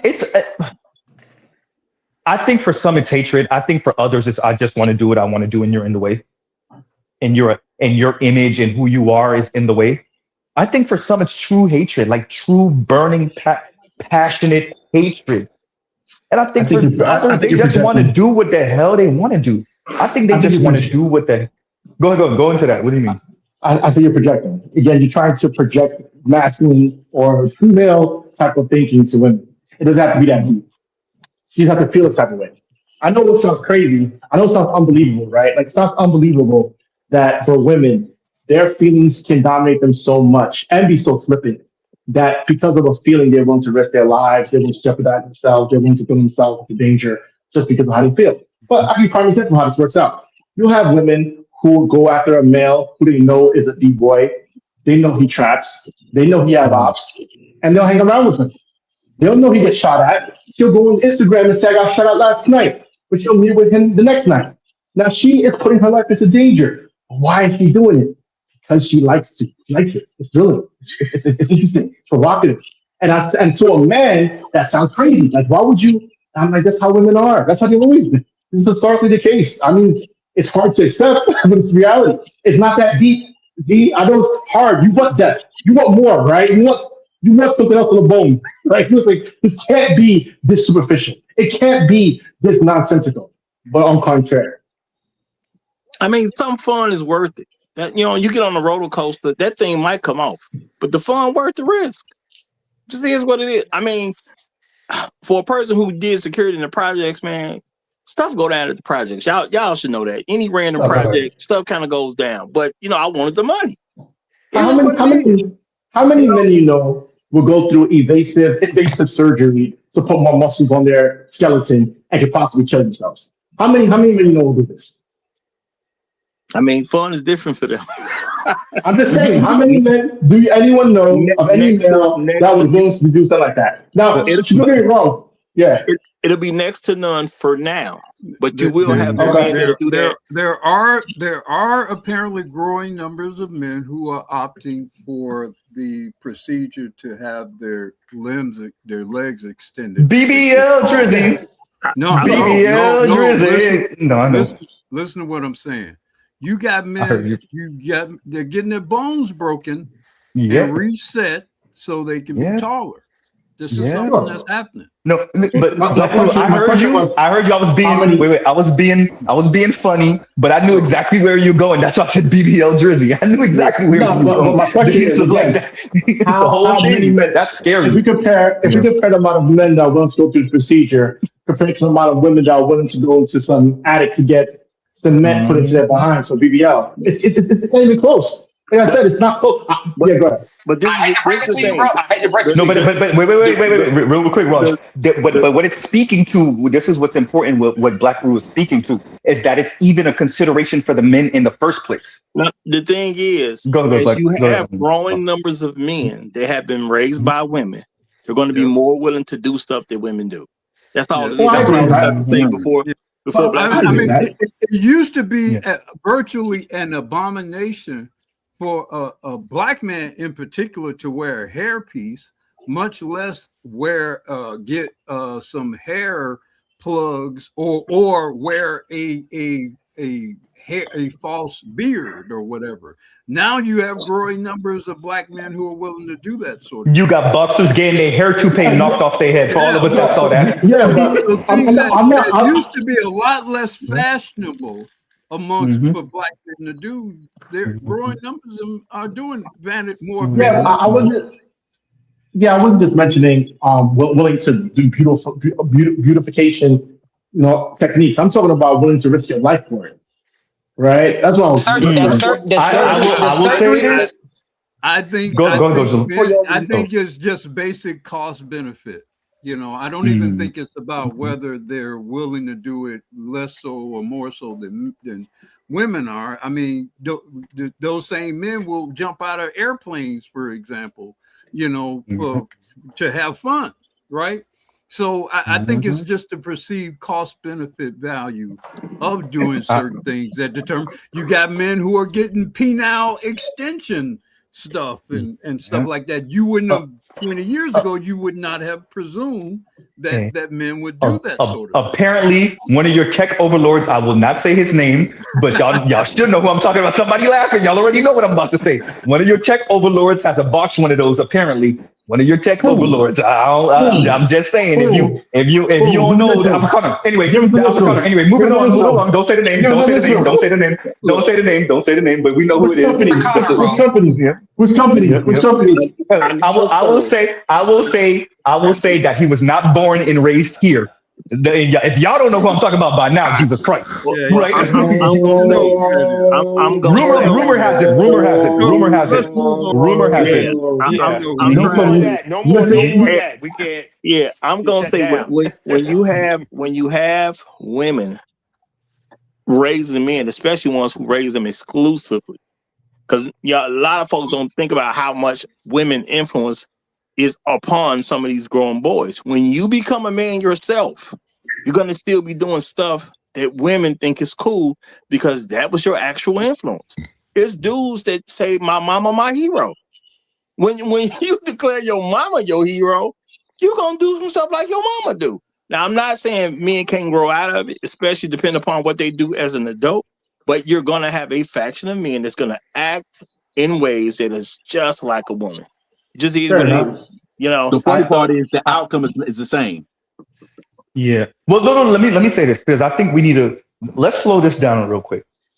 If we're getting into the world, where there is technology that is replacing much of human labor, and very importantly, what we have going on with society is causing both men, but definitely women, to reevaluate what they value in men.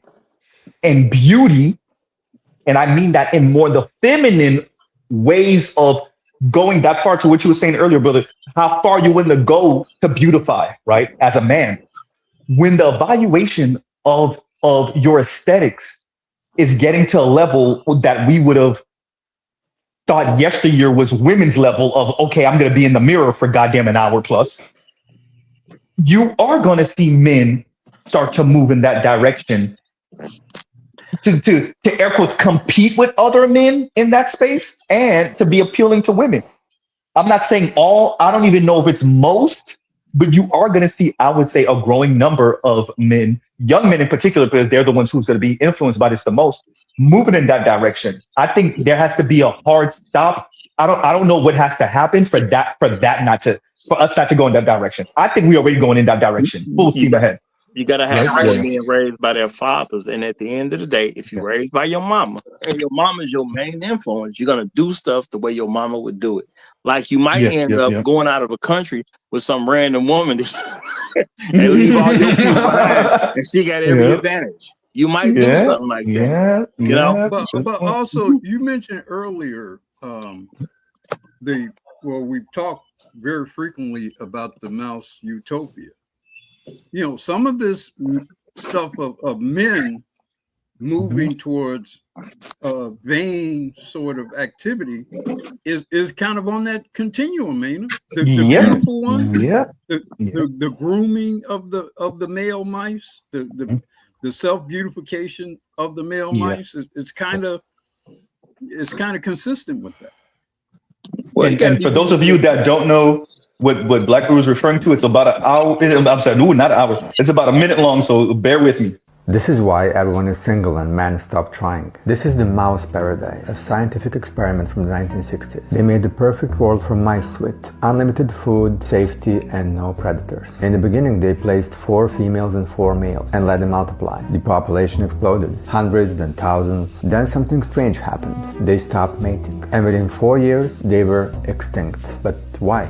According to scientists, the reason was social interaction overload. Just like humans on social media today. They were in 24/7 interaction with thousands of others. Too much stimulation, too much competition for social status, and this led them to lose the ability to form bonds, to mate and raise their young. Many males became so-called the beautiful ones. They lost interest in females. They just groomed themselves all day and withdrew completely because they could not compete in this chaos anymore. And the females followed by losing interest in males. So no mating, and they all just died without having babies. Since 2010 smartphones, humans are living the same social interaction overload. And there you go. Go ahead, Ross. You was gonna say something. Oh no, I was just cracking a joke that you got to do something with your time. But when it come down to it, at the end of the day, I mean, everybody got to value what they want to value, and if the women don't see, I mean, and it's not like women haven't kind of let it be known that they're like quote unquote bad boys. And what I was gonna say earlier is that you had a woman who got a pretty decent deal. Now, y'all all have y'all perception of what happened to her the way you had. But I'm gonna say she was dealing with white men, which she clearly wanted to do. That was something we know that she wanted to do since she was a girl. She gave us enough information to let us know that she wanted this since she was a girl. She was 18 and over. She said she only got hit by white men. Only white men was having sex with her. So she indulged in that type of lifestyle. They say the guy had some money. Okay, so she was rocking with the dude who possibly had some money. She got took to Africa, on a trip. That's living a good life that a lot of women want to live. Women always talking about traveling somewhere and going to see this and going to see that. I'm going to say she was an adult for what, 13 years? Basically, yeah, 18 to 31. She was an adult for 13 years. She got basically everything she wanted in those 13 years. She got a good deal. Did she not get a good deal? Hey, 13 years to live the exact way you want to live. Some of us don't live the exact way we want to live, and we make it to 82 and still don't get the stuff we want. She got it. Say that. Hey, but this is half the reason they hate us. What is Mr. Z talking about? I'm gonna play a little bit of it. I'm just gonna play the beginning of this. Well, Scarlett. Actually, yeah, because Trell wanted me to play this part. Let me play this part real quick because I didn't actually speak on this. Shout out to Trell Bentley.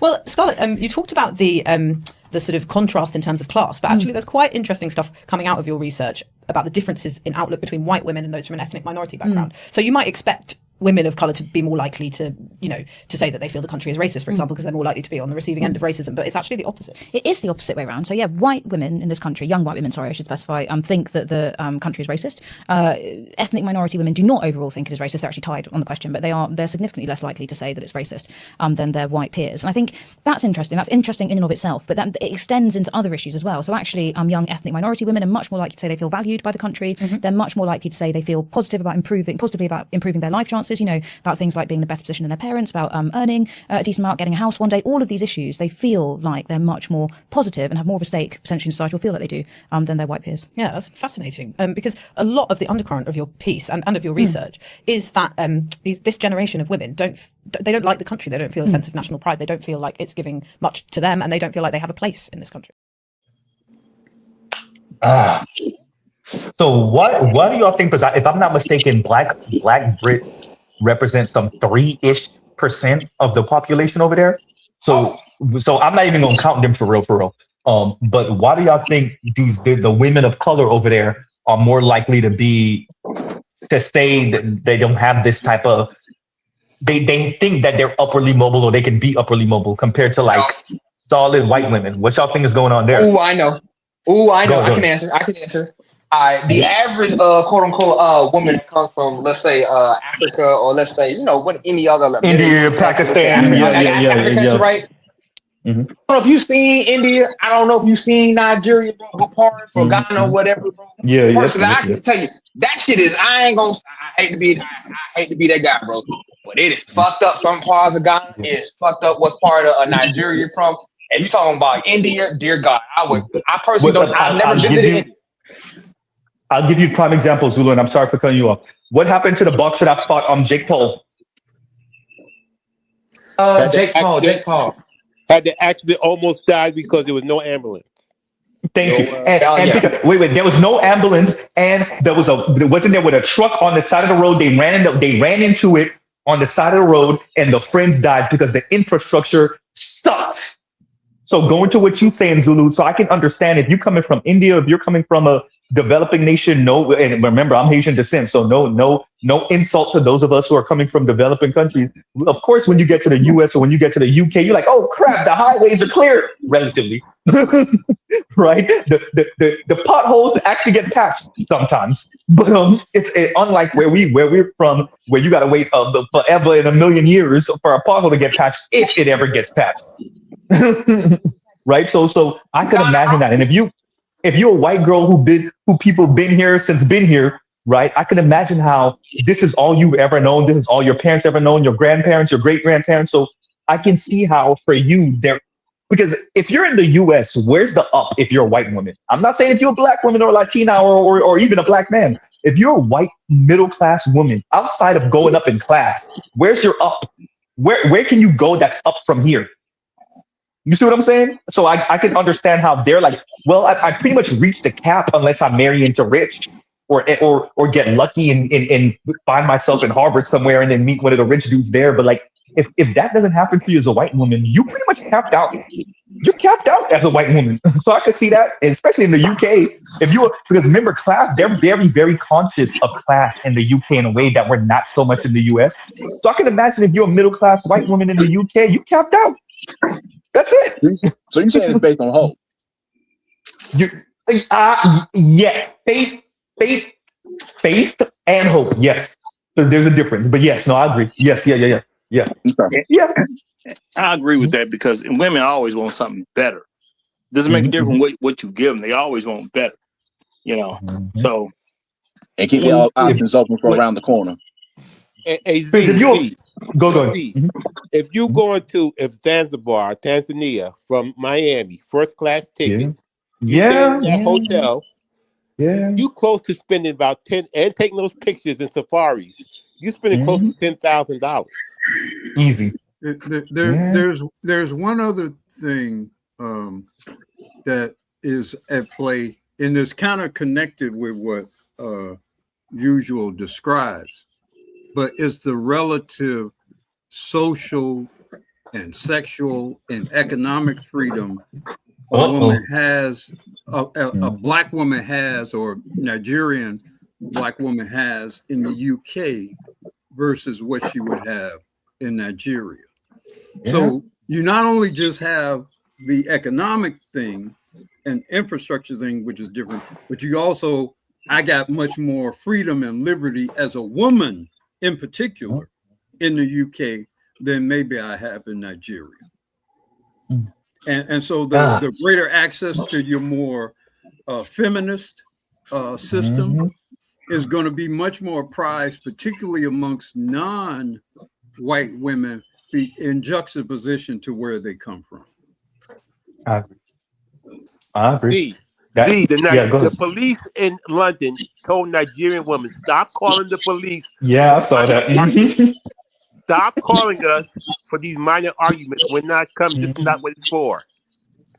Well, because the Nigerian women, for those of you that don't know the clip that Tunnel Runner is referring to, there was a clip where a Nigerian woman is telling other Nigerian women that the police said stop calling them so that for them to regulate your husband for you. In other words, Nigerian women are getting off the plane or the boat, probably the plane in Britain, They spent a couple of years in Britain. They realized the laws and the rules and the norms, and they're using the police to regulate their husbands in ways they could not do in Nigeria. And it's so embarrassing. The Nigerian women who've been there for a generation or been there for a decade or so are saying you're embarrassing us because you're trying to use these white police officers to regulate your black Nigerian husband for you. It's embarrassing. And also, you know, when you have a certain level of that activity going on, you're not ruining Nigerian men. You're ruining my brother. You're ruining my uncle. You're ruining my cousin, my son. You know, when you have a certain level of that activity going on, even just, you know, even if I don't necessarily care about Nigerian men in particular, I care about Nigerian men in my family. And so if you have a certain rate of that kind of thing going on, it's eventually going to start hurting my people. Now, here's a question for everyone. Some of y'all know the answer to this. Last time I checked, I think I'm still accurate on this. What's the interracial marriage rate for not Nigerians? What's the interracial marriage rate for black men in the UK? Anybody know? I don't. Last time I checked, I thought it was about 50%. Good Lord, for higher, bro. Last time I checked, I don't know if that's true. I heard somewhere around 60 or 70. That's what I thought. And that's for the men. That's for the black men. Yes, yeah, that's for black men in the UK. That's it for black men in the UK. Last time I checked, I think it was 50%. I don't know how true that is and because I remember hearing that or looking it up actually. Well, maybe 7-ish years ago, 6-7 years ago, something like that. So if it's true, see, so Saint Cyr said 50% and rising. Okay, there we go. So yeah. So if that's true, can you imagine? Now, not all black people in the UK are Nigerian. We know this, right? We know, but if you can imagine, because a nice chunk of them are Nigerian and Nigerian descent, though. Can you imagine you seeing your Ghanaians, Jamaicans, right? Guyanese, like you have English-speaking Caribbean folks in the UK too. Clearly, that was the Windrush generation and stuff like that. They got to the UK maybe a generation or two before the Nigerians and stuff like that. So yeah, but with that, you imagine witnessing as a little boy your mom calling the cops to regulate your dad, white cops coming in the house trying to regulate your dad. You don't think that women, y'all don't get what y'all doing? No? Okay, don't worry about it. Okay. Like your boy don't say nothing. Hey, don't say nothing when your sons come home with the don't say nothing when because we already know in the UK they dealing with them lily ass white women in the UK. All right, but when your son come home when an Adele looking at shit, don't say nothing. Okay. Went to the UK probably two years ago, right? The amount of black women that was out there, quote unquote, try to throw me throw me some side pussy, and I'm sitting here like, hey, bro, if your own men don't want you for some reason, that's a pretty good signal to me. I just left them, man. Well, first you're American, and secondly you're another black man that they don't have a chance at. It's. I just want to stress the. I want to emphasize the behavioral element of it all, and how much of this is about behavior, and how people perceive you, that you don't actually necessarily fight against those negative stereotypes, right? So yeah, I kind of want to emphasize that. But on that note, y'all, because we had 4 hours and 15 minutes, and Z got things to do, because we are reckless as hell right now. We got things to do. I do want to pause right here. Black Roo, thank you for that, and I'll get to you with the email. So just letting you know. Okay, all right. But anybody who want to give the benediction, and Black Roo, you want to give a benediction? Is he still here? I think he's still here. Wait a minute. Yeah, he's still here. I'm just trying to look on this issue of the so-called danger of black women. Their only hope for protection historically has been black men. That has been their connection to the love between and amongst fidelity with black men. And that's been precarious, obviously, because of the circumstances we've been in as a people. So there's never been any guarantee of their protection. It's just been degrees of danger, essentially. But I mean, history says that that would have been a high degree of protection from white men for black women.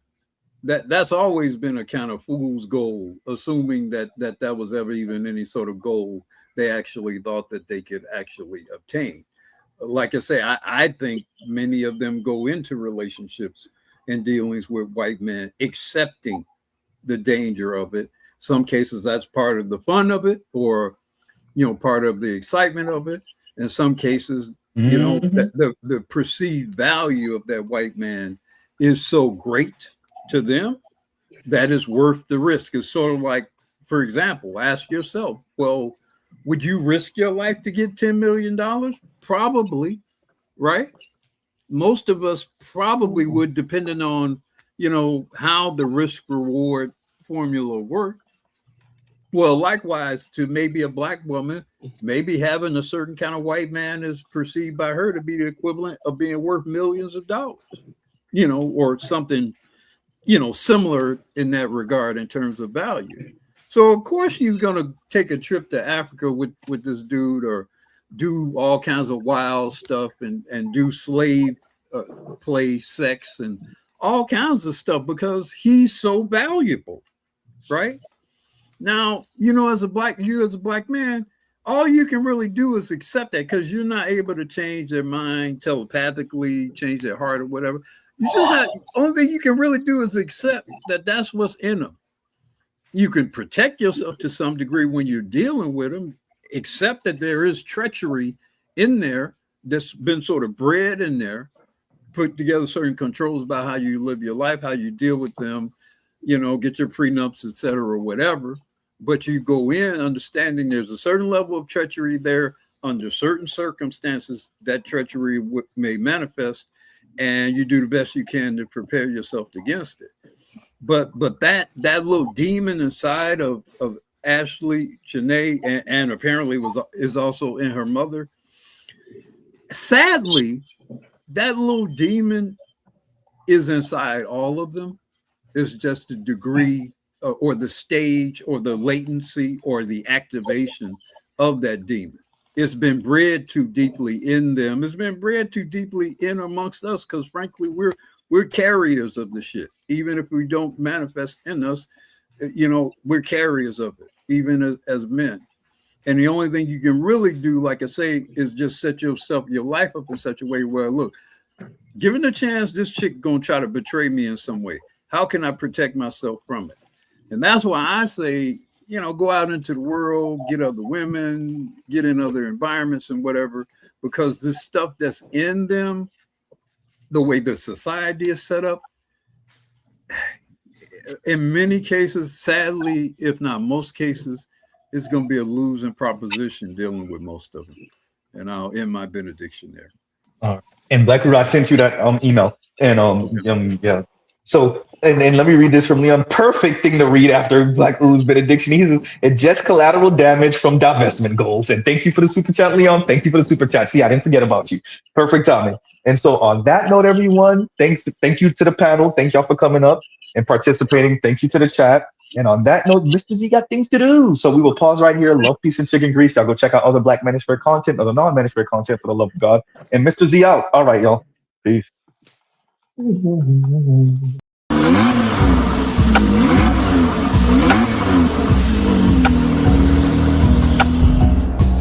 You are now listening to Mr. Z Blackneffect.